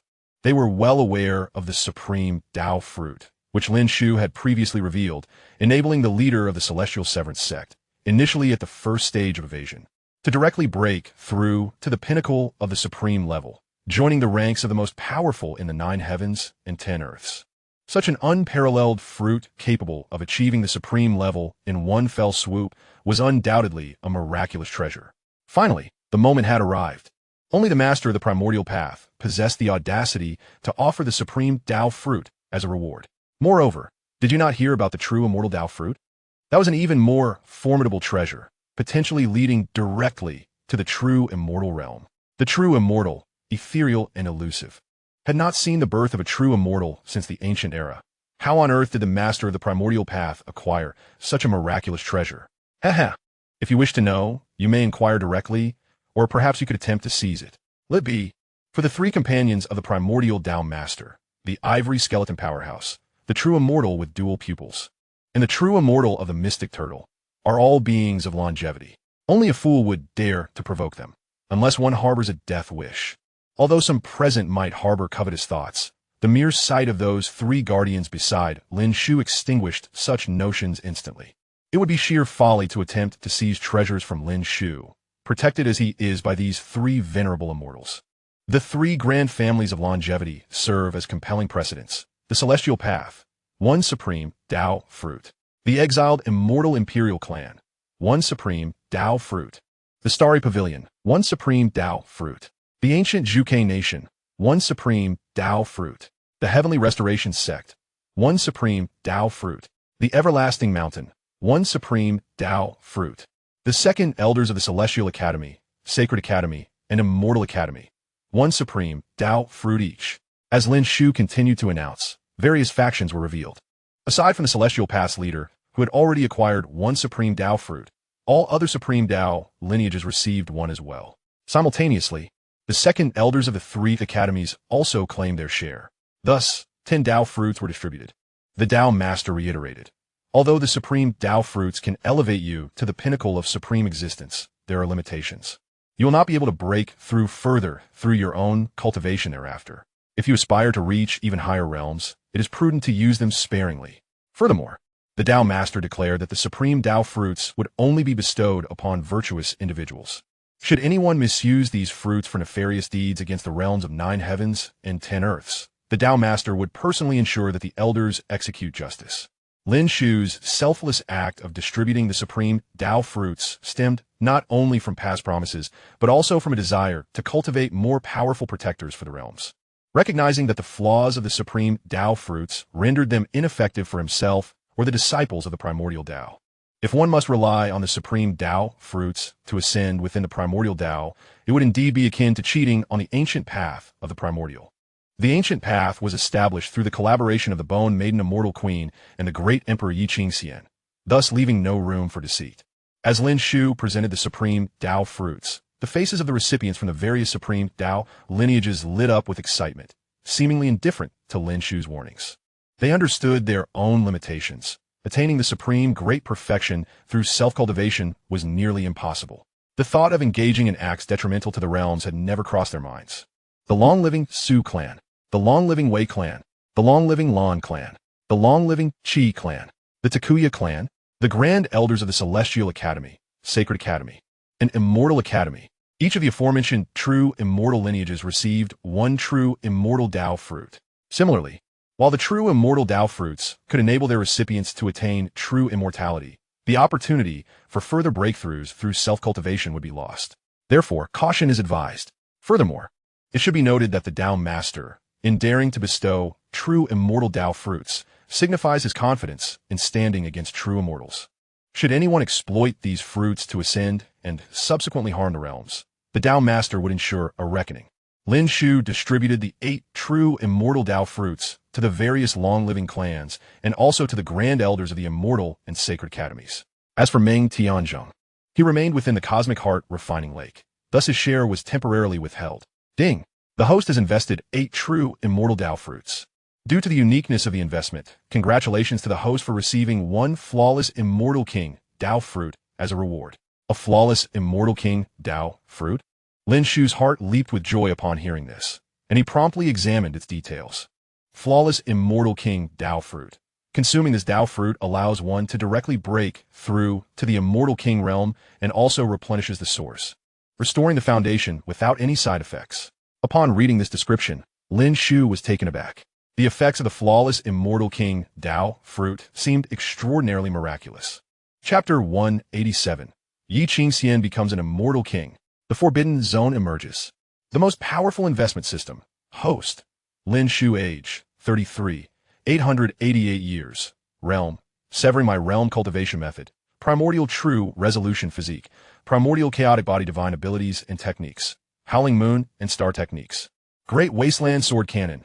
Primordial spirit. Primordial chaos. Primordial initial light. True dragon techniques. Qilin techniques. Cicada techniques. Thunder Emperor techniques investments made. Lu Shun. Shi Hao, Yin Shi, Lin Xiantong, Huo Linger, Qing Yi, Lin Qing, Xia Youyu, Qin Zhuyu, Feng Wu, Demoness, Dragon Maiden, Gugu, Celestial Path Leader, Moon Rabbit, Chao Yuxing, Shi Hao. Yu Chan, Exiled Immortal, Mu Yuan Investment Rewards. All claimed lottery chances. Annual draw, 0 times. Monthly draw, 0 times. Possessions, 20 Celestial Realm Guardians. 2 Supreme Realm Mounts, True Phoenix and Chaotic Demon Ape. 2 Celestial Realm Mounts, Thunder Lion and Howling Moon Celestial Wolf. Time Space Hall, Primordial Tower, Destiny Stones X2. True Water of Tai Chi, Ancient Tea Tree of Enlightenment, Great Initial Sword. Inner Universe Cultivation Method, 3 Flowers Gathering at the Summit and 5 Chi Converging Techniques. 3 Supreme Entities, Thunder Spirit Clan, Divine Cicada Clan, Qilin, Wutong Divine Tree. 10 Flawless Golden Pills, 8 3 Light Divine Waters, 20 True Immortal Bodies, 28 Flawless Celestial Fruits. 29 Supreme Tao Fruits, 2 True Immortal Tao Fruits. Sapling of the Celestial Paths Construct for Immortal King Bodies, including 1 from the Demon King. 2 9-colored Celestial Pills.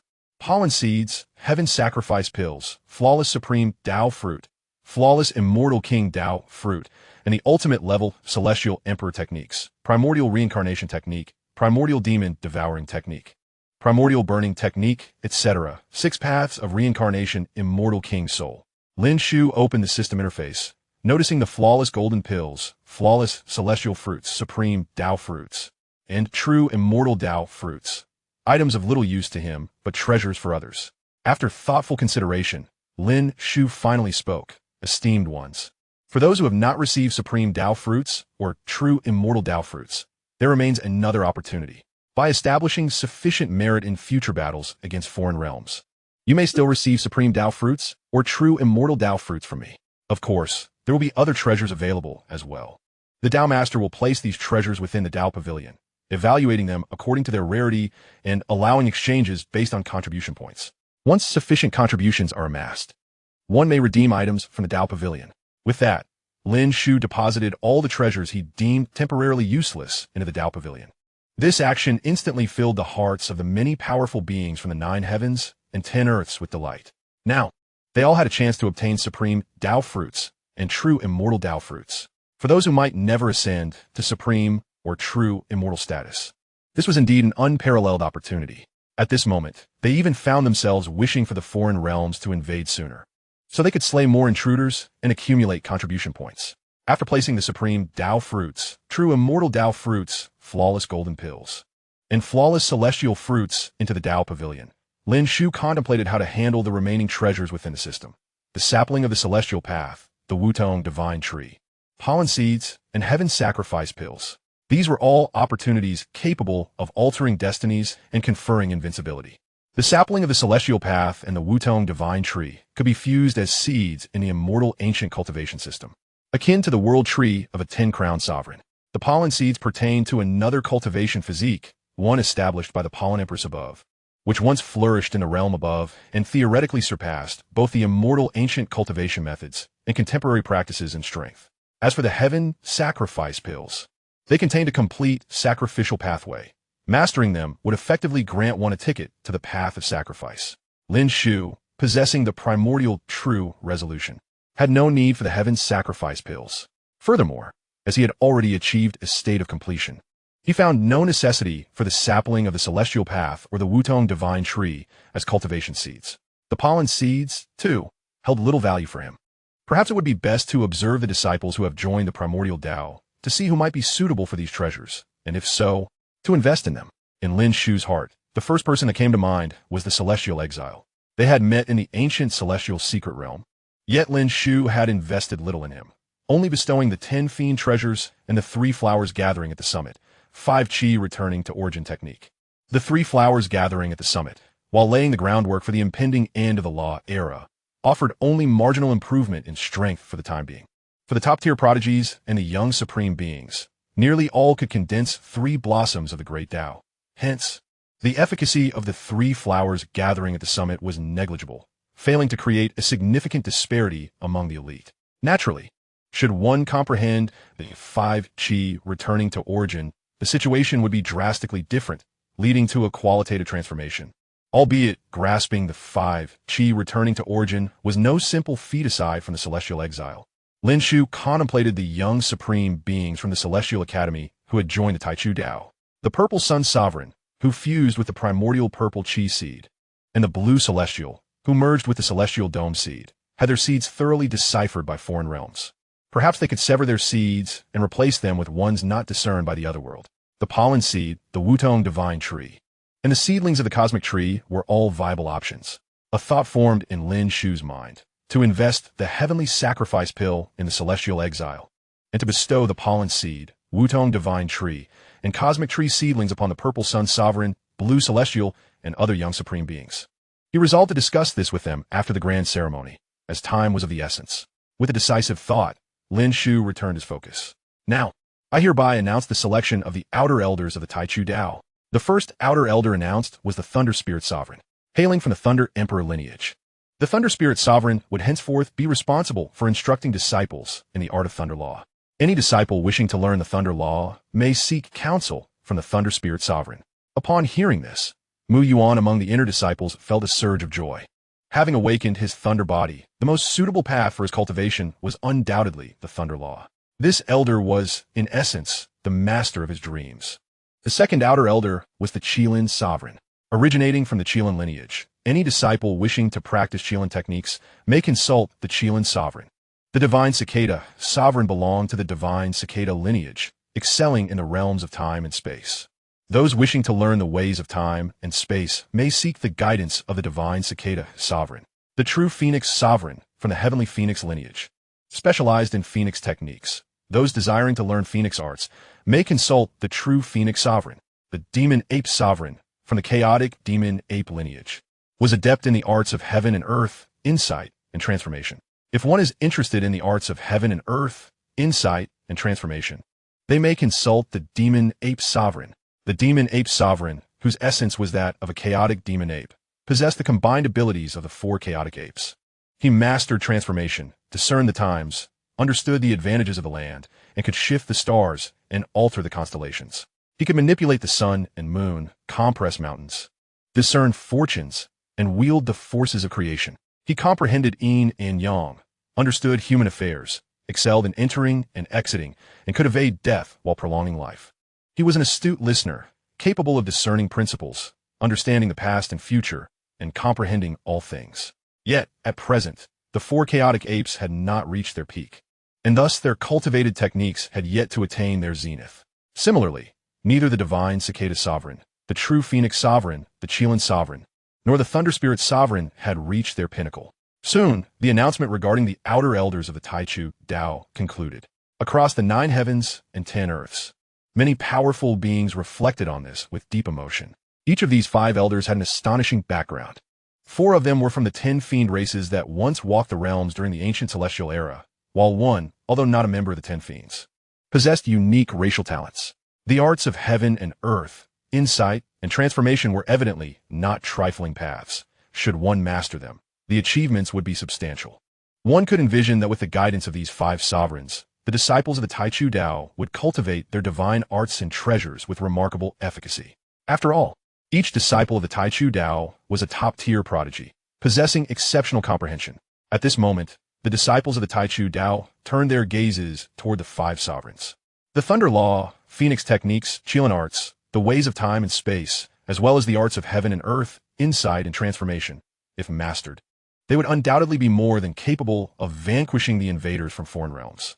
Just then, Yi Qingshan approached Lin Shu's side. She looked at Lin Shu and inquired, "What about me? Given my contributions to the opening of the ancient Taichu path, I believe I deserve a place among the outer elders of the Taichu Dao. Do I not?" Lin Shu smiled at Yi Qingshan, replying, "Your position as elder is certainly well-deserved. However, your arrival in this realm came at a great cost, and your fundamental essence has been compromised. Thus, I wish to see if I can restore your foundational essence. I possess a flawless celestial king fruit. Upon consumption, it can replenish your foundational essence and directly elevate you to the celestial king realm." Yi Qingshan shook her head in response. "It's of no use. Let us give it a try. What if it works?" Lin Shu insisted. "But if it doesn't, wouldn't that mean losing a celestial king powerhouse on your part?" Lin Shu shook his head again, stating, "In my view, a celestial king cannot compare to you." For Lin Shu, regardless of perspective, a celestial king was no match for Yi Qingshan. In terms of status, her grandfather, Yi Fan, was destined to tread the path of sacrificial rites. In terms of potential, Yi Qingshan's ascendance to the Celestial Emperor realm was virtually guaranteed. Should she encounter opportunities, she could also hope to step onto the sacrificial path. How could a Celestial King be compared to Yi Qingshan? As for failure, even if it were to happen, Yi Qingshan could still break through to the Celestial King realm. And that was not a concern. The only thing to be mindful of was whether it could restore her foundation and essence. This was the flawless Celestial King fruit. As he spoke, Lin Shu retrieved the flawless Celestial King fruit from the system space and handed it to Yi Qingshan. Once the establishment of the Taichu Dao concludes, you may proceed to the time-space hall to refine it. Yi Qingshan gazed at the flawless Celestial King fruit and ultimately nodded in acceptance. Nearby, the Bone Maiden Sovereign, the Dual Pupil Maiden, and the true Xian Turtle Immortal had been standing beside Lin Shu. They had naturally overheard the conversation between Lin Shu and Yi Qingshan and had also seen the flawless Celestial King fruit. The three were taken aback. They sensed an astonishing energy emanating from the fruit. Even for them, it held supreme utility. Although they were skeptical about the existence of such an unparalleled treasure as the Celestial King Dao fruit, witnessing it firsthand compelled them to believe. Upon the fruit's appearance, their hearts surged with a profound yearning, a powerful desire that they could not ignore.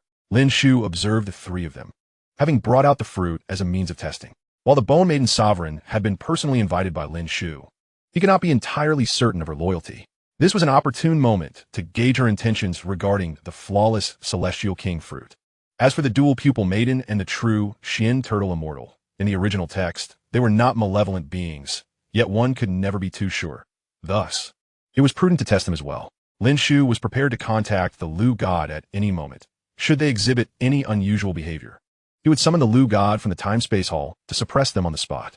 As for whether Lin Shu feared they might strike with thunderous force, he was not concerned. After all, Lin Shu could enter the time-space hall at any time, no matter how powerful they were. It was utterly impossible for them to inflict harm upon him through the time-space hall. Furthermore, Lin Shu had the Taichu Tower and the Taichu Sword, his life-bound treasures that could shield him from fatal attacks. Lacking absolute certainty, Lin Shu would not dare to undertake such a risky test, especially considering the immense allure of the flawless Celestial King fruit. In this world, aside from a few beings on the other side of the realm sea, no one could ignore such a treasure. Fortunately, although the three exhibited a fervent glint in their eyes, they ultimately refrained from taking action, suppressing their urges. Dao Master, I never expected you to possess such an unparalleled treasure. I have not heard of it in countless ages. The Bone Fairy King sighed contemplatively, to speak candidly.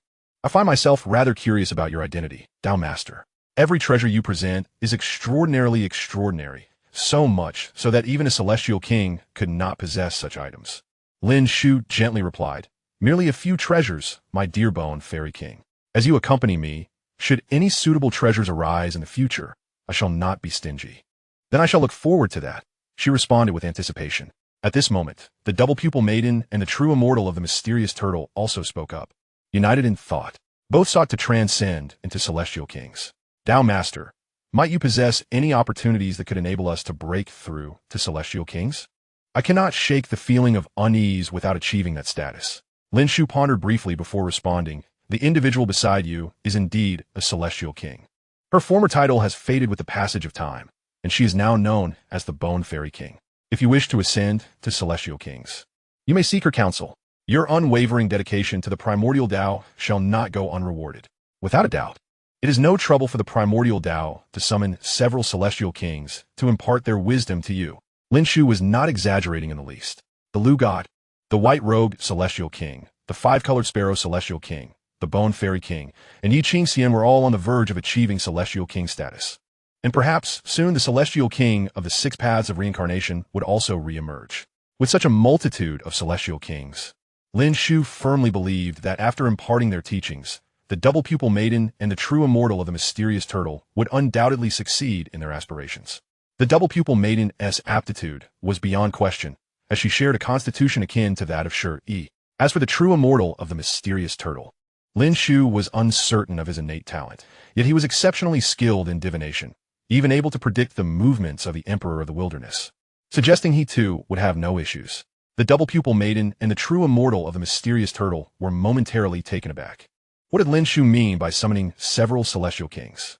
Celestial Kings, such exalted beings, the supreme powers of the 9 heavens and 10 earths during the celestial ancient era, seem to be mentioned so casually by Lin Shu. To possess even one would render one invincible across the realms. Yet here he spoke of multiple with alarming ease. At that very moment, the heavens and the earth underwent a sudden transformation as a supreme power emerged. The strong beings within the 9 heavens and 10 earths, whether present in the primordial Tao or not, turned pale and gazed gravely toward a particular direction in the 9 heavens and 10 earths, toward the vicinity of the Imperial Pass. A mysterious area that had remained eerily silent for countless eons, devoid of any contact with the outside world, now erupted with brilliant light. A radiance that illuminated the entirety of the 9 heavens and 10 earths. A forbidden zone, the emergence of a forbidden zone, had the ostentatious nature of the primordial Tao ultimately drawn forth the awakening of a forbidden zone. The Bone Fairy King, the Double Pupil Maiden, and the true immortal of the mysterious turtle, 3 celestial powers, now unleashed their own might to confront the boundless anomalies arising from the forbidden zone's emergence. In the next moment, within the forbidden zone, a bridge of heaven and earth, constructed from innumerable grand universes, extended forth, shrouded in surging chaos. An overwhelming aura enveloping the 9 heavens and 10 earths. The outer stars, impacted by this supreme aura, swayed uncontrollably, cascading downwards, yet ultimately not falling into the 9 heavens and 10 earths, but rather descending upon the bridge, transforming into a path of stars, with stars paving the way. The cosmos as its foundation, the bridge of heaven and earth surged forth with unparalleled might, heading directly toward the exterior of the primordial Tao. Chapter 188. The Anomalous Master of the Forbidden Zone. Have you ever witnessed such unprecedented dominance? The Forbidden Zone had emerged. The 9 heavens and 10 earths were in turmoil. Every powerful being felt a tightening in their throats. The Forbidden Zone, the most mysterious and formidable domain of the 9 heavens and 10 earths, was impenetrable to outsiders. Those who mistakenly entered had no hope of survival. All powerful beings in the 9 heavens and 10 earths spoke of the Forbidden Zone with trepidation. Even the Supreme had a natural fear of it. It is known that the mysterious Forbidden Zone in the 9 heavens had always been silent, indifferent to the passage of countless generations, the celestial ancient fading into obscurity, untouched by the mundane world, wholly isolated from it. They remained cut off from the world, never venturing forth, as time flowed ceaselessly, burying one era after another, remaining eternally desolate. However, all were aware that there must be life within the Forbidden Zone. It was a sacred ground, not to be tread upon, lest one face merciless retribution. For countless ages, even though all knew there were terrifying beings within, none could ascertain which race they belonged to or how powerful they truly were. To the world, they were shrouded in mystery, existing in a realm beyond reach, akin to beings from another world. Now, this Forbidden Zone, which had nearly ceased to belong to the 9 heavens and 10 earths, had suddenly emerged at this moment. All powerful beings understood that the emergence of the Forbidden Zone signified an event of monumental importance. Otherwise, it would not have appeared so readily. One could only wonder what purpose lay behind this emergence. Let us hope it does not signify enmity with the primordial Tao. It should not, as the primordial Tao openly possesses true immortal elders, and that snow-white skull appears to be even more formidable than a true immortal. Perhaps the Forbidden Zone would not dare to recklessly provoke them. Yet, the Forbidden Zone remains too enigmatic. None can fathom its depths. The primordial Tao, while indeed powerful, could it truly contend with the Forbidden Zone? All powerful beings engaged in fervent discussion. Amidst the flurry of speculation, the bridge of heaven and earth had already traversed several realms of the 9 heavens and 10 earths, reaching the outer edges of the primordial Tao at an astonishing speed. It was an ancient path wrought from stars and the cosmos. At that moment, at the end of the bridge of heaven and earth, a being from mysterious Forbidden Zone stepped onto the bridge. The multitude of powerful beings across the 9 heavens and 10 earths stirred, their gazes filled with both trepidation and anticipation. Many powerful beings turned their eyes toward the bridge of heaven and earth. Was a being from the Forbidden Zone finally emerging? A voice called out, "A being from the Forbidden Zone has appeared." This is utterly shocking. All eyes fixated upon the end of the bridge, toward the Forbidden Zone. Was it only one being that emerged from the Forbidden Zone? The myriad powerful beings opened their celestial eyes, eager to discern the nature of the being from the Forbidden Zone. After all these years, everyone wished to know what manner of race could claim such territory, creating its own realm. At that moment, they finally beheld the legendary being of the Forbidden Zone. In an instant, all fell silent, unable to utter a word. Their gazes transfixed.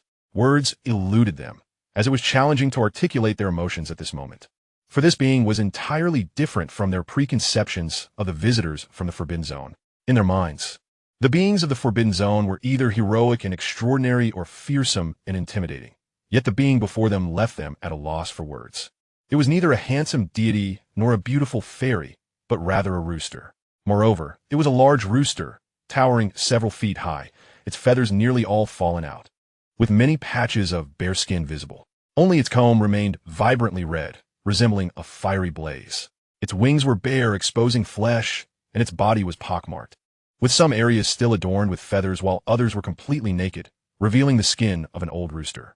Thus, the crowd stood speechless, utterly bewildered.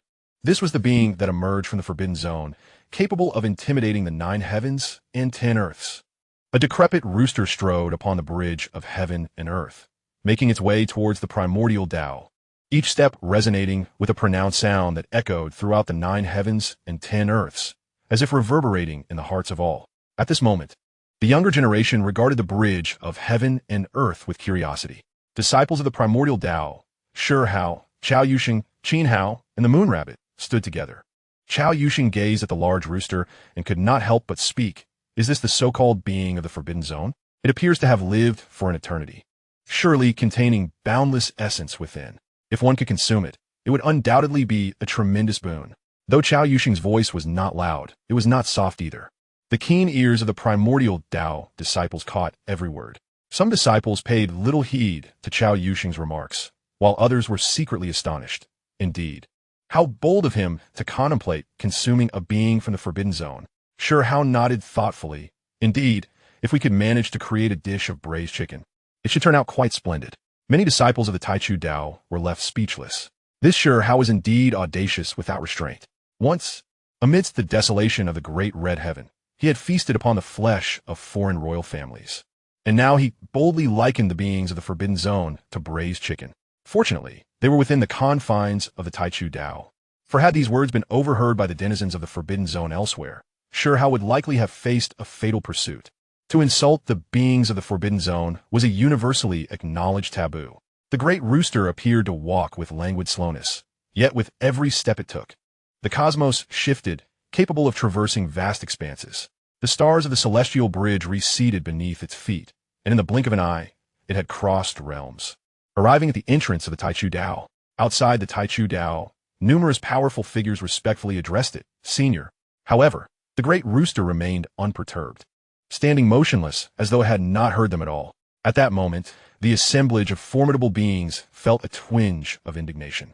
Did this indicate a lack of respect? Even the most illustrious beings from the Forbidden Zone should not exhibit such arrogance. It was somewhat unreasonable to arrive at the Taichu Tao and maintain such an air of superiority. Just then, a cough resonated, not from the rooster, but from atop its back. An elderly man emerged from the sparse feathers, bleary-eyed, and remarked, "Ah, we have arrived." He spoke in the ancient celestial tongue, a dialect from a bygone era, entirely distinct from the present. However, he swiftly switched to the contemporary language, smiling gently at the young ones. "Do not take offense. My mount suffered an ailment during a past battle, rendering its 5 senses, including hearing, nearly non-functional. It did not catch your greetings. It is not a matter of arrogance."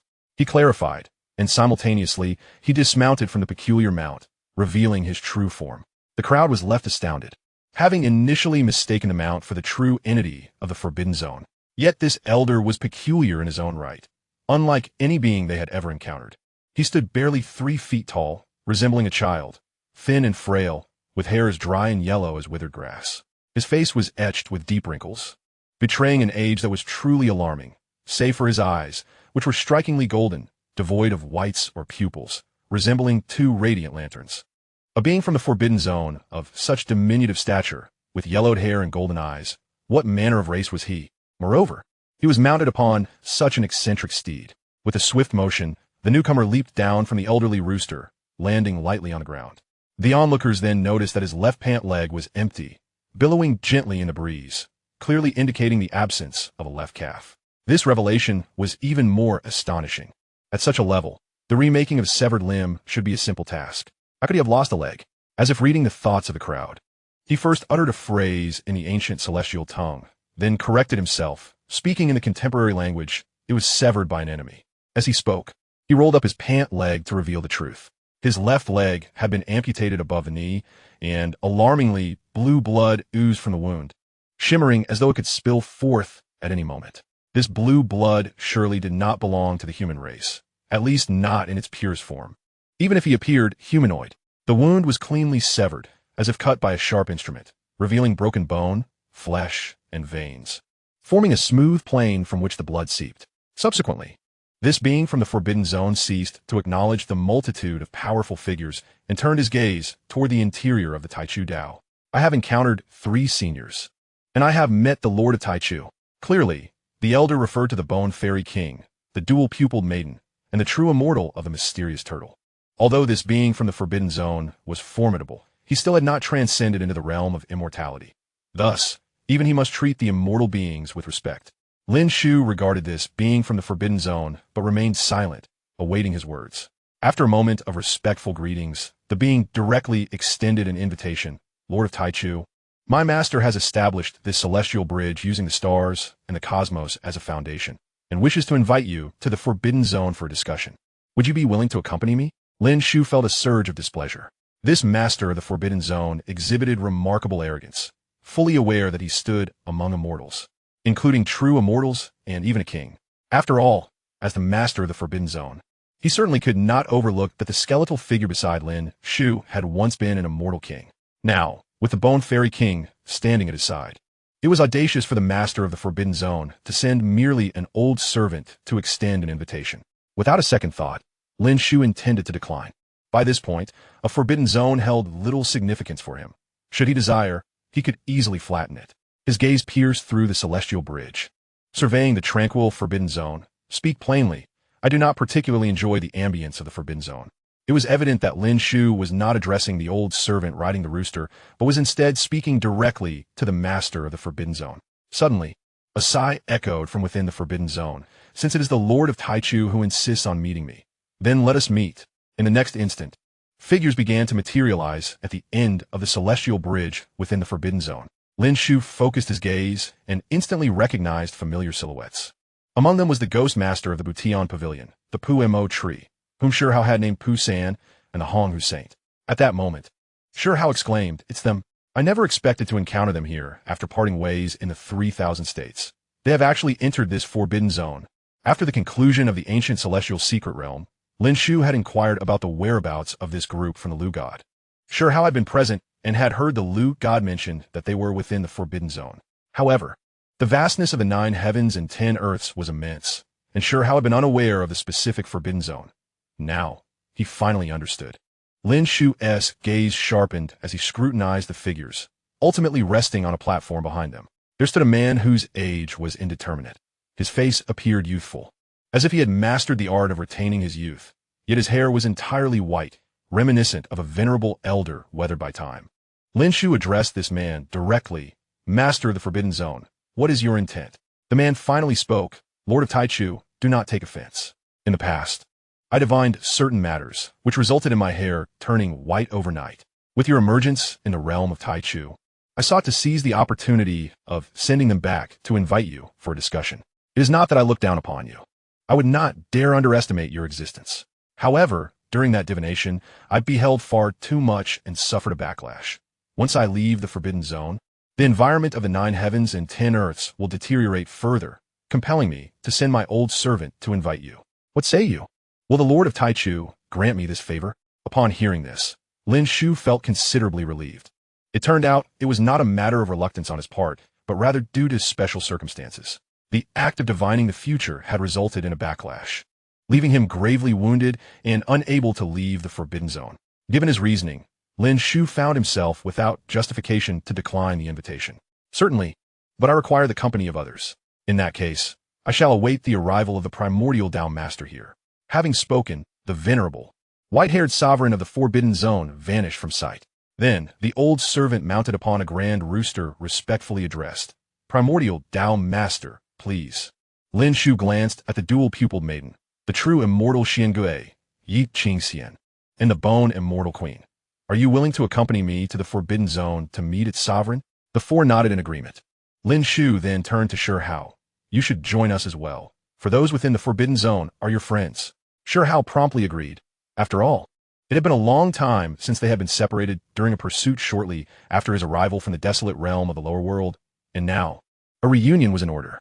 Subsequently, the group followed the old servant mounted on the Grand Rooster, traversing the bridge of heaven and earth into the depths of the Forbidden Zone. As Lin Shu and his companions entered, the bridge of heaven and earth vanished from sight. All the powerful beings gazed toward the direction of the Forbidden Zone, their hearts filled with bewilderment. Why had the sovereign of the Forbidden Zone invited Lin Shu into its depths? While the myriad strong beings pondered the intentions of the sovereign, Lin Shu had already ventured deep into the Forbidden Zone. Welcome, Primordial Tao Master. Welcome, esteemed friends. Welcome, young companion. The sovereign of the Forbidden Zone addressed Lin Shu and his companions one by one. However, when he turned his gaze toward Shi Hao, he paused momentarily. Lin Shu, observing the sovereign's unexpectedly amiable demeanor, felt a tinge of confusion. The sovereign before him, undoubtedly a celestial king, exhibited an unusual degree of friendliness, which was quite out of the ordinary. Noticing the brief pause as the sovereign regarded Shi Hao, seemingly contemplating how to address him, Lin Shu began to form a conjecture. Perhaps he had glimpsed the Great Reckoning, the most tumultuous era in history, and the one who ruled over the ages. Chapter 189. The Primordial Tao adds a Celestial King. Celestial King Tianyan. This scene left the inhabitants of the Forbidden Zone exchanging glances in astonishment. The sovereign, an unparalleled existence, and a celestial king, had never displayed such kindness before.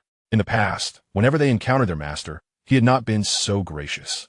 The inhabitants of the Forbidden Zone regarded Lin Shu and his companions with confusion, struggling to comprehend why their master was treating these outsiders with such benevolence.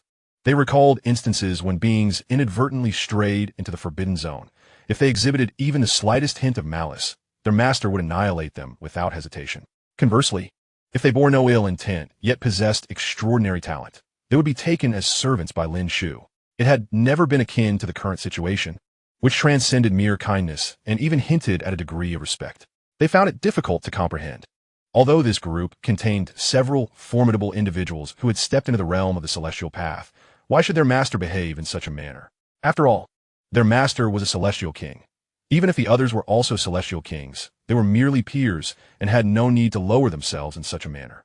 To the inhabitants of the Forbidden Zone, while their master did not display overt humility, his extraordinary kindness toward these external beings equated to a form of subservience.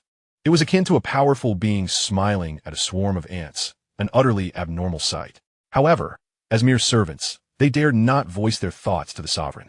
Only one woman stepped forward. She was a descendant of the sovereign, the most exceptional of her generation, having already reached the realm of severing myriad. Should she venture beyond the Forbidden Zone to the 9 heavens and 10 earths, she would undoubtedly dominate numerous young sovereigns. Her ample talent afforded her the privilege of standing beside the sovereign. Otherwise, after countless ages, the sovereign's descendants would number beyond reckoning, and without extraordinary talent, one would lack the qualification even to gaze upon him. The young woman addressed the sovereign, ancient ancestor. Now that our guests have arrived, should we not commence our discussions? Even the most outstanding of descendants dared not contradict, merely offering a gentle reminder. The white-haired sovereign glanced at his descendant, aware that she was attempting to prompt him. Yet he paid no heed. Only the sovereign himself comprehended the true magnitude of the threat posed by the group before him. Perhaps a century prior, he had glimpsed the future. In his foresight, he beheld the world descending into the darkest turmoil, where one individual executed a reckoning upon the entire realm, including the 9 heavens, 10 earths, celestial domains, and even the boundless seas of realms, leaving none unscathed. Following that, he ruled over the ages with an iron fist. At that time, he could not discern the figure of that individual, unaware of their identity. However, upon seeing Shi Hao, he felt an uncanny familiarity, as if he were gazing upon the hazy silhouette he had foreseen a century prior. Faced with such an existence, even as the sovereign of the Forbidden Zone and a celestial king, he struggled to maintain his composure. In his visions, celestial kings had perished in droves.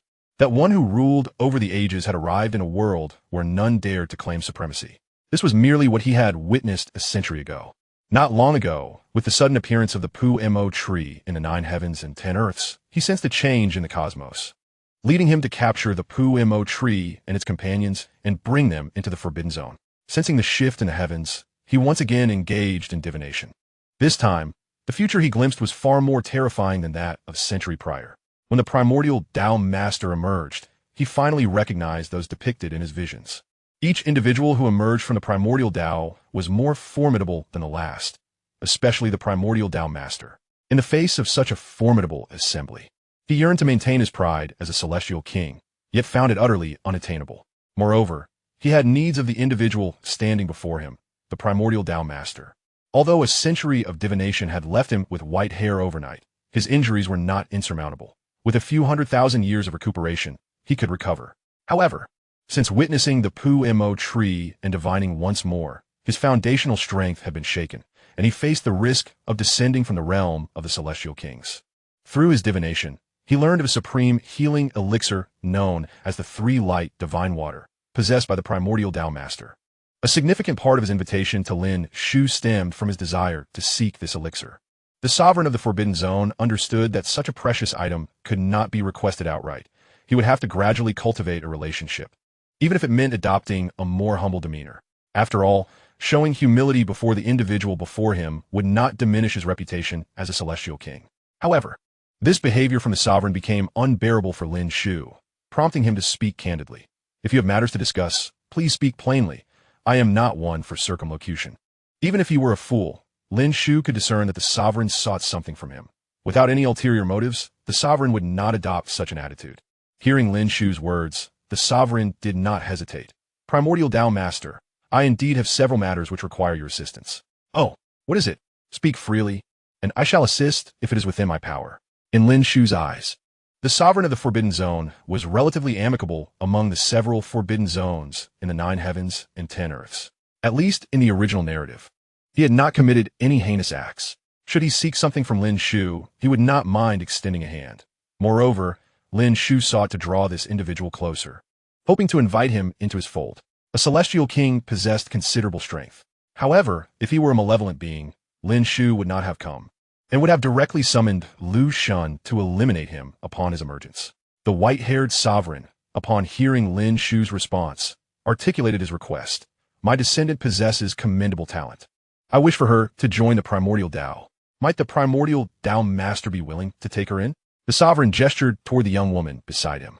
Lin Shu regarded the girl, noting her youth and the realm of severing myriad, exuding the grace of an imperial scion from a foreign realm. Upon reflection, it is indeed reasonable. After all, she is the descendant of the Lord of the Forbidden Zone, and an exceptionally remarkable one at that. With such charisma, her demeanor is quite understandable. Very well, however, to join the Taichu Dao, one must traverse the ancient path of Taichu. Of course, if you are willing to become an elder of Taichu Dao, you will be granted 3 exemptions from this trial, allowing you, as a junior, to join without the need to traverse the ancient path, starting instead as an outer disciple. How could a being of such supreme existence as the Ancestor possibly join the Taichu Dao? Since the Ancestor has permitted my entry into the Taichu Dao, I shall indeed embark upon the journey through the ancient path. Lin Shu disregarded her words entirely. It is only natural for the descendant of the Lord of the Forbidden Zone to exhibit a certain pride, and Lin Shu paid her thoughts no mind. Such haughty individuals, once they enter the Taichu Dao and witness its might, will naturally become more subdued. Across the vast realms, the prodigies of the 3 great academies, the young sovereigns, were they not all once proud beings, believing themselves invincible, capable of sweeping aside all foes? Yet now, they have all become quite humble. Lin Shu merely sought to probe the thoughts of this Lord of the Forbidden Zone, curious about his intentions. To her surprise, the Lord of the Forbidden Zone readily acquiesced. Did you, the Master of Taichu Dao, just extend an invitation for me to join? I would be most honored to accept such an invitation. To join the Taichu Dao and engage in discourse with my esteemed peers is indeed a fortuitous opportunity. At that moment, all within the Forbidden Zone were taken aback. The very reason the Master established the Forbidden Zone was to sever ties with the outside world. How could he so easily agree to join the Taichu Dao? It was utterly inconceivable. The female descendant of the Lord of the Forbidden Zone was equally astonished by her ancestor's acceptance of the invitation to join the Taichu Dao. Little did she know, the Lord of the Forbidden Zone was overjoyed within. He had already contemplated joining, but it was somewhat difficult for him to voice such a desire as the esteemed Master of the Forbidden Zone. Unexpectedly, Lin Shu had spoken at first. How could he not seize such a splendid opportunity? After 2 instances of divination, He was well aware of the formidable power of the legendary being and the current master of Taichu Dao. Although he had once resolved to avoid entanglements with the world, he had already become embroiled, and this was the only correct path before him. With this path now laid out, he made his choice without hesitation. Lin Shu, too, seemed taken aback by how readily the Lord of the Forbidden Zone made his decision. This was quite unexpected. She had prepared to summon the goddess Lu to oversee the proceedings, much like when she invited the Bone Fairy Queen. Yet, it appeared that the Lord of the Forbidden Zone was quite eager to join Taichu Dao, as if he had already made up his mind. Since he had expressed his willingness, Lin Shu stated directly, "In that case, you shall henceforth be an honorary elder of Taichu Dao. As an honorary elder, should you have any requests, I shall do my utmost to fulfill them."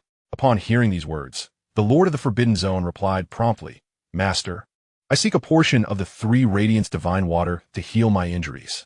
I have suffered backlash during my 2 divinations, and my realm nearly fell to that of a mere immortal king."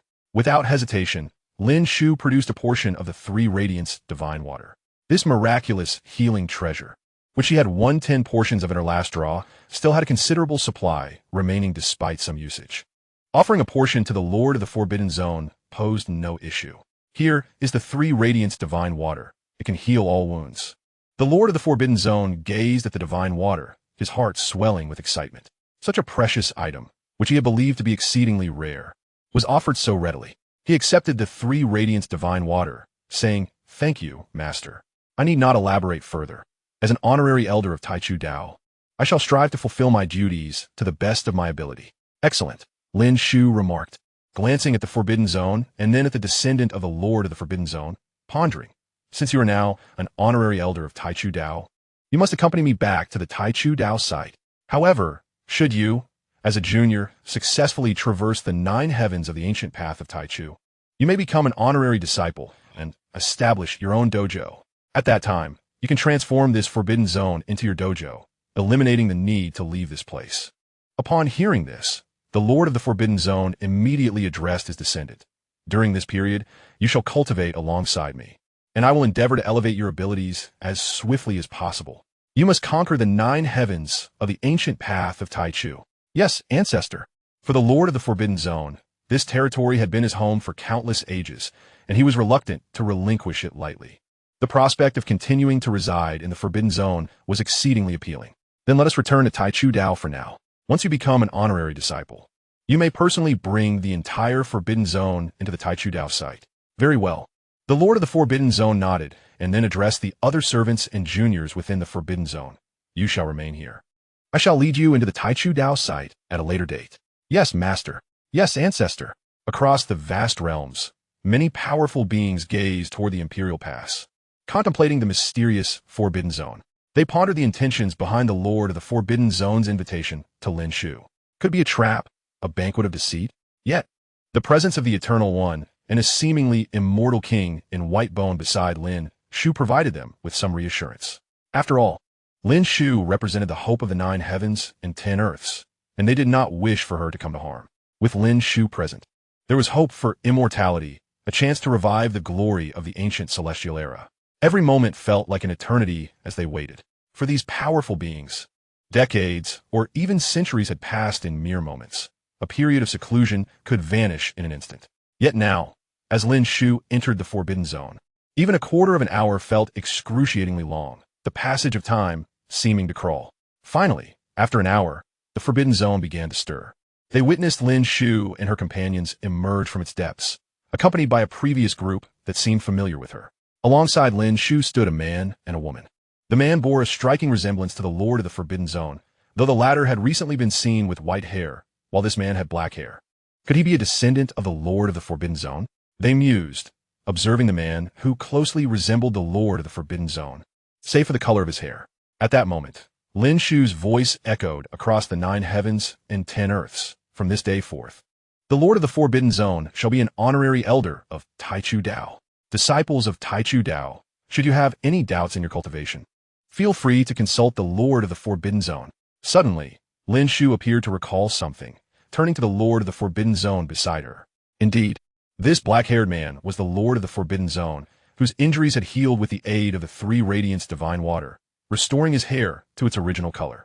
"Do you possess any titles or names?" I cannot simply continue to call you the Lord of the Forbidden Zone. Names and titles have long since faded with the passage of time. Feel free to bestow upon me any title you wish. I am indifferent. In that case, you shall henceforth be known as the Celestial Evolution Immortal King. Lin Shu's choice of name was not without reason. This Immortal King's Forbidden Zone was situated near the Heavenly Beast Forest, hence the inclusion of heaven in his title, as it sounded more pleasing than beast. Moreover, given his penchant for divination, the character evolution was fitting. Thus, Celestial Evolution Immortal King seemed appropriate. Celestial Evolution Immortal King, you say? Very well. Since the Master has decreed it, I shall henceforth be called Celestial Evolution. Across the 9 heavens and 10 earths, many powerful beings were momentarily stunned. In just an hour's time, Lin Shu had invited a Lord of the Forbidden Zone to join Taichu Dao as an elder. They truly could not comprehend how it had come to pass. When had the Master of the Forbidden Zone become so easily swayed? Lin Shu, of course, paid no heed to the murmurs of the powerful from the 9 heavens and 10 earths, instead focusing his gaze upon the celestial refining lake. Now that matters concerning the primordial path were nearly concluded, all that remained was for the Grand Elder, Meng Tianjin, to traverse the celestial refining lake and subsequently lead him to the other realms or the Immortal Domain, thereby transcending tribulations to attain immortality. Chapter 190, Lin Shu and Yun Shi. The first encounter on the celestial bed, within the celestial refining lake. The many sovereigns aspiring to become elders of the primordial path were currently navigating its depths. The leader of the celestial severance sect, the supreme Qi Tian of the Chongsheng Qi clan, the supreme Taku of the Taku clan, the supreme Lan Yu of the Chongsheng Lan clan, and the emperor of the Su clan, the inviting moon monarch, each of these formidable beings standing at the pinnacle of the 9 heavens and 10 earths, were traversing the cosmic waters of the lake. This celestial lake was designed according to the combat prowess of these sovereigns, rendering the task of crossing it not overly difficult for them. The principal challenge lay in the refinement of their hearts. It was imbued with numerous illusions, crafted by the immortal kings, which could not be forcefully breached. Only by relying on their true selves to make the right choices could they emerge from the illusions. This was a test of their absolute loyalty to the 9 heavens and 10 earths, their ability to resist various temptations, and their sincerity in joining the primordial path. Only by overcoming these layers of illusions and enduring trials of the heart could they reach the destination and become elders of the primordial path. In the celestial refining lake, Grand Elder Meng Tunjung was, at this moment, leading the charge, gliding through the cosmic waters at an astonishing pace, surmounting one illusion after another. As expected of a Chongsheng, the foremost individual among the 9 heavens and 10 earths, his prowess was not only formidable, but his heart steadfast as iron. As time flowed, a day swiftly passed. Within that span, Grand Elder Meng Tianjung had navigated through the cosmic lake, overcoming each illusion and reaching the finish line. Thus, he became an outer elder of the primordial path. As time continued its relentless march, several other sovereigns reached the destination in succession. The leader of the Celestial Severance sect was the second to arrive, followed by the Supreme Qi Tian of the Chongsheng Qi clan as the third, the Inviting Moon Monarch of the Chongsheng Su clan as the fourth, and the Supreme Taku of the Taku clan as the fifth. Following them were the 2 Grand Elders from the Immortal Academy and the Sacred Academy, along with a rogue sovereign, known as the Xian Yuan Supreme, who seemed to belong to no particular faction, lacking the backing of any Chongsheng family or sovereign lineage. This individual appeared to have a connection to the legendary Tian Yuan Supreme, rumored to be his brother. After the untimely demise of Tian Yuan Supreme, Xian Yuan Supreme had faded from the sight of the 9 heavens and 10 earths, only to re-emerge now, joining the primordial path as an outer elder. This individual practiced the Thunder Emperor's techniques, demonstrating considerable strength, and in terms of true power, he might well rank among the top 5 of the numerous sovereigns. In total, 8 sovereigns of the 9 heavens and 10 earths ultimately reached the finish line, becoming elders of the primordial path. Lin Shu formally announced their status as outer elders. Simultaneously, he bestowed the true immortal fruit upon Grand Elder Meng Tianjung and the 2 Grand Elders from the Immortal Academy and Sacred Academy. Previously, while they were at the Celestial Refining Lake, Lin Shu had been unable to present it to them, whereas the others were represented by their respective families. Though the true immortal fruit could elevate one to the true immortal realm, further breakthroughs thereafter would be nearly impossible. Now that they had joined the primordial path as outer elders, while their freedom would not be curtailed for their own future and that of the primordial path, Lin Shu hoped they would refrain from utilizing it. ideally waiting for the laws within the secret realm of laws to be perfected to rely on their own strength to advance. Grand Elder Meng Tianzheng promptly declared, "I shall certainly not rely on the true immortal fruit to achieve true immortality." Upon witnessing Grand Elder Meng Tianzheng's unwavering decision, the two Grand Elders from the Immortal Academy and Sacred Academy also expressed their intent, evidently unwilling to be outdone by Meng Tianzheng. "If Meng Daoyu abstains, then so shall I," asserted one elder. "I too shall follow suit," echoed the other. Lin Shu nodded, harboring a measure of approval. Although he claimed to impose no restrictions on their freedom, he nonetheless desired that the outer elders of the primordial path he had founded would aspire for a broader future, rather than being content with mere, true immortality. Their collective choice not to partake aligned perfectly with Lin Shu's intentions. At this juncture, the grand ceremony marking the establishment of the primordial path could be considered concluded. Yet Lin Shu felt compelled to extend further benefits to the multitude who had gathered in support. After all, such gestures could be seen as investments that would yield no detriment to him. With this thought in mind, Lin Shu produced a blood pool he had prepared in advance. This pool was crafted from the ancient blood of another realm, acquired during his time in the desolate outskirts of the Great Red Heaven. Although this ancient blood was not that of the undying king, it had nonetheless reached the realm of immortality, even standing at the pinnacle of that state. Having been obtained from He Wu Xuan, Lin Shu unveiled the blood pool and addressed the assembled crowd of the 9 heavens and 10 earths. "I extend my gratitude to all of you for attending the grand ceremony of the primordial path. This blood pool is composed of ancient immortal blood from another realm, and each of you may send forth a junior of the celestial or void Dao realms to enter the blood pool and undergo the ancient blood baptism alongside the disciples of the primordial path." Upon hearing this, many powerful figures from the 9 heavens and 10 earths found themselves elated. The ancient immortal blood from another realm, when utilized for such a baptism, would undoubtedly facilitate a transformation, significantly bolstering their strength. Without hesitation, numerous sovereigns dispatched their descendants to immerse themselves in the blood pool. Though referred to as a blood pool, it was indeed vast and profound. After all, the blood of those in the celestial realm could collapse mountains. The immortal blood was even more potent. After being diluted, it formed a blood pool spanning 100 miles. Yet even so, its might remained astonishing, rendering it inaccessible to ordinary cultivators. Those lacking the requisite strength would likely find their physical forms disintegrating upon approach. One by one, the young juniors of the celestial and void Dao realms entered the expansive immortal blood pool. As the blood churned, each face bore expressions of both anguish and delight.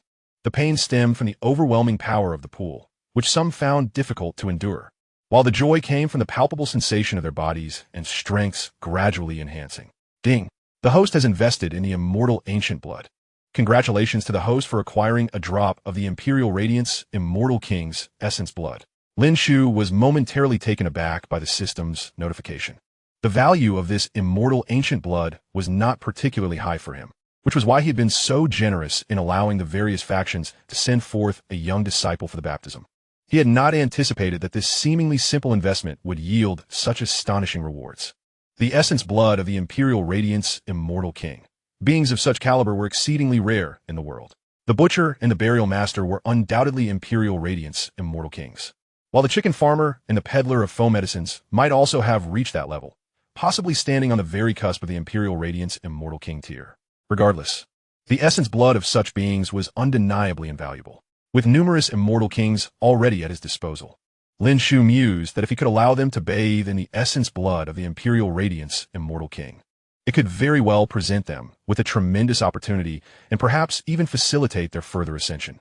The Supreme Investment System, host, Lin Shu age, 33, 888 years, realm, severing the self-cultivation method, primordial true interpretation physique, primordial chaotic body, supernatural treasures, howling moon celestial star technique, great wilderness sword cannon, primordial spirit, primordial chaos, primordial initial light, true dragon technique, Qilin technique, cicada technique, thunder emperor technique investments made, Lu Shun, Shi Hao, Yin Shi, Lin Xiantong, Hualing Air, Qing Yi, Lin Qing, Xiaoyu Yu, Qin Zhuyu, Feng Wu, Demoness, Dragon Maiden, Gugu, Celestial Master of Sky Severing, Lunar Jade Rabbit, Chao Yu Sheng, Qin Hao, Yu Chan, Exile the Mortal, Mu Yuan investment rewards, all claimed lottery draws, annual draw, 0 times, monthly draw, 0 times, possessions, 20 Celestial Realm Guards, 2 Supreme Realm Mounts, True Phoenix and Chaotic Demon Ape, 2 Celestial Realm Mounts, Thunder Lion and Howling Moon, Celestial Wolf. Time-Space Hall, Primordial Tower, Destiny Stone X2, True Water of Tai Chi, Ancient Tea Tree of Enlightenment, Great Initial Sword, Inner Cosmos Cultivation Method. 3 Flowers Gathering at the Crown, and 5 Chi Returning to Origin Technique.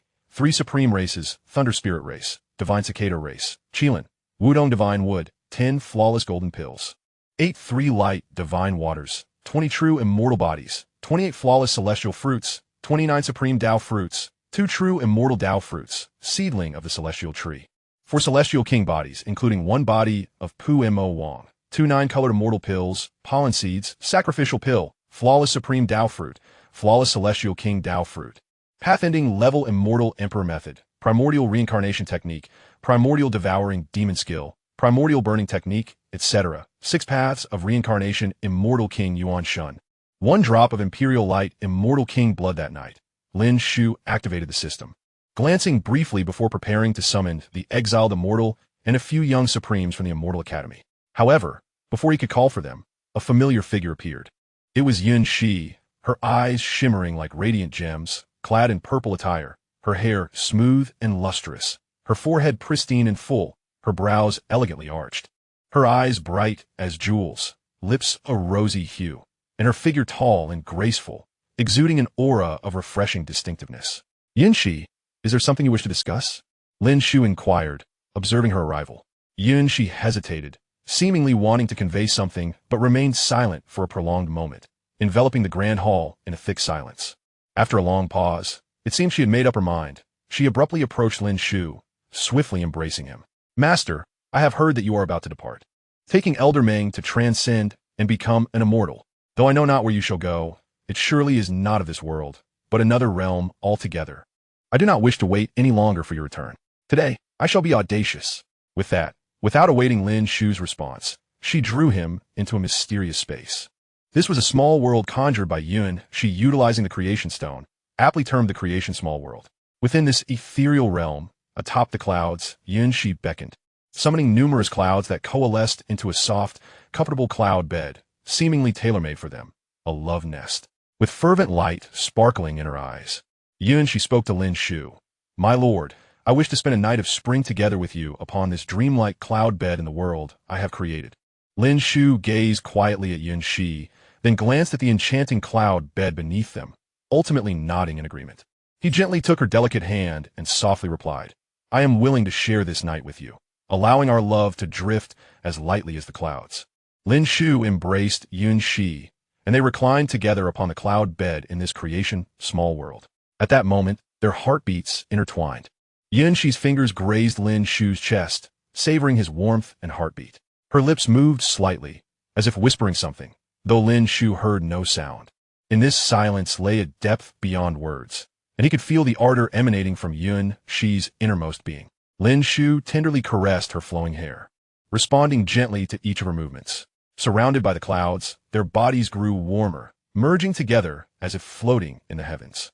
Lin Shu softly pressed his lips against hers, relishing the sweetness of her kiss. Yin Shi's kisses were as gentle as a spring breeze, each touch sending waves of emotion through Lin Shu. Their bodies swayed lightly upon the clouds, akin to dancing among the heavens.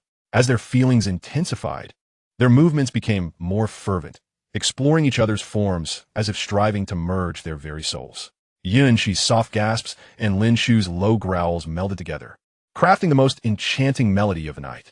Their bodies rolled upon the clouds, each collision akin to the brilliance of stars colliding, radiant and fervent.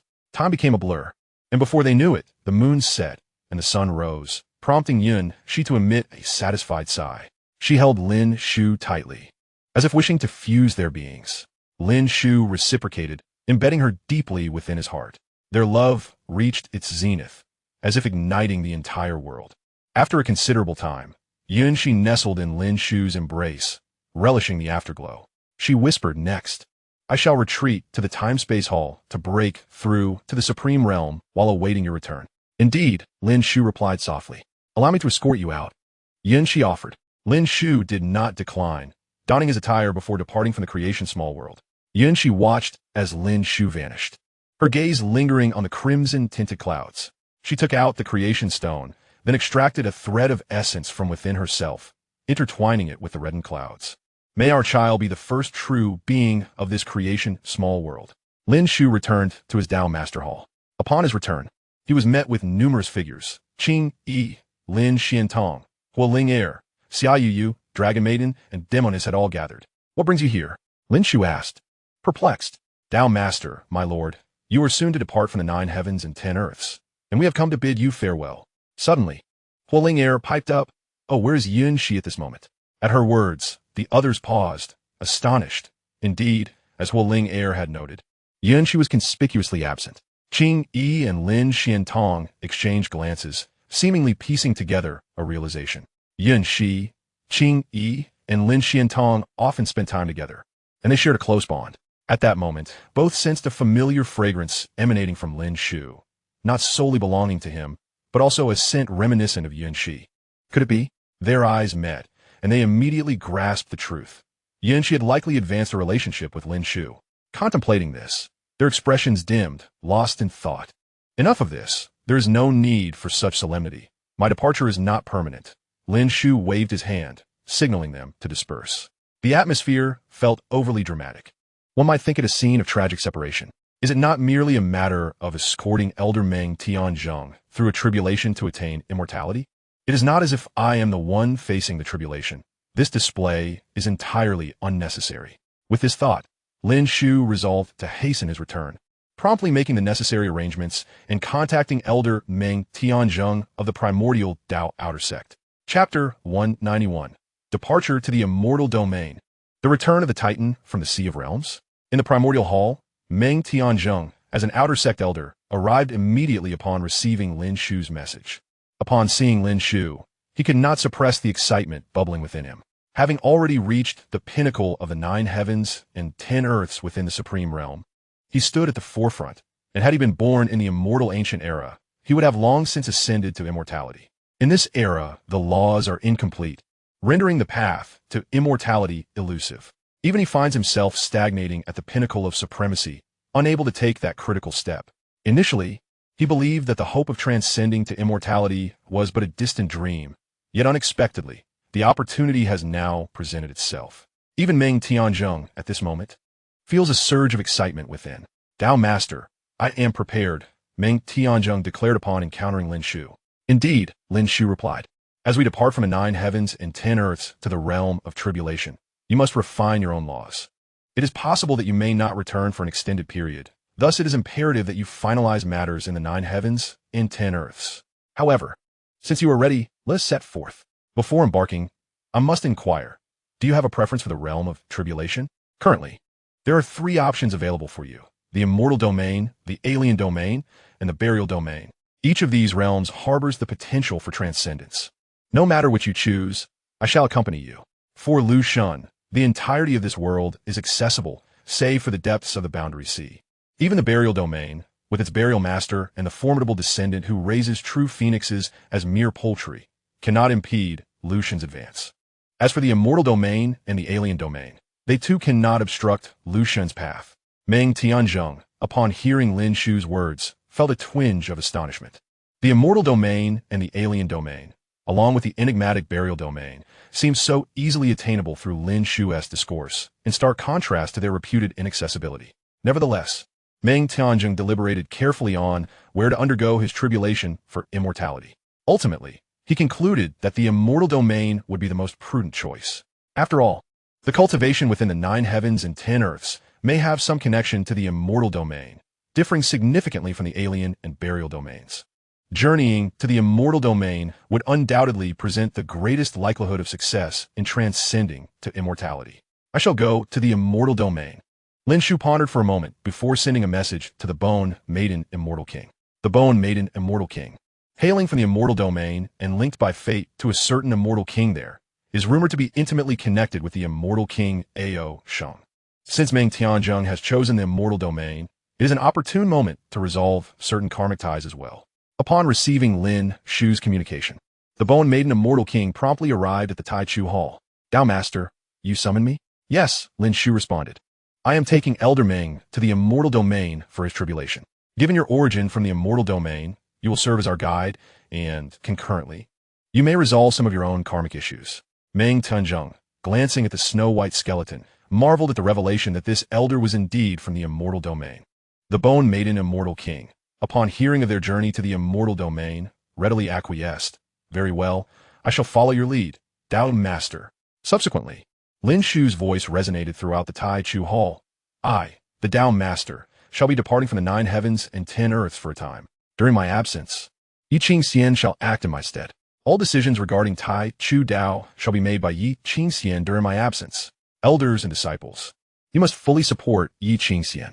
Lin Shu's declaration echoed in the Tai Chu Dao, and many disciples and elders bowed or nodded in response, affirming, yes, Dao Master, we shall diligently obey your command. With the affairs of Tai Chu Dao properly arranged, they were finally ready to set forth. Ye Vingyan, upon consuming the fruit of the flawless Immortal King, would undoubtedly attain the realm of Immortal Kings. At that point, even if she encountered challenges, she would possess the strength to suppress them effortlessly. After all, Yi Qingxian is a descendant of Yi Fan, endowed with the potential of an Immortal Emperor, which reassured Lin Shu greatly. With Yi Qingxian at the Immortal King level, she could quell any opposition, even if the undying king of the alien domain were to descend. With matters settled, Lin Shu then reached out to Lu Shun, who was in seclusion on the 8th level of the Time and Space Hall. Upon receiving Lin Shu's message, Lu Shun did not hesitate and promptly exited the hall, materializing in the Tai Chu Hall. The entire process was silent. Even the inner elders of Tai Chu Dao and the titled elders were oblivious to his presence.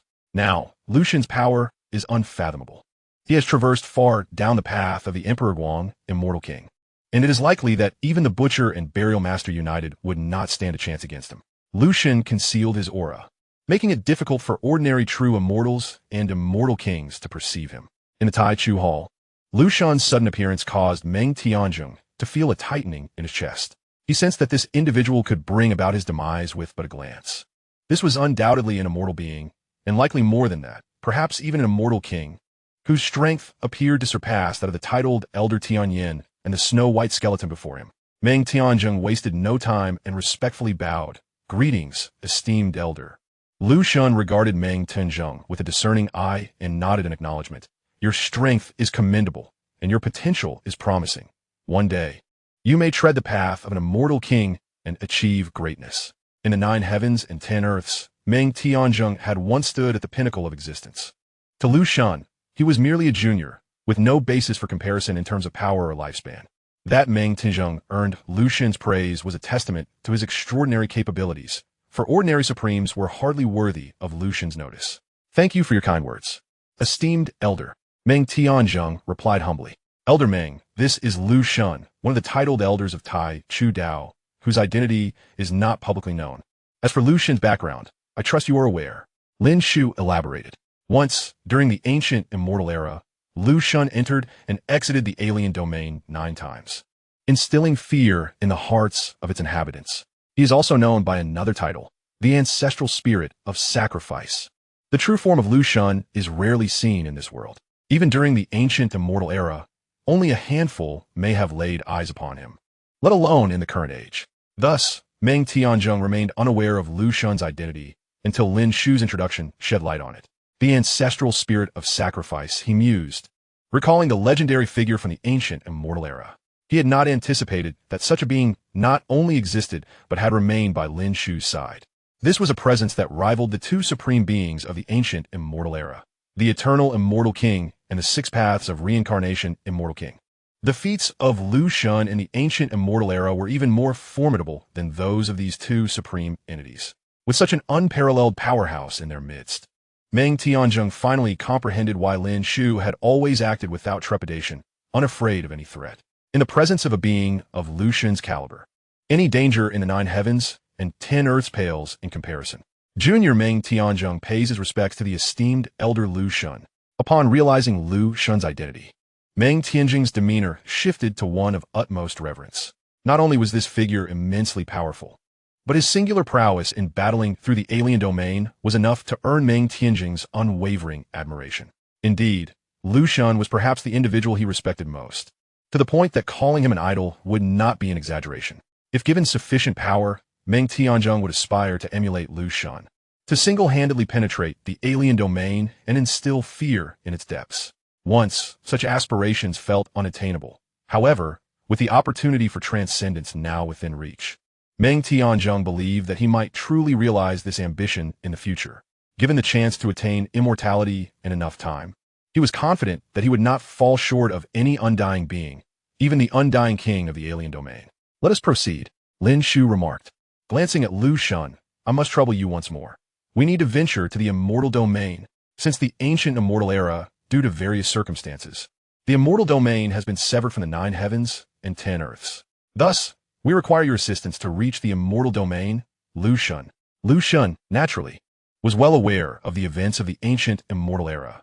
In the realm of the Immortals, a coalition of immortal kings has severed the retreating path, rendering the formidable beings descending from the 9 heavens and 10 earths unable to return, including even the immortal kings, who are now confined to the 9 heavens and 10 earths.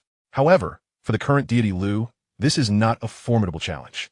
Aside from the distant shores of the Boundless Sea, Lu can traverse the immortal realm at will. The so-called severance can be forcibly breached with sufficient strength.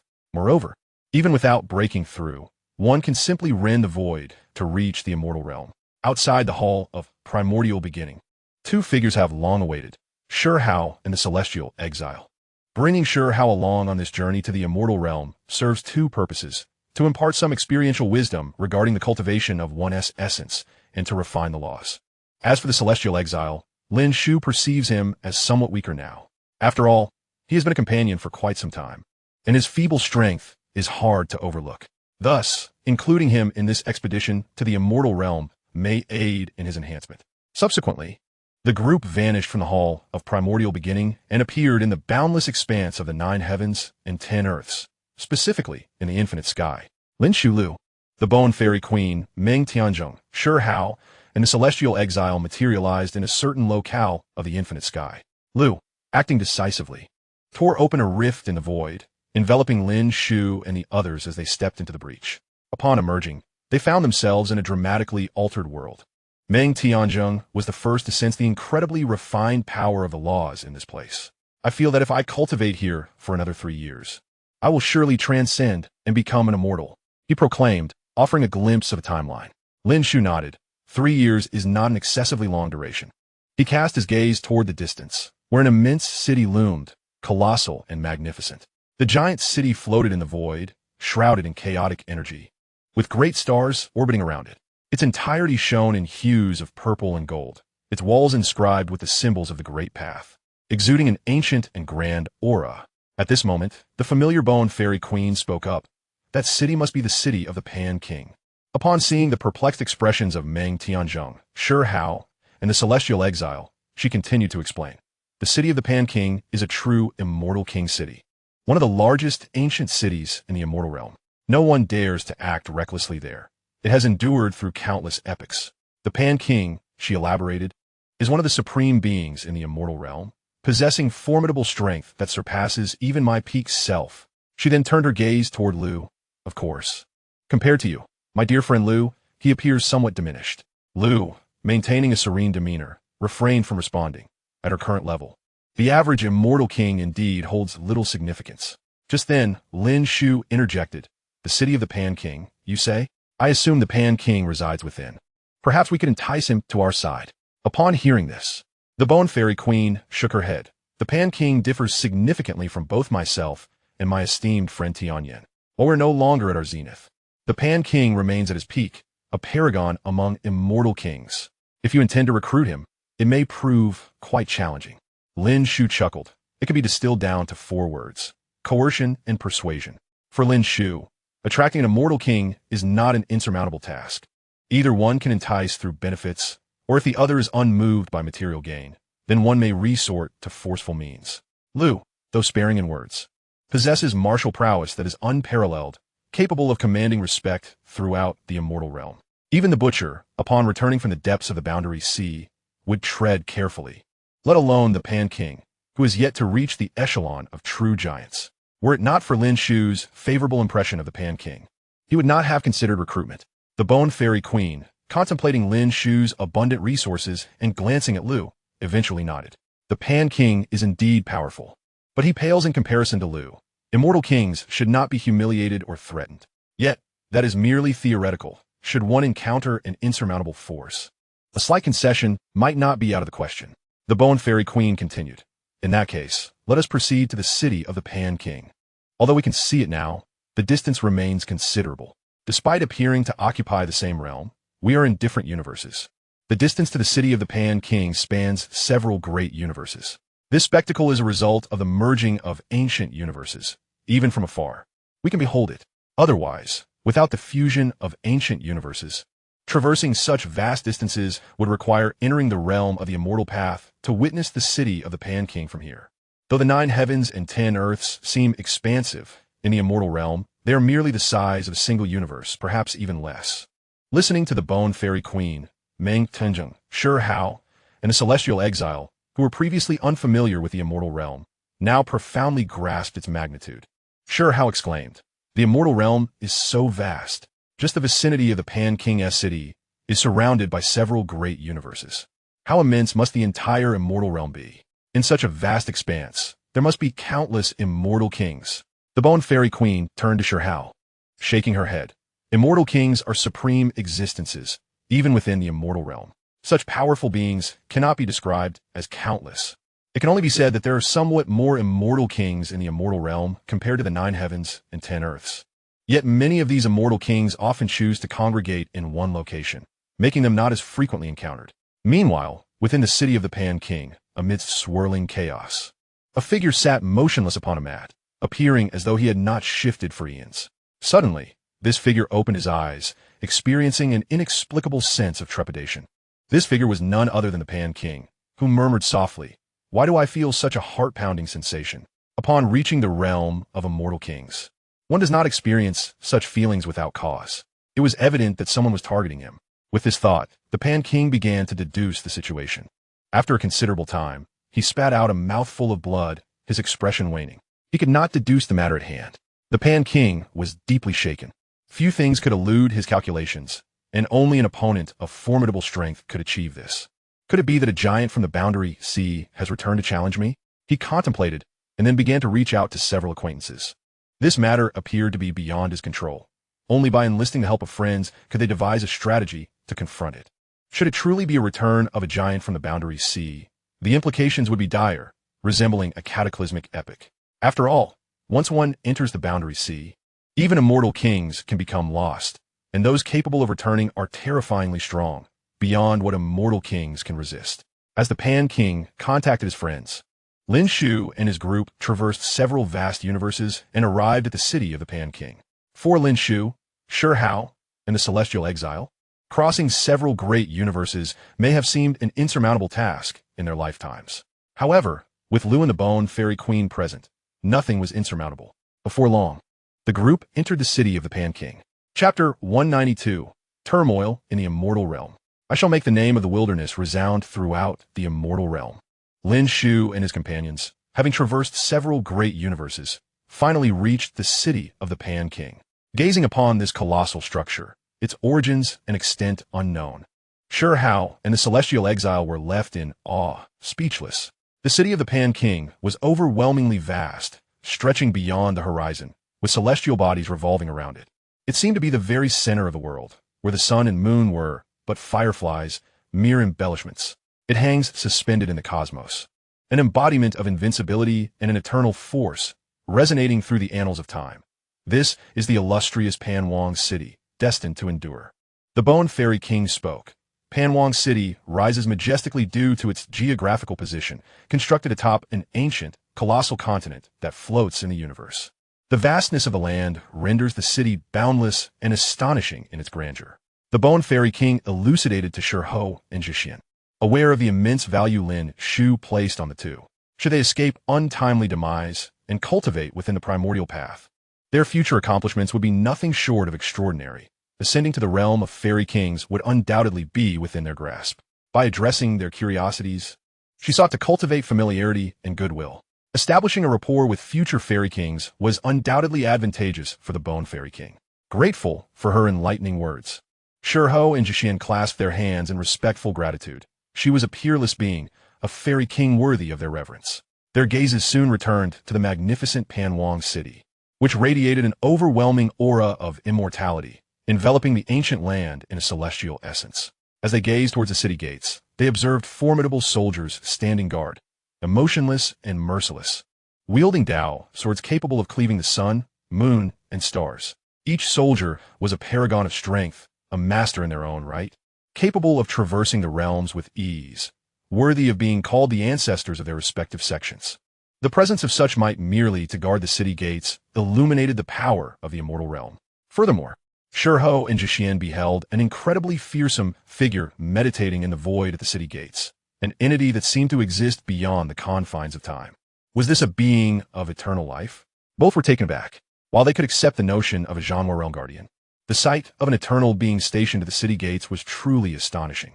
Surely, even in such a powerful immortal realm, it was uncommon to employ true immortals for mere gatekeeping. The Bone Fairy King discerned their astonishment and offered another explanation. The true immortal guards the city to prevent any taint of darkness or dark entities from infiltrating. A realization dawned upon them. It appeared that the immortal realm, like the 9 heavens and 10 earths, was equally averse to darkness. Their defenses against darkness were formidable, necessitating the presence of true immortals at the gates to thwart any incursions. Since Lin Shu and his companions bore no dark aura, they were permitted entry without obstruction. Once inside the city, they found themselves amidst towering ancient trees, transformed into colossal beasts with menacing eyes fixed upon the newcomers, exuding an aura of terror. The interior of the city resembled that of any mortal city, with an array of shops and inns lining the streets. Panwang City required various resources and welcomed cultivators, hence the presence of bustling markets and inns. Despite their humble appearances, each inn was a sanctuary for the celestial, demanding a substantial investment for those wishing to reside within for cultivation. The Bone Fairy King seemed to have fully embraced her role as a guide, introducing Shi Hao and Zhixian to their surroundings. Suddenly, a commotion erupted ahead, as powerful figures in the streets began to part ways. In the distance, a group of young men and women rode upon formidable beasts, each as colossal as stars and exuding an aura of dread. Every creature comparable to those of the genre realm. Upon these beasts sat young men and women of extraordinary demeanor, their essence radiating with the air of immortals, clearly of distinguished origin. As they passed, the throngs parted in admiration. Clear the way. The young men and women, spotting Lin Shu and his party from afar, were taken aback by their refusal to yield, and they bellowed commands, their voices booming with an ominous resonance capable of inflicting harm. However, Lin Shu's group was far from ordinary, not to mention the likes of the Willow God and the Bone Fairy King.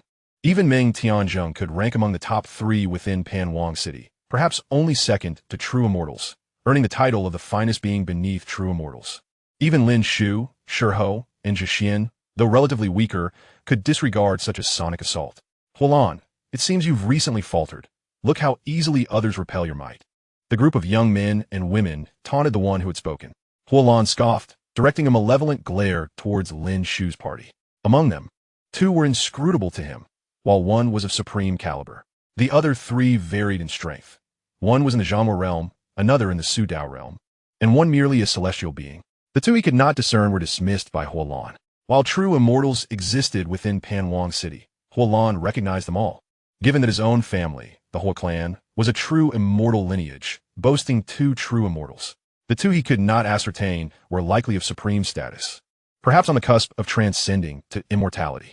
Huolan found himself incensed at being overlooked as a descendant of a true immortal, particularly as his companions mocked him for it. You 3, come forth together. Huolan directed his challenge towards Lin Shu, Shi Hao, and Zhixian, viewing them as mere ants, 1 in the genre realm, 1 in the Su Dao realm, and 1 merely a celestial being. He believed that as long as he did not provoke the supreme being, the younger generation could contend without fear of retribution. After all, if a supreme being were to intervene, his family's true immortals would not stand idly by. Lin Shu, meanwhile, felt a sense of absurdity. In the 9 heavens and 10 earths, even the supreme beings acknowledged him as the Tao Lord, while here, a seemingly powerful young man in the immortal realm dared to challenge him with mere genre strength. Casting a glance at Shi Hao, who had merely reached the pinnacle of the celestial realm and had not yet fully succeeded in his transformation, and Zhixian, who had entered the Su Dao realm but was still a level below, it appeared that he alone would have to take action. Lin Shu suddenly lamented that he should have brought along several stronger disciples from the primordial Tao, such as Lin Xiantong, the sorceress, or the dragon maiden, so that he wouldn't have to face such trivial troubles alone. The Willow God, Bone Fairy King, and Ming Tianzhong would never deign to intervene in matters concerning juniors. Slowly stepping forward, Lin Shu declared, "Reveal the force behind you, and I may consider granting you a dignified end." Curious about the identity of such an arrogant individual, he harbored no fear regardless of the answer. However, given that his mission was to forge an alliance with the Pan Wang, he considered the potential consequences of eliminating a descendant of the Pan Wang before establishing that connection. Should this individual indeed be a scion of the Pan Wang, he would first subdue them and then leave the matter to the Pan Wang himself. Conversely, if they were not of that lineage, Lin Shu would face no repercussions for vanquishing them. "Ah, so you hail from outside Pan Wang City?" Hualan discerned Lin Shu's origins from his words. Clearly, if Hualan was unaware of him, he could not be from Pan Wang City. After all, he is indeed a descendant of a true immortal, one of the outstanding prodigies of the younger generation from the Hua family, and he holds a certain degree of renown in the city of the King of Pan. This young master hails from the Hua family, with 2 true immortals in our lineage. Upon uttering these words, Hualan displayed an expression of pride, clearly taking great satisfaction in his noble heritage. Both Shi Hao and the banished immortal were taken aback. The immortal realms truly conceal hidden talents, as even a seemingly extravagant youth possesses such formidable backing, a family boasting 2 true immortals. In the vast expanse of heaven and earth, no force compares. Save for those in the forbidden zones, it is no wonder that he exudes such arrogance, causing those on the streets to retreat in deference. However, Lin Shu remained unfazed, his expression betraying no signs of emotional upheaval. The Hua family? I have not heard of them. As long as they are not descendants of the King of Pan, they are hardly worth consideration. A mere family with 2 true immortals is simply insignificant. Without hesitation, Lin Shu took action. Upon witnessing Lin Shu's immediate response, Hualan too acted without delay. In his view, among his peers in the city of the King of Pan, aside from the exceptional descendant Pan, he had no reason to fear anyone else. This outsider, undoubtedly not from an immortal king family, would not warrant a reception from Pan, the host, should he belong to such a lineage. Clearly, he arrived without any fanfare, indicating he was likely from a true immortal family or perhaps an ordinary supreme lineage. A young man emerging from such forces was nothing he could not easily subdue. Hualan promptly unleashed his family's ancestral immortal techniques, and in an instant, the starry river shifted, displaying immense power. Yet, in the face of this display, Lin Shu merely raised a hand, effortlessly extinguishing the technique. For Lin Shu, facing an opponent of the same realm, especially one who was merely a descendant of a true immortal, posed no challenge. Such an existence scarcely registered on the scale of his Taichu Dao. Those who surpassed him at his level would likely number 20 or more, even outclassing the likes of Qin, Hao, and Chao Yuxing. Far too weak. Cease. At that moment, a golden-haired youth spoke up. It was evident that he recognized Hualan's inferiority compared to the mysterious young man before him. Lin Shu paid no heed to this interruption. His assault continued unabated.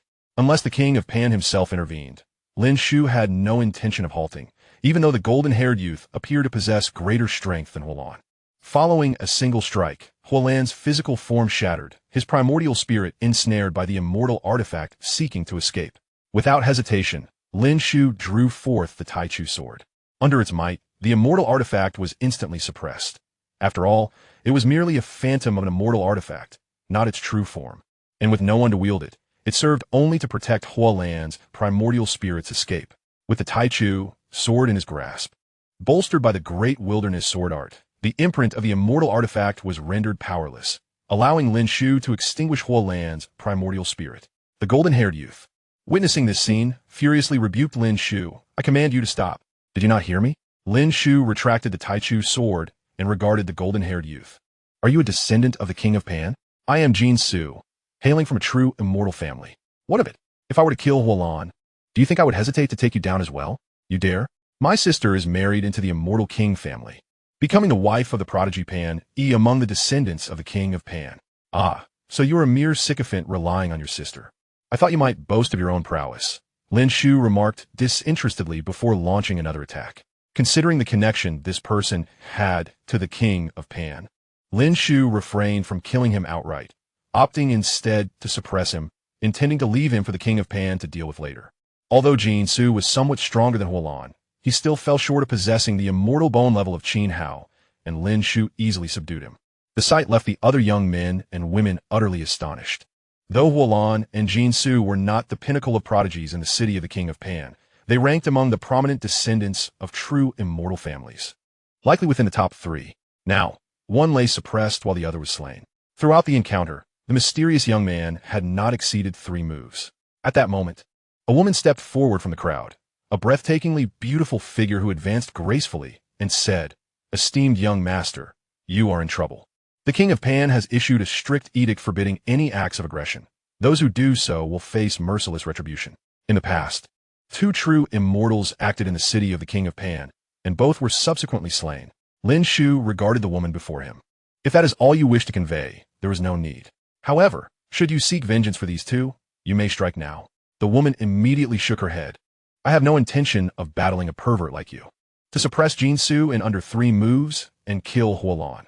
Even Pan himself would struggle to achieve such a feat. Nonetheless, she revealed her approval. "But I do appreciate your suppression of Jin Su. I have always detested his arrogant demeanor, flaunting his connection to Pan Yi." Jin Su, hearing her words, seethed with rage. "Qin Lin, how dare you? Others may fear you, but I do not." Qin Lin paid no mind to Jin Su's outburst and turned to Lin Shu. "Young master, are you certain you will not depart? If you leave now, perhaps your family's influence could negotiate with the King of Pan and spare you from the death penalty for your actions here. Should you remain, provoking the laws of the city of the King of Pan, you may well meet a grim fate."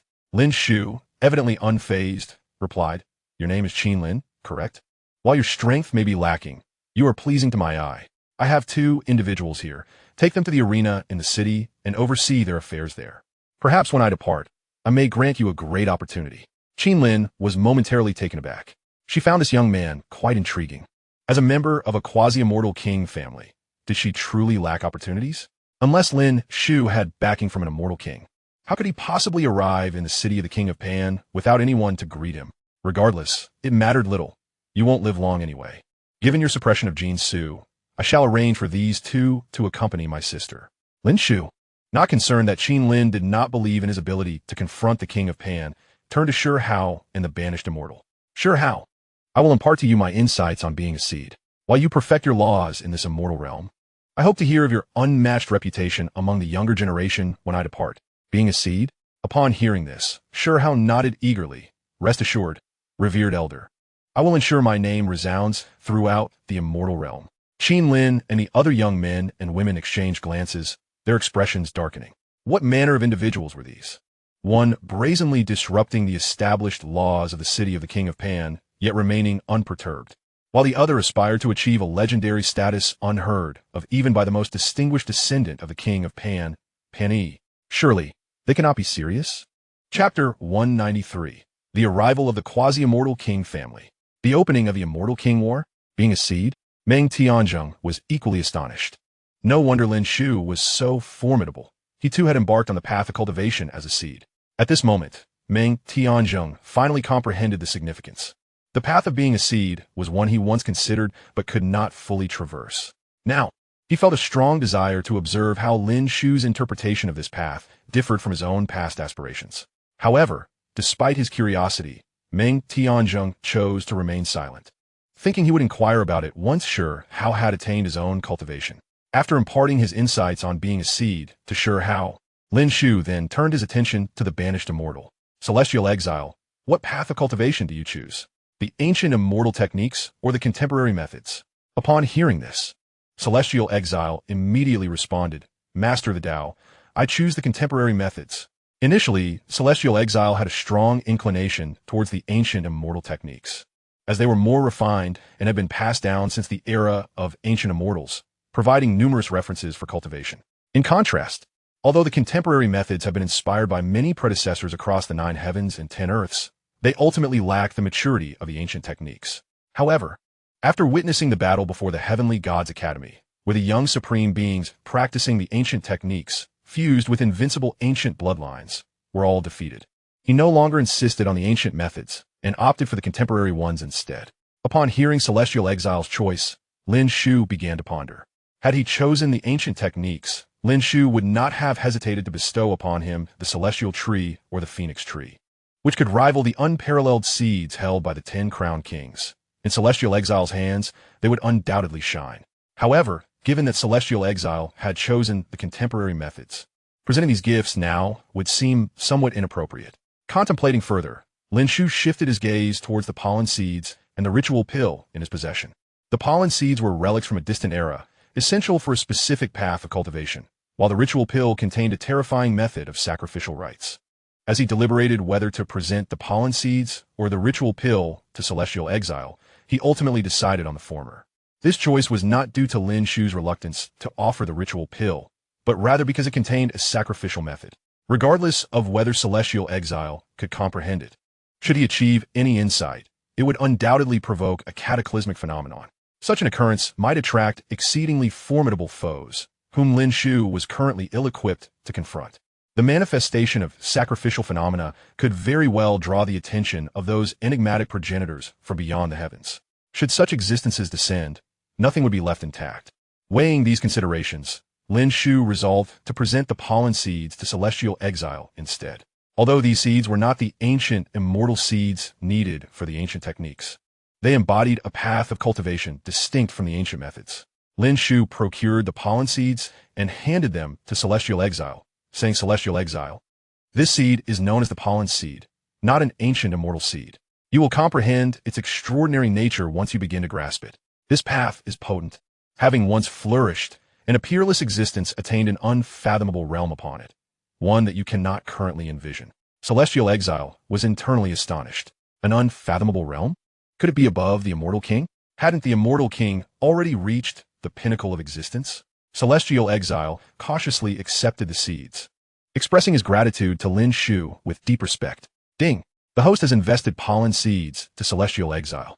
Congratulations to the host for acquiring the remnant soul of the Pollen Empress.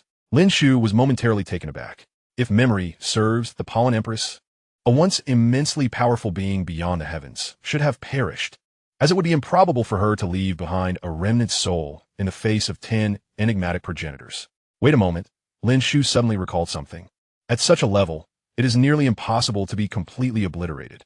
If memory serves correctly, the Pollen Empress seemed to have left behind a corporeal form. Thus, the existence of a remnant soul may not be entirely implausible. Could I utilize the method of resurrection to bring the Pollen Empress back to life? Lin Shu found himself pondering this question. However, he quickly shook his head. At the very least, it was not feasible at this moment. Any attempt would require him to attain a sufficient level of power first. In certain respects, the ritual pill might not be as impactful as the resurrection of the Pollen Empress. Once she is revived, the enigmatic progenitors would undoubtedly learn of it immediately. They would certainly not allow such a formidable being, who once stood at the threshold of the highlands, to return.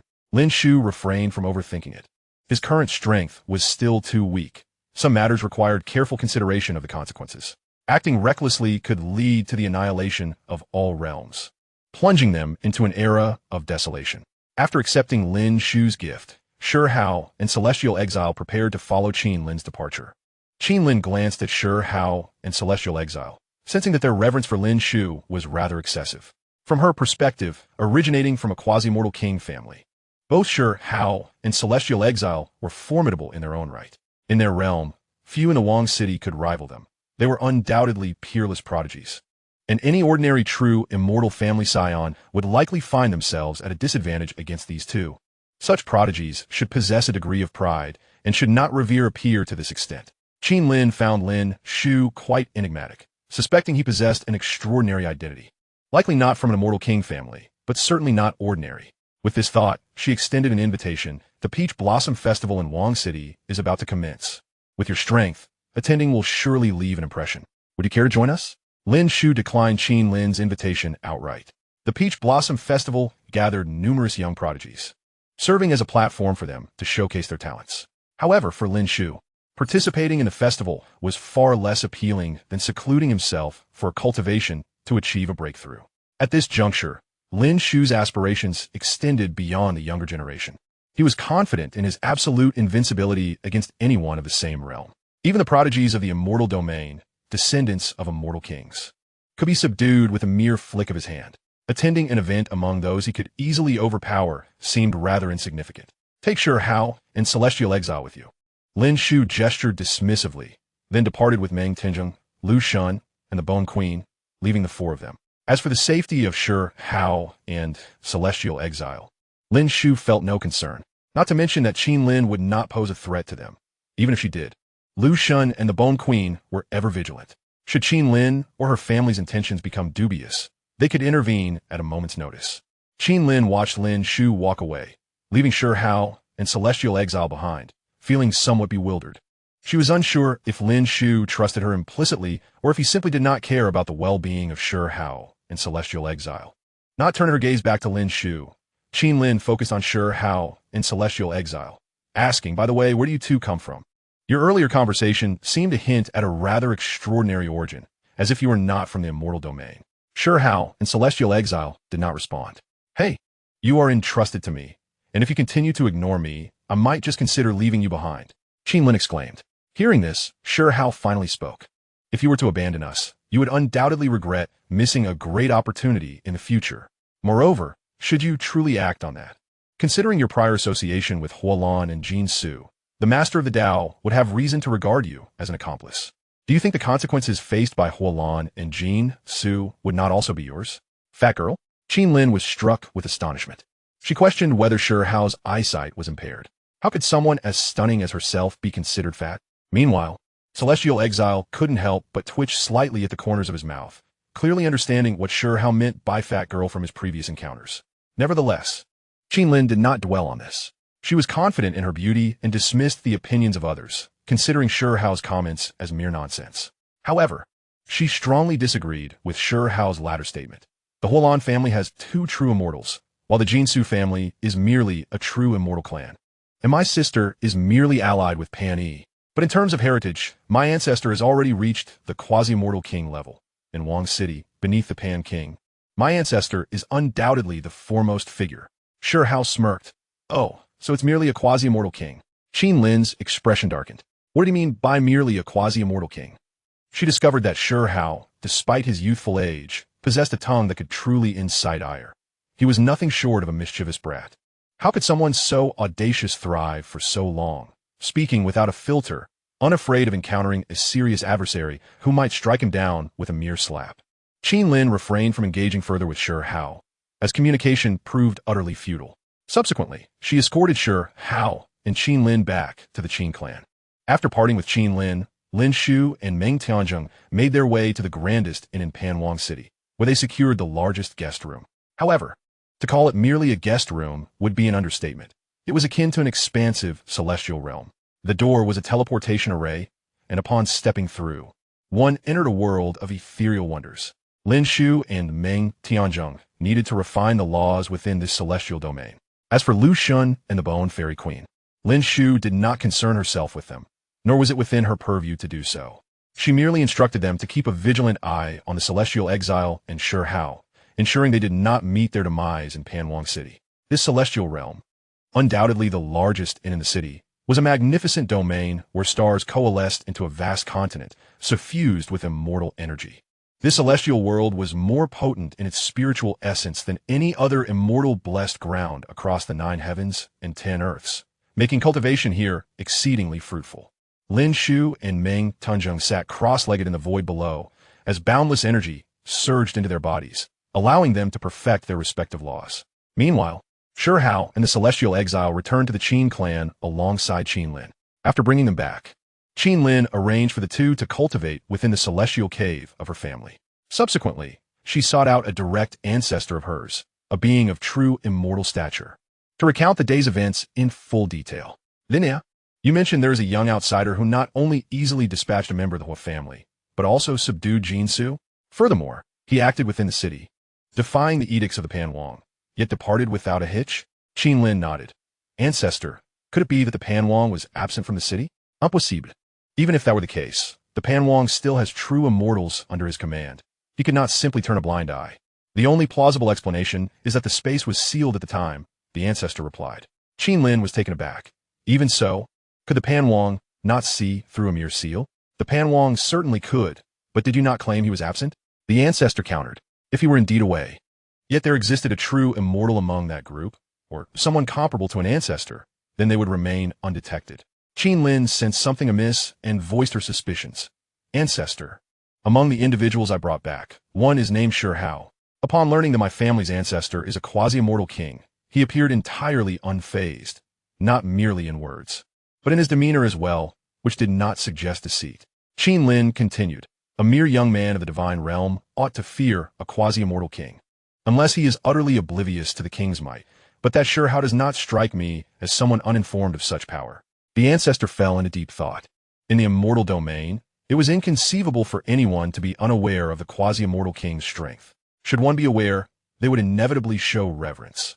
Even the descendants of the Pan and Ao families would bow respectfully before a quasi-immortal king, and true immortals would also pay their respects in person.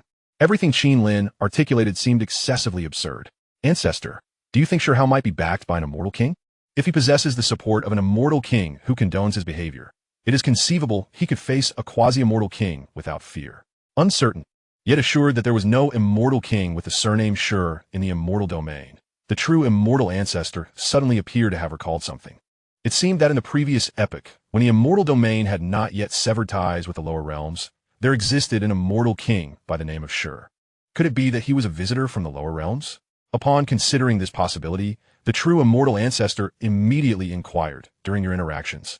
Did you discern if they were not inhabitants of the immortal domain?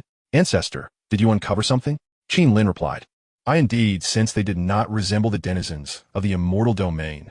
This is troubling, the true immortal ancestor stated gravely. They may have come from the lower realms. Rumors from the last epoch suggested that the lower realms were breached by dark beings, potentially transforming into a realm of darkness. If that were the case, they might either be dark entities who would have no fear of a quasi-immortal king, or perhaps something even more formidable. After all, dark beings are rumored to be immensely powerful. I must see these two in person.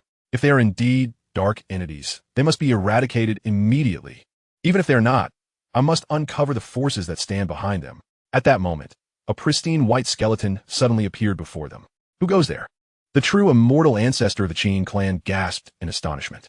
This was the domain controlled by the Qin clan, replete with arrays of immortal laws. Yet, someone had appeared without a sound, which was utterly astonishing.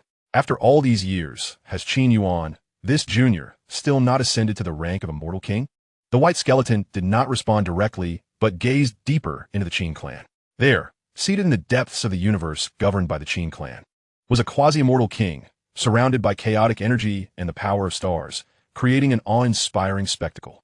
Yet at that moment, this figure seated in the depths of the Qin clan's universe was drawn forth into their presence.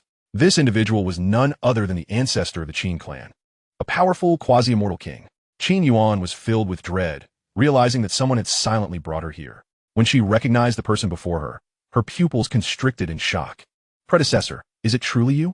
Before her stood a mere white skeleton, yet she could faintly perceive a stunning female immortal. This was the unparalleled being who once stood as the immortal companion of the Ao Shang immortal king. Now, she had appeared before her. It seems you still remember this presence? Predecessor, your grace is unforgettable to me. In that case, I shall not waste words. Shi Hao and the celestial exile shall remain temporarily within the Qin clan. You must devote yourselves to their cultivation. This is your opportunity. The Tao Master has promised to grant you opportunities, and such promises are not made lightly. In the next moment, the white female skeleton vanished from the Qin clan, saying, perhaps this will grant you the chance to break through to the rank of immortal king. And the news of my return must not leak. Qin Yuan, this quasi-immortal king, immediately nodded in respect. Yes, predecessor. After a considerable time had passed and the presence faded, Qin Yuan finally breathed a sigh of relief. At that moment, both Qin Lin and the true immortal ancestor were drenched in sweat. Ancestor, who is that predecessor? Do not inquire further. We must adhere to that predecessor's wishes. Qin Yuan was shaken to her core. The predecessor who had just appeared had departed the immortal domain for the lower realms to combat darkness in the previous epoch. To prevent the encroachment of darkness, the immortal domain had severed the pathways to the lower realms. To think that such a predecessor had resurfaced in the immortal domain, what could this signify? It could mean one of two things. Either this predecessor had transcended to a terrifying realm, surpassing the Ao Shang immortal king, or that a presence more formidable than the Ao Shang immortal king had emerged from the lower realms. Perhaps it was the Tao Master that the predecessor had mentioned. The Immortal Domain was likely on the brink of turmoil, and a battle among immortal kings might ensue. Qin Yuan murmured to herself before vanishing from the spot. Upon hearing her words, Qin Lin and the true immortal ancestors' expressions changed dramatically. A battle among immortal kings. Though merely 4 words, they were profoundly alarming, heralding unrest in the Immortal Domain. It was terrifying to imagine. Such a conflict would undoubtedly lead to cosmic destruction, shaking the foundations of the Immortal Domain and threatening annihilation. Chapter 194. The Opening of the Primordial Rankings. The Astonishing Primordial Coffin. In the Immortal Domain, within the grandest inn of Panwang City, in the heart of a celestial realm, time has quietly slipped away, and half a year has already passed. During this period, Lin Shu has thoroughly perfected his own laws. With the refinement of these laws, he has sensed a notable enhancement in his combat prowess. Naturally, in this span of 6 months, Lin Shu has been diligently cultivating in this ethereal realm filled with celestial energy, leading not only to the perfection of his laws, but also to a significant elevation in his realm. He has attained the Taichu chaotic body, a constitution far more formidable than the ordinary chaos body. Although half a year of training has not propelled Lin Shu into a new realm, achieving the first stage of escape, he has nonetheless reached the pinnacle of the cutting myself realm. Having transformed himself into a seed and then breaking through to the consummate level of this realm, Lin Shu has truly reached the zenith of cutting myself. Given his exceptionally robust foundation, his stability surpasses even that of the utmost peak within this realm, making it no exaggeration to claim he has transcended this state. Lin Shu is filled with confidence. In the domain of humanity, he now stands unparalleled, save for the Supreme. Even when facing the Supreme, while he may not emerge victorious, he certainly would not be without means to retaliate. In the cutting myself realm, he can briefly engage with the Supreme, an occurrence that, if revealed, would undoubtedly astonish everyone. Even those formidable beings who have stepped into the celestial domain would be struck with awe. System, Lin Shu softly called out, and soon a system interface appeared before his eyes. Strongest investment system, host, Lin Shu age, 34, 889 years, realm, cutting myself cultivation method, Taichu true solution constitution, Taichu chaotic body divine techniques and treasures, howling moon celestial star technique, great wilderness sword cannon, Taichu spirit, Taichu chaos, Taichu first light, true dragon technique, Shilin technique, cicada technique, thunder emperor technique investments made, Lu Shun, Shi Hao, Yin Shi, Lin Xiantong, Hualing air, Qing Qi, Lin Qing, Xia Yu, Qing Zhuyu, Feng Wu, Demonis, Dragon Maiden, Gugu, Jitian Sect Master, Tying Jade Rabbit, Chao Yusheng, Qin Hao, Yu Chan, Jixian, Mu Yuan investment rewards, all claimed lottery draws, annual draw, 1 time, monthly draw, 7 times, assets, 20 Heavenly God Realm Guardians, 2 Supreme Realm Mounts, True Phoenix, and Chaotic Demon Ape, 2 Heavenly God Realm Mounts, Thunder Lion and Howling Moon, Celestial Wolf, Time and Space Hall, Taichu Tower,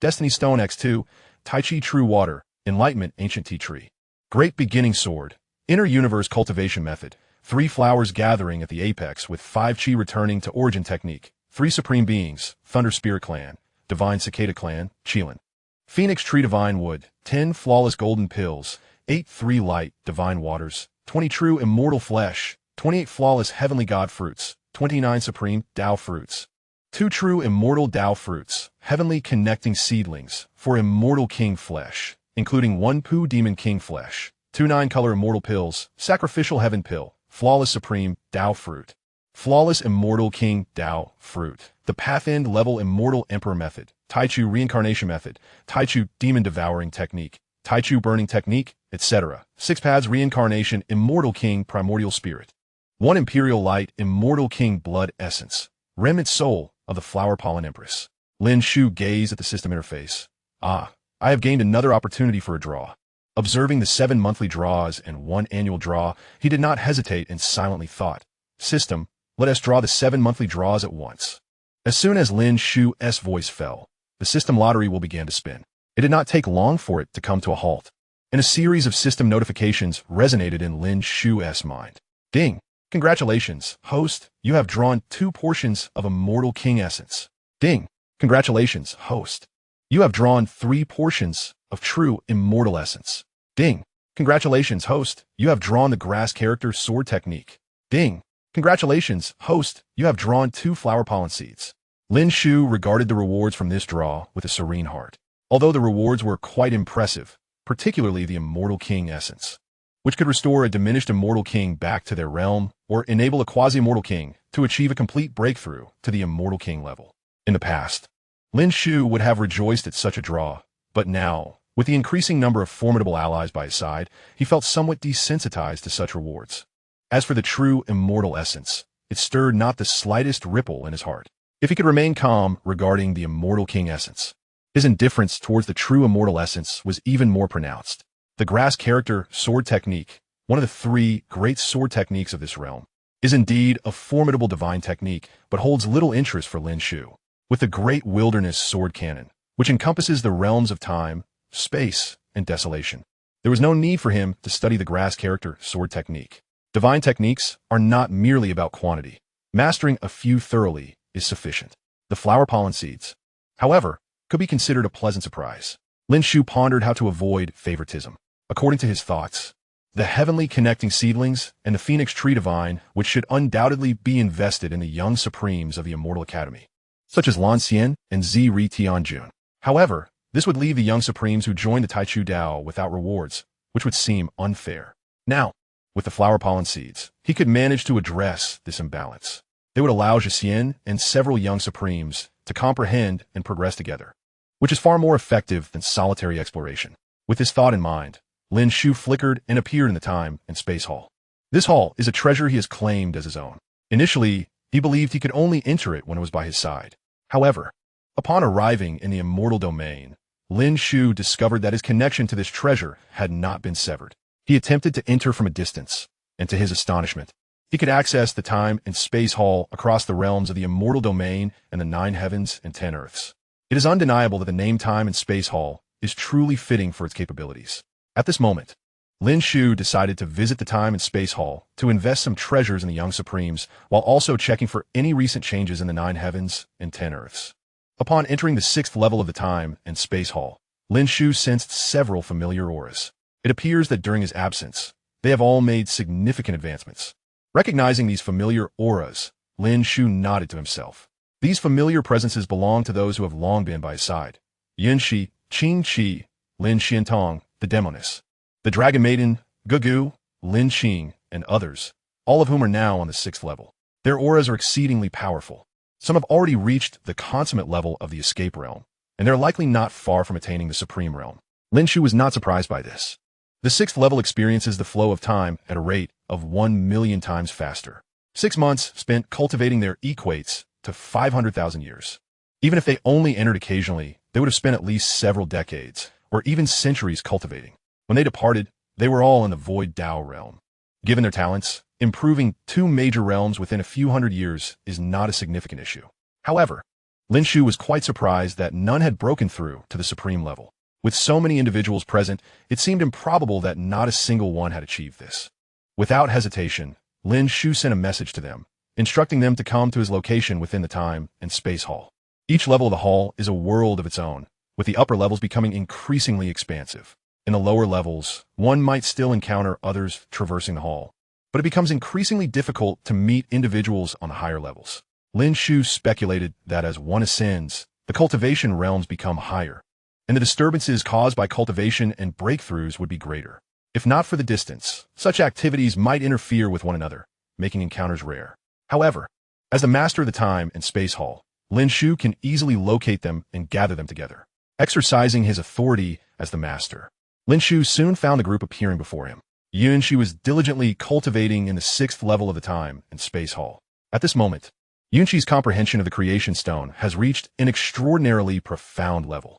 Furthermore, the first life form derived from the Creation Stone's miniature world is currently in the process of gestation.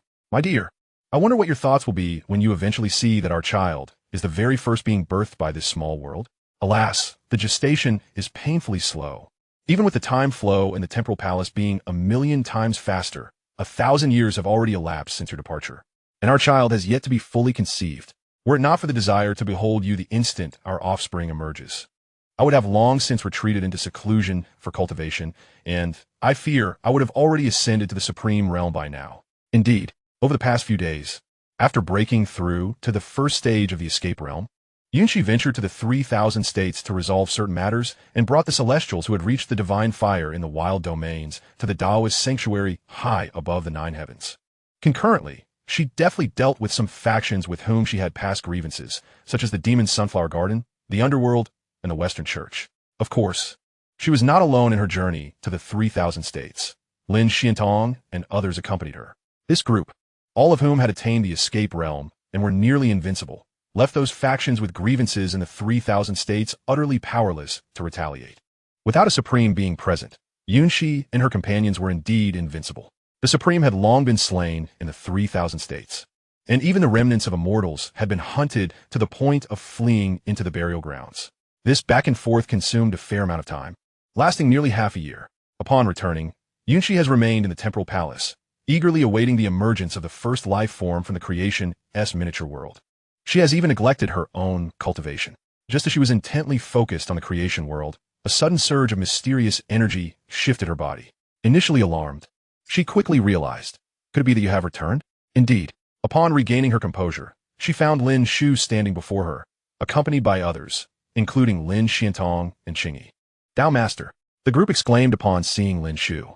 Lin Shu wasted no time and directly inquired, where are Lan Xian, Zi Ri Tianjun, and Xiao Shengwang now? Yunshi, Lin Shu, and Qingyi shook their heads as they had recently visited the 3,000 states and had not kept track of these individuals. It was Long Nu who spoke up. Tao Master, Lan Xian, Zi Ri Tianjun, and others who practice the ancient immortal arts should still be attempting to sever their invincible seeds. As for Xiao Shengwang and the others, they should be on the 5th level. Nodding in response, Lin Shu then produced the Wutong Divine Tree, the Tongtian Building Tree, and the Pollen Seeds. Long Nu, please deliver these 4 treasures to Yi Qingxian, and have her hold a competition for all disciples of the Taichu Dao, excluding you. Bestow the Tongtian Building Tree and the Wutong Divine Tree to the top 2 of those practicing the ancient immortal arts, and grant the Pollen Seeds to the top 2 of those practicing the modern methods. Initially, Lin Shu intended to grant the treasures directly, but reconsidered that, as they were all disciples of the Taichu Dao, it would be fairer to let them compete for the rewards. If they failed to obtain them, it would simply reflect their lack of strength or opportunity, and he believed they would have no objections. Long Nu accepted the items and promptly nodded. Yes, I assure you I will complete this task. By the way, has anything noteworthy occurred in the 9 heavens and 10 earths recently? Or what events have transpired around you? With Lin Shu's inquiry, those present began to recount their experiences during this period. In the 9 heavens and 10 earths, there were no major incidents. However, Yunshi, Qingyi, Lin Shu, Huoling, and Xiaoyu had traveled to the 3,000 states during this time. Did you annihilate the underworld, the demon Sunflower Garden, the dragon sect, and the Western Church? Indeed, Yunshi affirmed. Tao Master, you won't blame us for taking the initiative, will you? In public, Yunshi still referred to Lin Shu as Tao Master, only using my dear in private. Lin Shu, however, bore no resentment. Well done, those factions indeed needed to be dealt with. Should the foreign realms truly launch an assault, they might side with the invaders, as they understand that there's no place for them in the 9 heavens and 10 earths. Now that you have resolved this, you have effectively eliminated some potential threats. Subsequently, Lin Shu engaged in friendly conversation with them. As he prepared to leave the temporal palace and return to the celestial domain's cave world, he suddenly recalled something. Convey this message. 3 years hence, I shall return and the Taichu ranking will be unveiled. At that time, all disciples of the Taichu Dao must partake in a competition. Those who ascend to the top of the Taichu ranking will receive a mysterious grand prize. The remaining top contenders will also be awarded generous rewards. With that, Lin Shu vanished from the temporal palace. This was Lin Shu's intention to ignite their enthusiasm for growth. Ideally, when he returns in 3 years, he hopes to see that, with the aid of the temporal palace, some have already broken through to the supreme realm or even attained the ultimate supreme. Upon returning to the cave world of the celestial domains in, Lin Shu continued with his lottery draws. After all, there was still 1 annual draw left, and it was certainly worth participating. As Lin Shu silently concentrated, the annual draw was swiftly completed. Ding! Congratulations to the host for acquiring the Taichu Coffin. The Taichu Coffin, a coffin naturally formed from boundless primordial power, capable of bestowing intelligence upon corpses, allowing them to heed the commands of the Taichu Coffin's master. Upon reading this description, even Lin Shu, who had previously obtained numerous treasures, was taken aback. The Taichu coffin could grant consciousness to corpses and permit control over them. With such a relic, future battles against foreign realms, darkness, and the enigmatic highlands would pose no threat of insufficient manpower. With the Taichu coffin, their ranks would only swell as they fought. Lin Shu examined it closely. It turned out there were limitations. One must inter a corpse in a Taichu coffin for 100 years to awaken it. However, a century is not too lengthy, and future wars could easily stretch over thousands or even tens of thousands of years, possibly spanning several epochs. Furthermore, the temporal palace could accelerate time, so bringing the Taichu coffin into the temporal palace might yield remarkable results. Even if not, it would still suffice. At this moment, a plan suddenly formed in Lin Shu's mind. It appears that it is time to venture out. Chapter 195, Inviting Battles Across the Celestial Domain. The Heavenly Emperor and the Banished Immortal. Before departing, Lin Shu glanced at Meng Tianzhong. At this moment, Meng Tianzhong was still perfecting his laws, engrossed in his seclusion. Given that Meng Tianzhong's cultivation was deeper than Lin Shu's, the time required for him to refine his laws would naturally extend. Observing Meng Tianzhong in his meditative state, Lin Shu refrained from disturbing him and directly exited the cave world of the inn. Once outside, Lin Shu contacted the Willow deity and the Bone Lady Immortal King. In an instant, the Willow deity and the Bone Lady Immortal King materialized before Lin Shu. Willow deity, please set up some protective measures around the cave world where Elder Meng is in seclusion to prevent any disruptions. The Willow deity said nothing, merely flicking her fingers, causing a leaf to drift through the air, enveloping the entire cave world in protection. With this leaf, unless the Butcher of the Sea of Realms returns, no one from the Celestial Domain could breach it. Having secured Elder Meng's seclusion, Lin Shu then inquired, Bone Elder, you are familiar with the Celestial Domain. Do you know where the most corpses can be found? Upon hearing this, the Bone Lady Immortal King immediately responded, Down Master, do you need corpses? Although the Celestial Domain may lack in other areas, countless beings perish daily for various reasons, some due to conflict, others by wandering into forbidden regions, or perishing while cultivating forbidden techniques. If we are to identify where the most corpses lie, it would certainly be in the regions of intense conflict.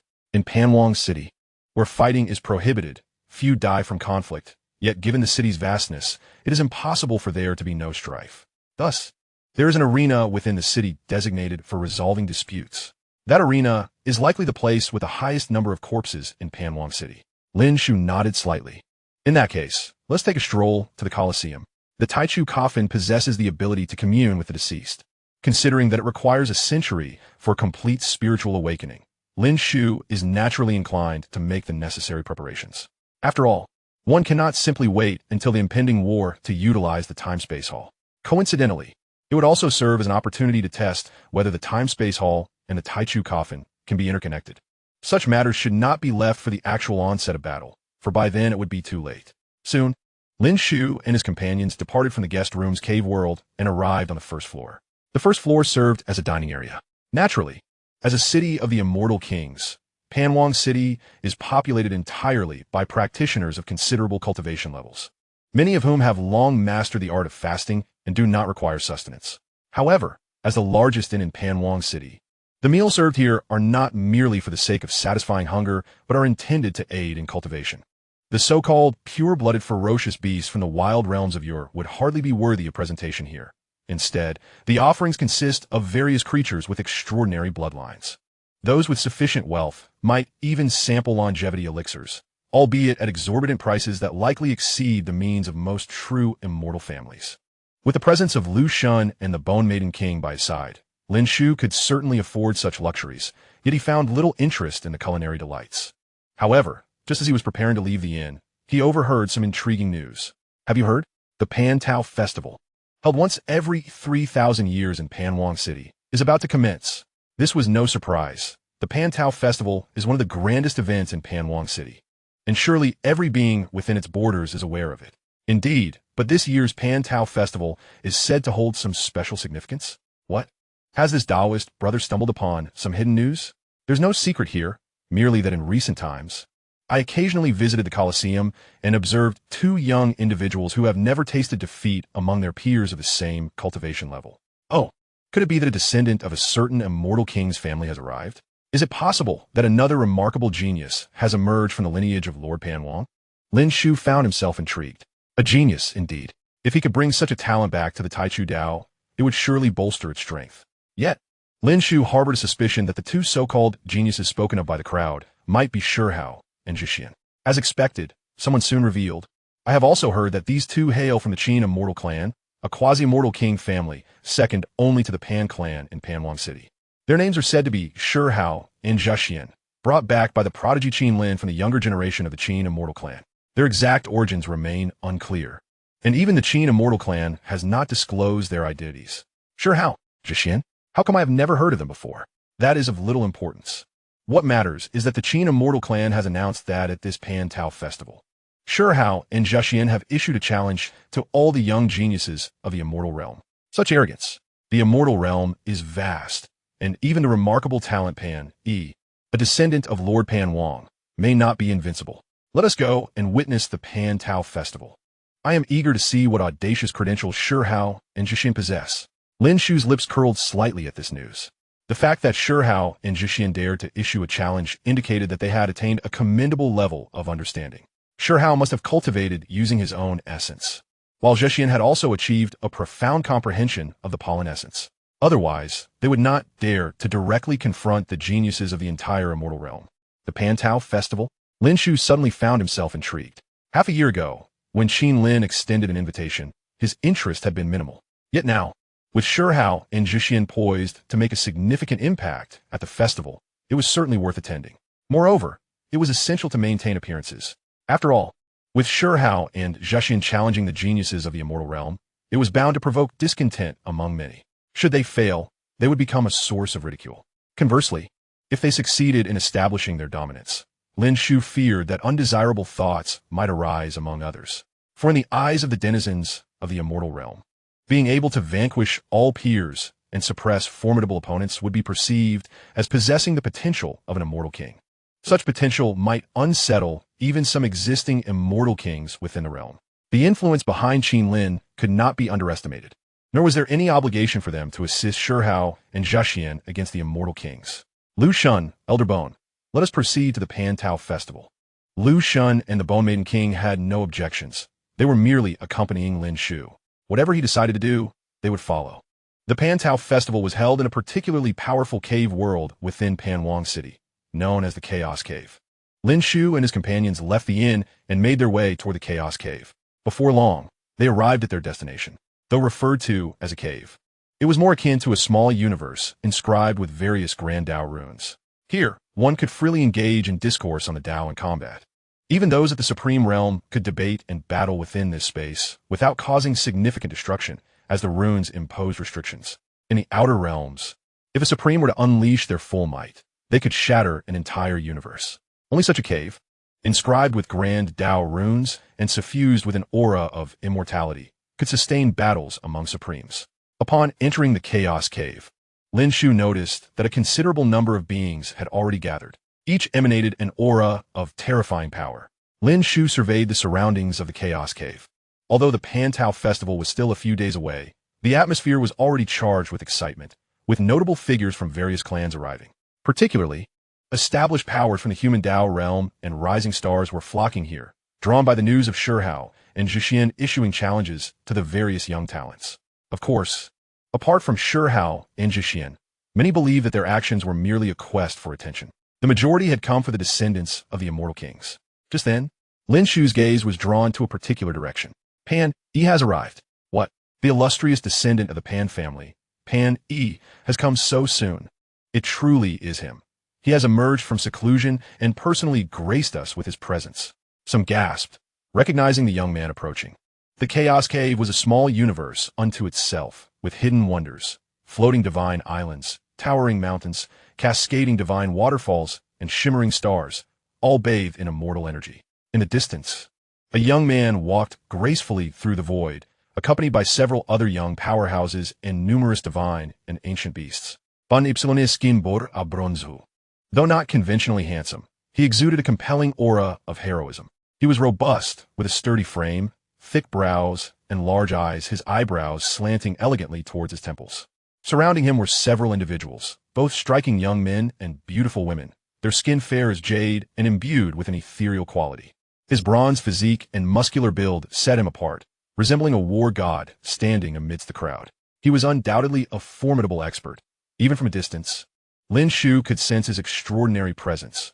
His vitality surged like an ocean, hidden within him, restrained and not revealing even a hint.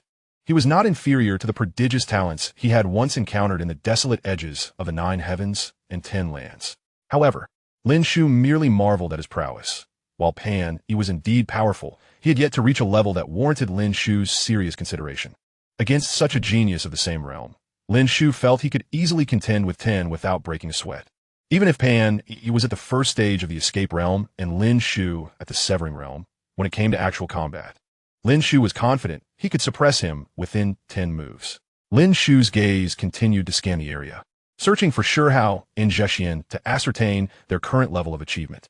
Unfortunately, after a prolonged search, he found no sign of them. Lin Shu found himself alongside the ethereal Lu Xun and the Bone Fairy King, perched atop the summit of a divine mountain on a distant star. Time elapsed once more, stretching over 3 days.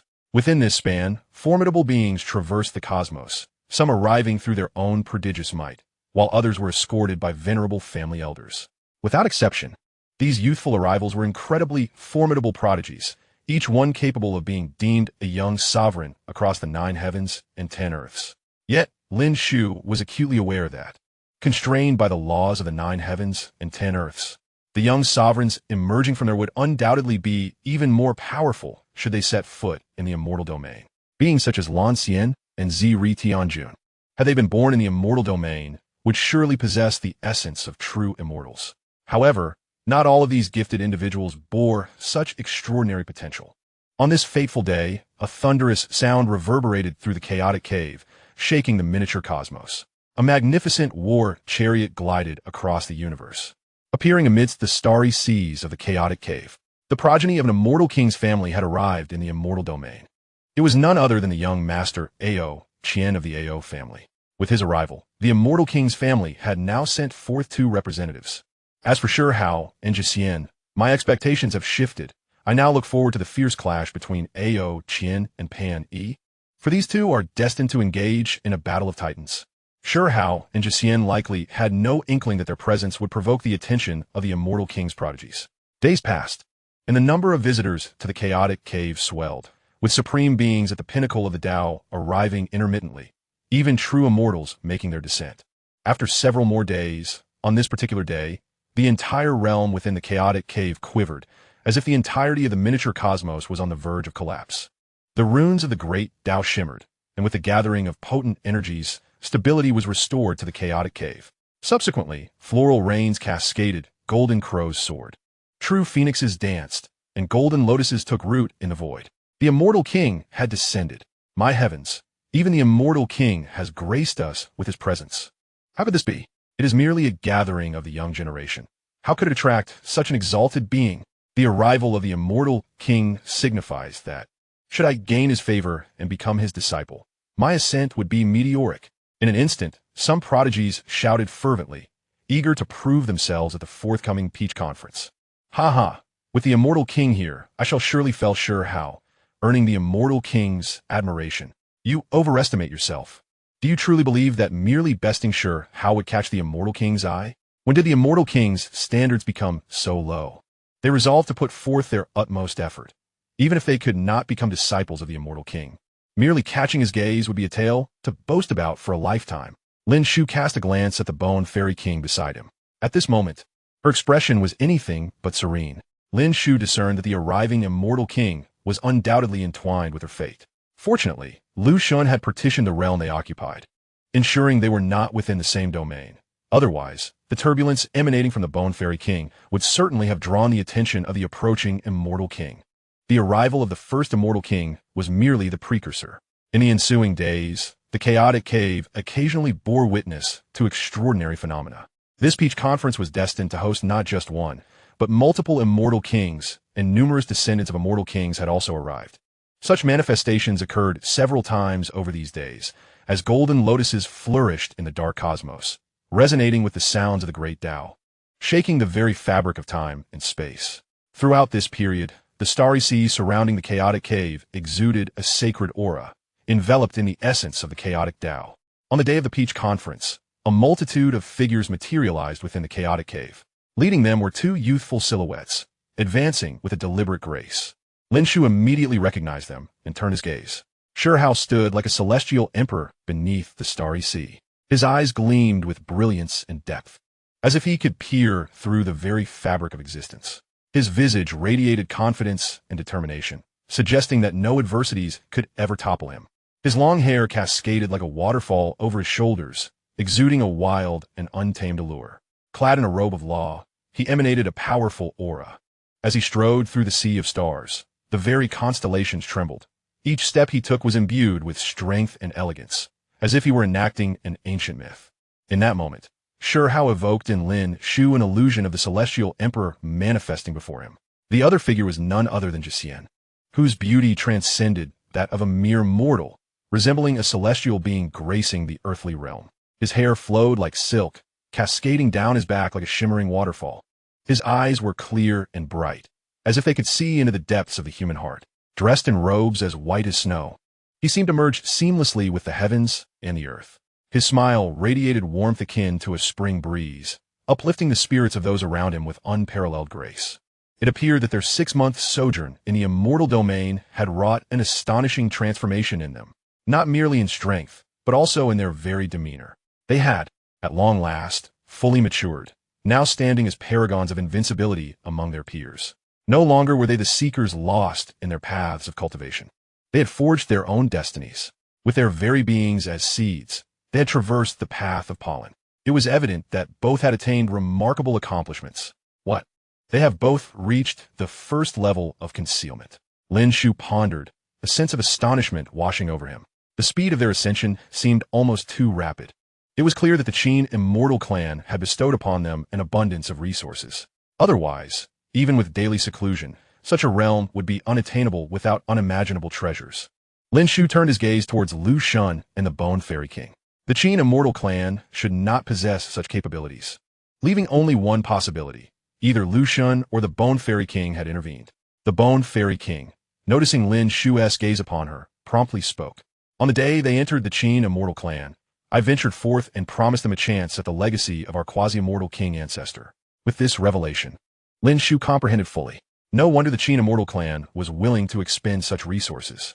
Shi Hao's leap from celestial perfection to concealment, crossing the void, was a feat that, even for one as destined for calamity as him, would be impossible without ample resources. As for Jixian, his ascension from the void to concealment, while not as extraordinarily swift as Shi Hao's, was nonetheless remarkable. Given the Qin Immortal clan's lavish investment, it would be justifiable for him to offer them a fragment of the Immortal King's essence, which he had recently acquired through a lottery. Lin Shu contemplated silently, the condition being that the Qin Immortal clan would heed my commands from this point onward. The arrival of Shi Hao and Jixian instantly stirred a monumental commotion within the chaotic cave. Chapter 196. The Wutong Divine Tree and the Essence of the World. The useless Shi Hao. The appearance of Shi Hao and Jixian caused an immediate uproar within the chaotic cave. News spread like wildfire throughout the entire domain. Shi Hao and Jixian have appeared. Is it true? Let us hasten to witness. These two are the catalyst for the excitement of this Peach Conference. Indeed, in previous gatherings, only a handful of prodigies from the major universes near Panwang City would attend, but due to the presence of Shi Hao and Jixian, the top prodigies of the Immortal Domain had all converged this time. At this moment, the starry seas surrounding Shi Hao and Jixian were teeming with powerful beings who had come from the Immortal Domain. They gazed upon Shi Hao and Jixian, recognizing that these two were exceptional. Their very aura set them apart from ordinary prodigies. How formidable! I'm also at the first level of concealment. In the presence of these two, I feel an unsettling sense of trepidation. Why do Shi Hao and Jixian evoke a sensation akin to that of the descendants of immortal kings? Could it be that they too possess astonishing backgrounds? Deep within the chaotic cave, in the depths of the cosmic seas, myriad gazes traversed the starry expanse towards Shi Hao and Jixian. Among them were many descendants of true immortal families and offspring of immortal kings. Even true immortals directed their attention towards Shi Hao and Jixian. In the innermost sanctum of the chaotic cave, where the essence of immortality mingled with chaotic energy, immortal kings lowered their gazes. A descendant of a true immortal family remarked, "No wonder they dare to be so audacious. they indeed possess considerable strength. This journey has not been in vain. It seems these two possess the capability to rival the descendants of immortal kings. Regrettably, had it not been for their excessive arrogance and a failure to tread carefully, the future would surely have seen their rise within the celestial domain, perhaps even positioning them as seeds for the title of Celestial King. The descendants of the Celestial King clan, at this very moment, are also fixated on the figures of Shi Hao and the exiled immortal amidst the vast starry sea. In this world, the hierarchy is exceedingly rigid. Typically, the progeny of celestial kings associate with one another. In a certain expanse of the starry sea, a divine mountain stands tall, resembling a continent. Currently, numerous descendants of the celestial king families have gathered on this divine mountain. They hail from various esteemed families within the celestial domain. Among them are the illustrious Pan Yi, a prodigy of the Pan King lineage, and Ao Qian, a remarkable descendant of the Ao Sheng celestial king, alongside other renowned talents. At this moment, they are engaged in fervent discussion. One prodigy speaks up. Ao Qian, what are your thoughts on these two? Ao Qian glances over and nonchalantly responds, just gestures, to be sure. Their aura is indeed formidable, yet they have yet to reach a level worthy of my attention. Upon hearing this, many of the Celestial King's descendants voice their agreement. As prodigies emerging from the Celestial King families, they possess an indomitable spirit. Though Shi Hao and the exiled immortal exhibit considerable strength, they remain confident in their own supremacy, viewing Shi Hao and the exiled immortal as no threat to them. Deep within the starry sea, where celestial and chaotic energies intermingle, a realm of boundless phenomena envelopes the area, giving rise to cosmic golden lotuses. This is a gathering place for celestial kings. The Pan King is present here.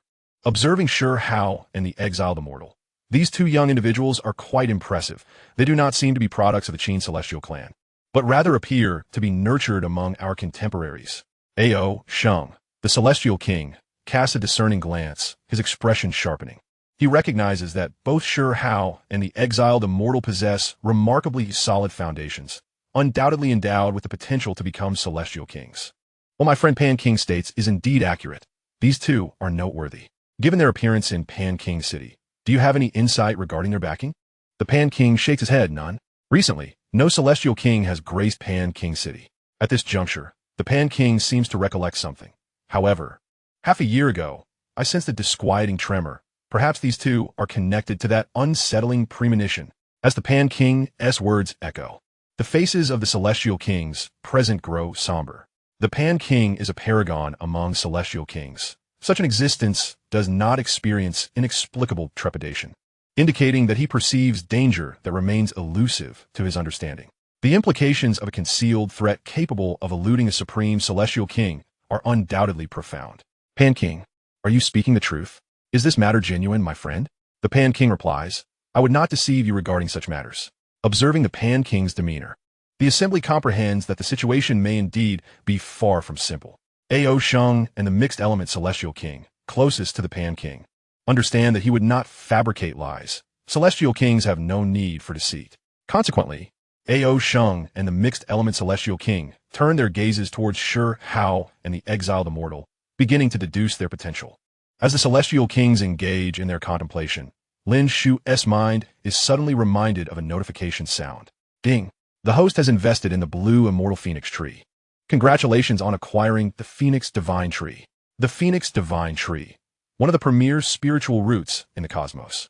Function 1. It can nurture the nirvana fire, which enables individuals who have not perished for over 10,000 years to be reborn through flames, advancing their cultivation. Function 2.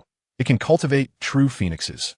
Beings with a faint true phoenix bloodline may reside on the Phoenix Divine Tree, allowing them to revert to a pure, true phoenix lineage. Those with pure, true phoenix blood residing on the Phoenix Divine Tree can accelerate their cultivation speed and comprehend the power of nirvana. Should they be fortunate enough to undergo nirvana 9 times, they would attain immortality, becoming impervious to time, causality, and paths, undying even against the celestial emperors or sacrificial paths. How extraordinary!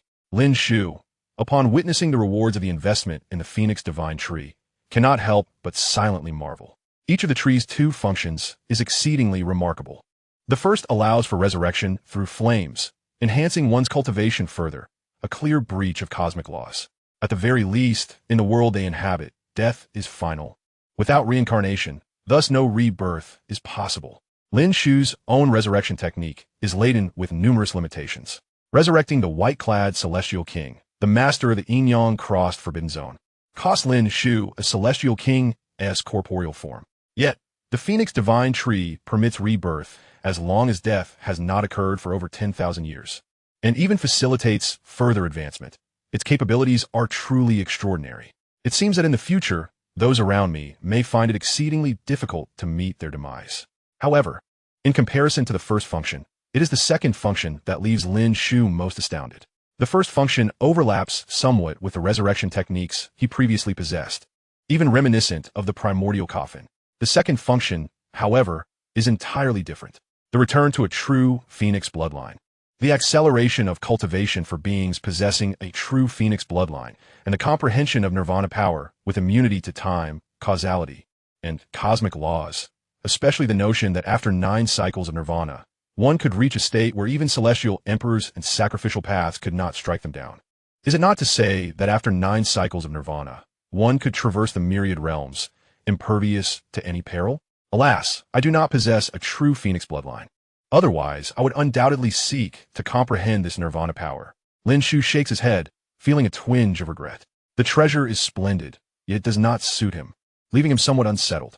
Nevertheless, it is still feasible to subdue some beings with true Phoenix bloodlines and eventually assemble a formidable true Phoenix army. This task could be entrusted to Huolinger.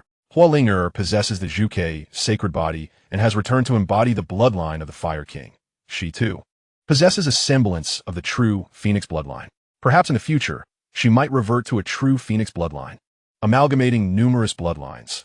Who knows if she might attain the power of nirvana? Lin Shu ponders. Yet, this must ultimately wait until he returns to the 9 heavens and 10 earths. The Phoenix Divine Tree will be placed within Huolinger's sanctum. Speaking of which, since the Phoenix Divine Tree has now been bestowed, the Tongtian construction tree should be nearing completion as well. Lin Shu recalls having entrusted these matters to the Dragon Maiden, directing her to confer upon Yi Qingxian the organization of a disciple competition for subsequent allocation. It seems the disciple competition should have concluded by now. The Blue Immortal has been granted the Phoenix Divine Tree. Thus, it stands to reason that the Tongtian construction tree should also be bestowed shortly. Sure enough, the system notification resounds once more. Ding! The host has invested in the seedling of the Little Heavenly King Tongtian construction tree. Congratulations on acquiring the World Clay. World Clay, capable of nurturing worlds and nourishing all beings. While the title of World Clay is quite grand, the description appears rather mundane. Lin Shu scrutinizes the introduction, his brow slightly furrowed, seemingly dissatisfied with the implications of the World Clay. It can nurture a world, yet does not specify the scale of the world. If it pertains to a small world, even powerful cultivators can achieve that. If it pertains to a vast world, at a certain level, it can be effortlessly cultivated. As for nourishing all beings, that is even more ambiguous. Never mind, with such a grand title, it seems unlikely to be devoid of merit. He resolves to study it further. If it proves inconsequential, it might serve as a reward for the disciples of the primordial path. This is a reward derived from investment, and further investments cannot be made to gain additional rewards. It must solely serve as a recompense. Lin Shu stores it away in the system space, then returns his gaze to the starry sea where Shi Hao and the exiled immortal reside. The emergence of Shi Hao and the exiled immortal ignites the atmosphere, heralding the commencement of the Peach Blossom Banquet. The purpose of the Peach Blossom Banquet is to engage in philosophical discourse and exchange, naturally necessitating bouts of sparring. Moreover, this occasion arises from the challenge issued by Shi Hao and the exiled immortal to the prodigies of the celestial domain. The Peach Blossom Banquet does not linger long before entering the phase of sparring. Shi Hao, since you wish to challenge the entire celestial domain's prodigies, allow me to put your capabilities to the test.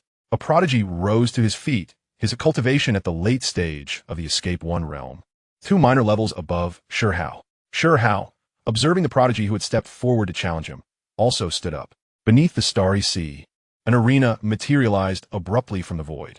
The arena was vast, though this was merely a superficial observation. Once one stood upon it, they would find themselves in an expansive world. While it may not rival an entire universe, it was still exceedingly vast, sealed with runes of the great Tao to prevent the aura of battle from leaking, allowing combatants to unleash their full strength freely. Shi Hao declared, merely challenging one another lacks excitement. Why not add some stakes? How about a century's worth of celestial essence? Upon hearing this proposition, the previously confident prodigy was momentarily taken aback. Though he hailed from a prestigious supreme lineage and was recognized as a gifted individual with the potential for immortality, the essence was not something he could freely offer. Moreover, he had stepped forward merely to lead the charge and create a stir, lacking the confidence to ensure victory. This century's worth of celestial essence would essentially be a gift to Shi Hao. Noting the hesitation on his opponent's part, Shi Hao quickly interjected. If you cannot afford it, perhaps it would be better to withdraw. His motivations for challenging the celestial realm went beyond fulfilling a promise to Lin Shu. He sought to establish a name for himself. Additionally, he aimed to acquire resources. Having realized the immense benefits of cultivation with ample resources during his time honing his skills within the Qin celestial tribe, seizing this opportunity to gather more resources was paramount. As upon returning to the 9 heavens and 10 earths, such resources would not be readily available. Shi Hao perceived the current atmosphere as exceedingly tense. He was eager to grow swiftly. The supreme realm was not his ultimate goal. He aspired to attain the status of true immortal, celestial king, or even reach realms beyond that of the Willow God. Having spent considerable time with Lin Shu, he understood that Lin was grappling with a looming crisis. Furthermore, recalling their encounter with the formidable Yi Fan during their time in the ancient immortal ruins, Shi Hao surmised that the impending threat was likely of an eerie nature, potentially so powerful that even the Willow God might struggle to contend with it. The urgency to seize resources and grow stronger was palpable. Though the Hall of Time and Space offered ample time, cultivation required not only time but also resources, maximizing the Hall's potential. Shi Hao harbored ambitions to claim the resources of the celestial realm's prodigies. Even if he had enough for himself, he could share them with the other disciples of the primordial Tao. Presently, the celestial prodigy before him seemed incapable of offering sufficient resources, prompting Shi Hao to dismiss him contemptuously. As a scion of a supreme lineage, hailed for his potential to achieve immortality, he could hardly tolerate such an insult. Very well. I shall provide 1 century's worth of celestial essence. But can you match that? He resolved to stake his claim, accepting the consequences of defeat. But he could not bear the thought of being humiliated before his peers for lacking resources. Qin Lin stepped forward, declaring, "The Qin celestial tribe will fully support Shi Hao's wager. Surely, with our tribe's profound heritage, you do not doubt our ability to provide a mere century's worth of essence?" Upon witnessing Qin Lin's unwavering support for Shi Hao, the opposing prodigy fell silent. Although Qin Lin was not among the most elite of the youth in the celestial realm, the Qin celestial tribe possessed a quasi-celestial king, ensuring their resources were far from scarce. With both sides having staked their claims, the battle commenced upon the chaotic arena. Soon, the two engaged in fierce combat, exchanging dozens of blows. Lin Shu, observing the spectacle, sighed. Shi Hao truly knows how to put on a show. Despite being a cultivator of the same realm, he could have dispatched that opponent with a single strike, yet he prolongs the fight for dozens of rounds. Lin Shu understood that Shi Hao was playing a cunning game. Indeed, several prodigies had taken the bait, discussing among themselves how they had been misled by Shi Hao's powerful aura upon his entrance, only to discover his apparent weakness in battle. Indeed, it took him dozens of moves to triumph over an opponent, and while he emerged victorious, his strength seems rather ordinary. He possesses only average potential for immortality. I had thought only the likes of Pan, Yi, or Ao Qian could contend with him. Yet now I am utterly disappointed. After a grueling battle, Shi Hao proclaimed, "Too weak. You fell to me in just a few dozen moves. It seems I am destined to be invincible in the celestial realm. Who else dares to challenge me? Let it be known that I find many of you lacking. If you wish to step up, you must wager a millennium's worth of celestial essence." Shi Hao's audacious declaration immediately inspired several prodigies to step forward. "I shall challenge you. I too shall join," they proclaimed. "With your level of strength, I shall suppress you within 10 moves." Shi Hao chuckled. "Suppress me? I could easily subdue you in 10 moves. If you wish to step up, hurry and present your essence." A prodigy from a true immortal family eagerly offered his essence before stepping onto the chaotic arena. This time, Shi Hao faced a more arduous battle, requiring a full 60 moves to exploit a flaw and secure victory. Some strengths remain unmatched. Shi Hao seized the wager, casting a triumphant glance at the defeated foe, arrogantly stating, "With such a level of strength, do not bother challenging me again. If you insist, the wager shall now be a millennium's worth of essence." Jixian, standing amidst the starry sea, could not help but shake his head. He was all too aware of Shi Hao's true strength in previous encounters. He had never gained an upper hand against Shi Hao. This current display was nothing short of a ploy to ensnare others. Though he understood Shi Hao's intentions, he reflected that he could never emulate such a carefree demeanor, unencumbered by any reservations. Perhaps the true difference between us lies in my inability to act with such abandon, he mused. Chapter 197. The gathering takes a turn in the celestial realm, within the city of Pan Wang, amidst the chaotic cave heavens and the chaotic arena. Shi Hao had narrowly triumphed over a celestial prodigy. Standing atop the chaotic arena, he faced all the celestial prodigies with a gaze full of disdain, his words dripping with contempt for them. Lin Shu, observing from a distance, could not help but concede that Shi Hao's ability to provoke was indeed masterful. If he were a part of the celestial realm, he would surely be seething with rage, eager to engage in a battle of 300 rounds. Undoubtedly, Shi Hao's arrogant provocations had infuriated the celestial prodigies. I can no longer endure this. Shi Hao is truly arrogant. Did he not just barely win after dozens of moves? What gives him the audacity to boast so, with countless prodigies capable of surpassing the recently defeated one? It was implausible that he emerged from the depths of the celestial realm. Did he truly believe that having defeated a second-rate prodigy entitled him to look down upon all others? Shi Hao, unfazed by their murmurs, continued to stoke their ire, provoking many to the brink of fury. I shall challenge you. At last, a female celestial prodigy stepped forward. Upon witnessing a woman ascend the chaotic arena, Shi Hao remarked, "It seems the celestial realm has truly run out of worthy contenders to send forth, resorting to sending a hefty female to face me." His words ignited an uproar among the celestial prodigies. Whether on the arena or those who had yet to step forward, a wave of indignation swept through them all. Shi Hao had insulted their entire lineage. Mocking the celestial realm's lack of formidable fighters had undoubtedly incited their collective wrath. Observing the fury radiating from the gathered prodigies, Shi Hao felt a surge of satisfaction within. He understood that he had thoroughly provoked the celestial prodigies of the realm, and henceforth, he need not fear the absence of opponents willing to wager against him. One could easily imagine the considerable amount of celestial essence he would win in the forthcoming encounters. As for whether he could emerge victorious, Shi Hao was brimming with confidence, considering himself invincible. "Fat girl, you dare to call me a fat girl?" At that moment, the female prodigy, standing atop the chaotic arena, could not help but exclaim in fury. In the distance, Qin Lin, who had accompanied Shi Hao, watched the scene unfold on the chaotic stage and could not suppress her laughter. Observing the female prodigy's ire, she was reminded of her own initial encounter with Shi Hao, as if gazing into a mirror. Shi Hao, too, referred to her as a fat girl. Initially, she believed his words to be an insult. However, after spending time with him, she realized that he addressed women, particularly those who were somewhat plump and well-endowed, as fat girls. In Shi Hao's eyes, this term seemed to carry an exceedingly high compliment. Who would have anticipated that the seemingly naive Shi Hao, whom she first met, possessed such terrifying talent and an astonishing background? Over the past 6 months, Qin Lin had witnessed Shi Hao and the banished Immortal grow stronger each day. At first, she could still hold her own against Shi Hao, but as he grew in power, she found herself unable to withstand even 3 of his moves. Now, she could hardly fathom the extent of his strength. Qin Lin suspected that if Shi Hao were to unleash his full power from the outset, she might not even be able to withstand a single blow. Today, Shi Hao was destined to stir up a tempest within the celestial realm, undoubtedly drawing the attention of all.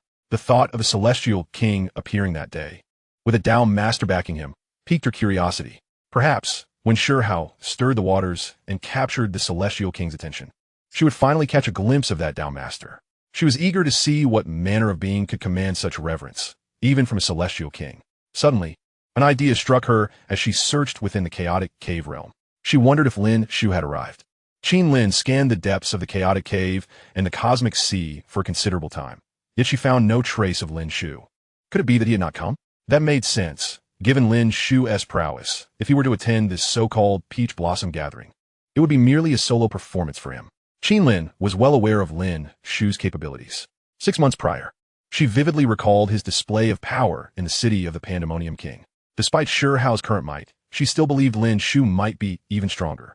Both Shi Hao and the banished immortal seemed to hold Lin Shu in high esteem.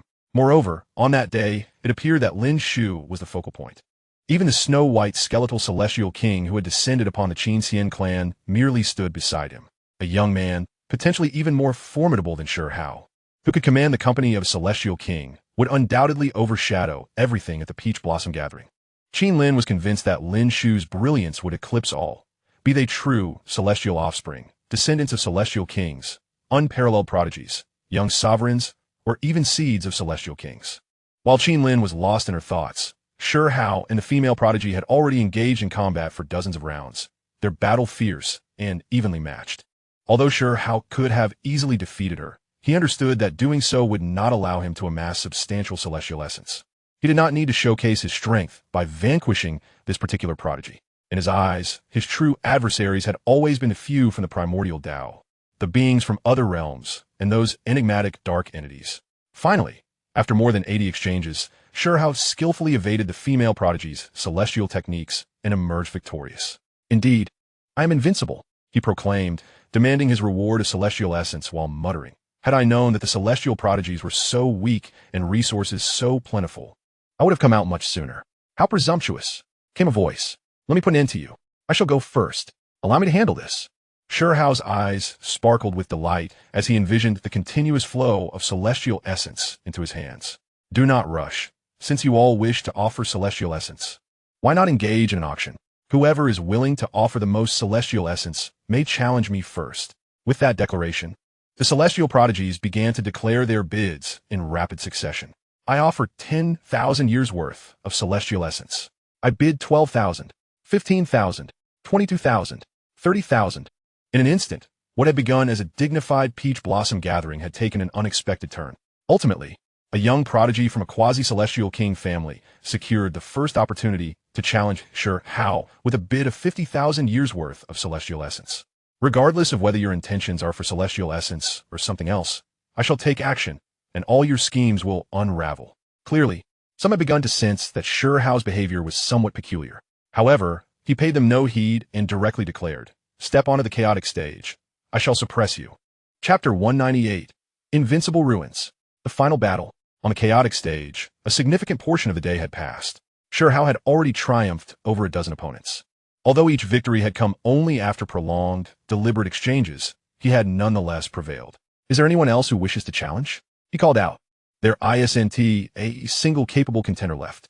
Remember, the one who defeated you is named Ruins. And after today, you shall refer to me as Invincible Ruins."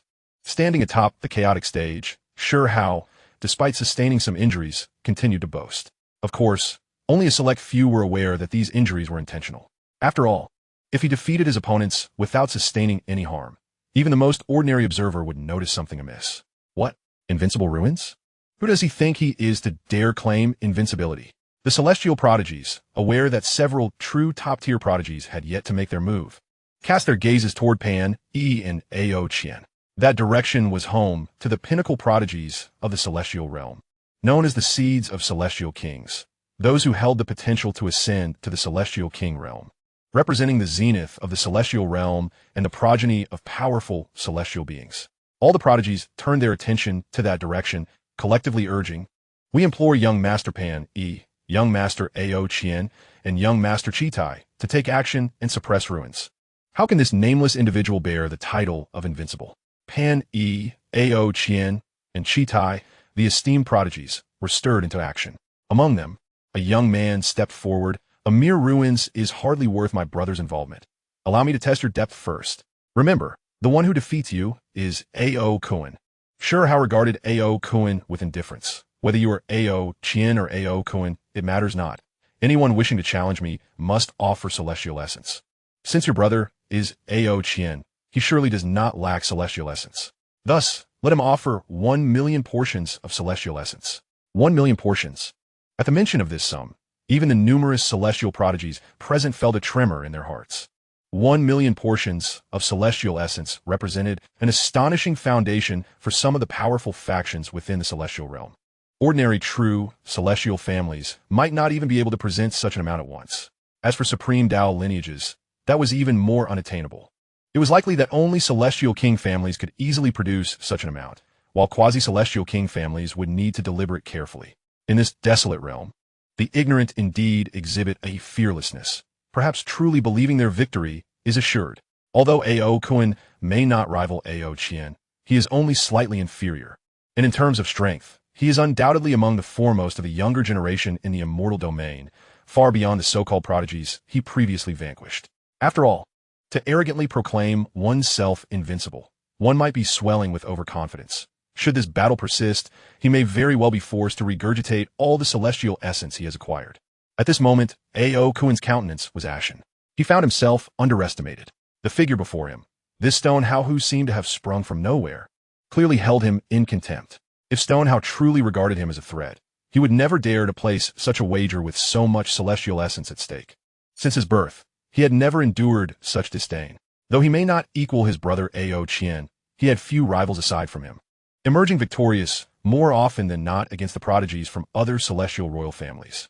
Among the gathered elites, he could confidently assert his place among the top 10, even the top 5.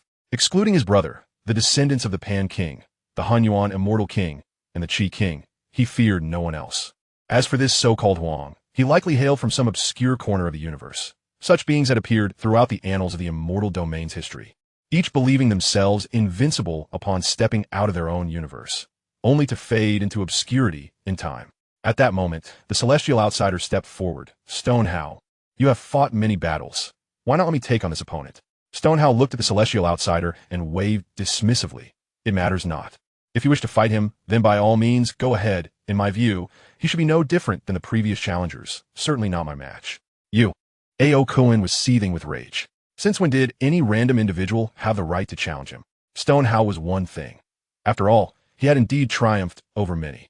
But this celestial outsider was the first to seek him out as an opponent. Do you even qualify to be my adversary? A.O. Kuin cast a glance at the celestial outsider. Despite his extraordinary demeanor, resembling a true celestial descending to the mortal realm, demeanor bore no relation to strength. Get lost. A.O. Kuin, in a fit of fury, did not even step onto the chaotic arena, but launched himself directly at the celestial outsider, unleashing nearly all his power in a single strike. He aimed to obliterate the celestial outsider with a thunderous ferocity, hoping to reclaim his lost dignity. The celestial outsider, upon witnessing A.O. Kuin's attack, showed no hesitation and immediately unleashed the 10 Fiends treasure technique. Unlike Stone Hao, he had no desire to engage in a drawn-out performance. There was no need for theatrics. Thus, he unleashed the 10 Fiends treasure technique right away. Beneath the starry sea, the true dragon fist manifested, and in an instant, overwhelming might swept across the expanse, causing the entire starry sea to sway as if it were on the brink of annihilation. This was not the chaotic arena. Restricted by various limitations, beneath the starry sea, one could exert as much power as one possessed. The celestial outsider, at the Escape One realm, executing the true dragon fist, though not yet at the supreme level, was still extraordinarily formidable. At full strength, even a corner of the universe would descend into boundless turmoil. Now, the celestial outsider's strike was executed to perfection. The starry sea trembled, and vast territories of the universe began to collapse. Upon witnessing this scene, several genuine celestial experts immediately intervened to stabilize the situation, preventing the devastation from spreading. The gathered prodigies gazed in astonishment at the display. This celestial outsider was astonishingly powerful. The true dragon treasure technique, last seen an era ago, was now wielded by this individual. The true dragon fist was a technique that none of the opponents Huang had previously encountered could withstand. The celestial outsider's strength likely surpassed even Stone Hao's. At this moment, A.O. Kuin's expression shifted dramatically. He had not anticipated the celestial outsider's might. This one move was enough to rival his own trump card. Without hesitation, A.O. Kuin unleashed his own secret technique. However, the true dragon fist was merely the most basic technique among the 10 Fiends treasure techniques that the celestial outsider had learned. His most familiar technique remained the Ant God technique, the very foundation of his renown. The true dragon treasure technique, though mastered, had not yet been fully integrated into his being. Under the Ant God technique, A.O. Kuin found himself utterly defenseless, swiftly defeated and sent flying to the edge of this chaotic little universe, unaware of his own demise. The power of the celestial outsider was indeed terrifying. That A.O. Qian, your brother has lost. Bring forth 100,000 portions of celestial essence. A proud prodigy of the celestial royal family should not go back on his word, should he? At this moment, A.O. Qian finally stepped forward. Very well. For countless years, no one has dared to provoke the A.O. family. Huang, you are the first. Celestial outsider. You are impressive as well. Since that is the case, you two should join forces. Ao Qian, fear nothing. Stone Hao immediately shook his head. Are you afraid?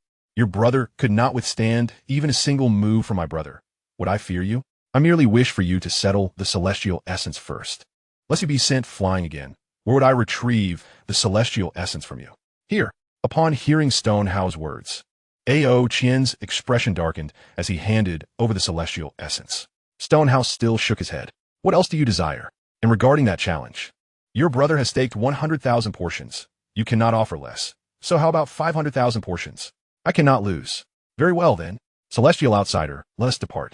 Upon hearing this, Stone Hao prepared to leave the chaotic arena. All right, I will provide. These 500,000 portions of celestial essence will be kept in this storage artifact. You need not worry about anyone attempting to seize them during our battle. No one dares to lay a hand on the Ao family's treasures.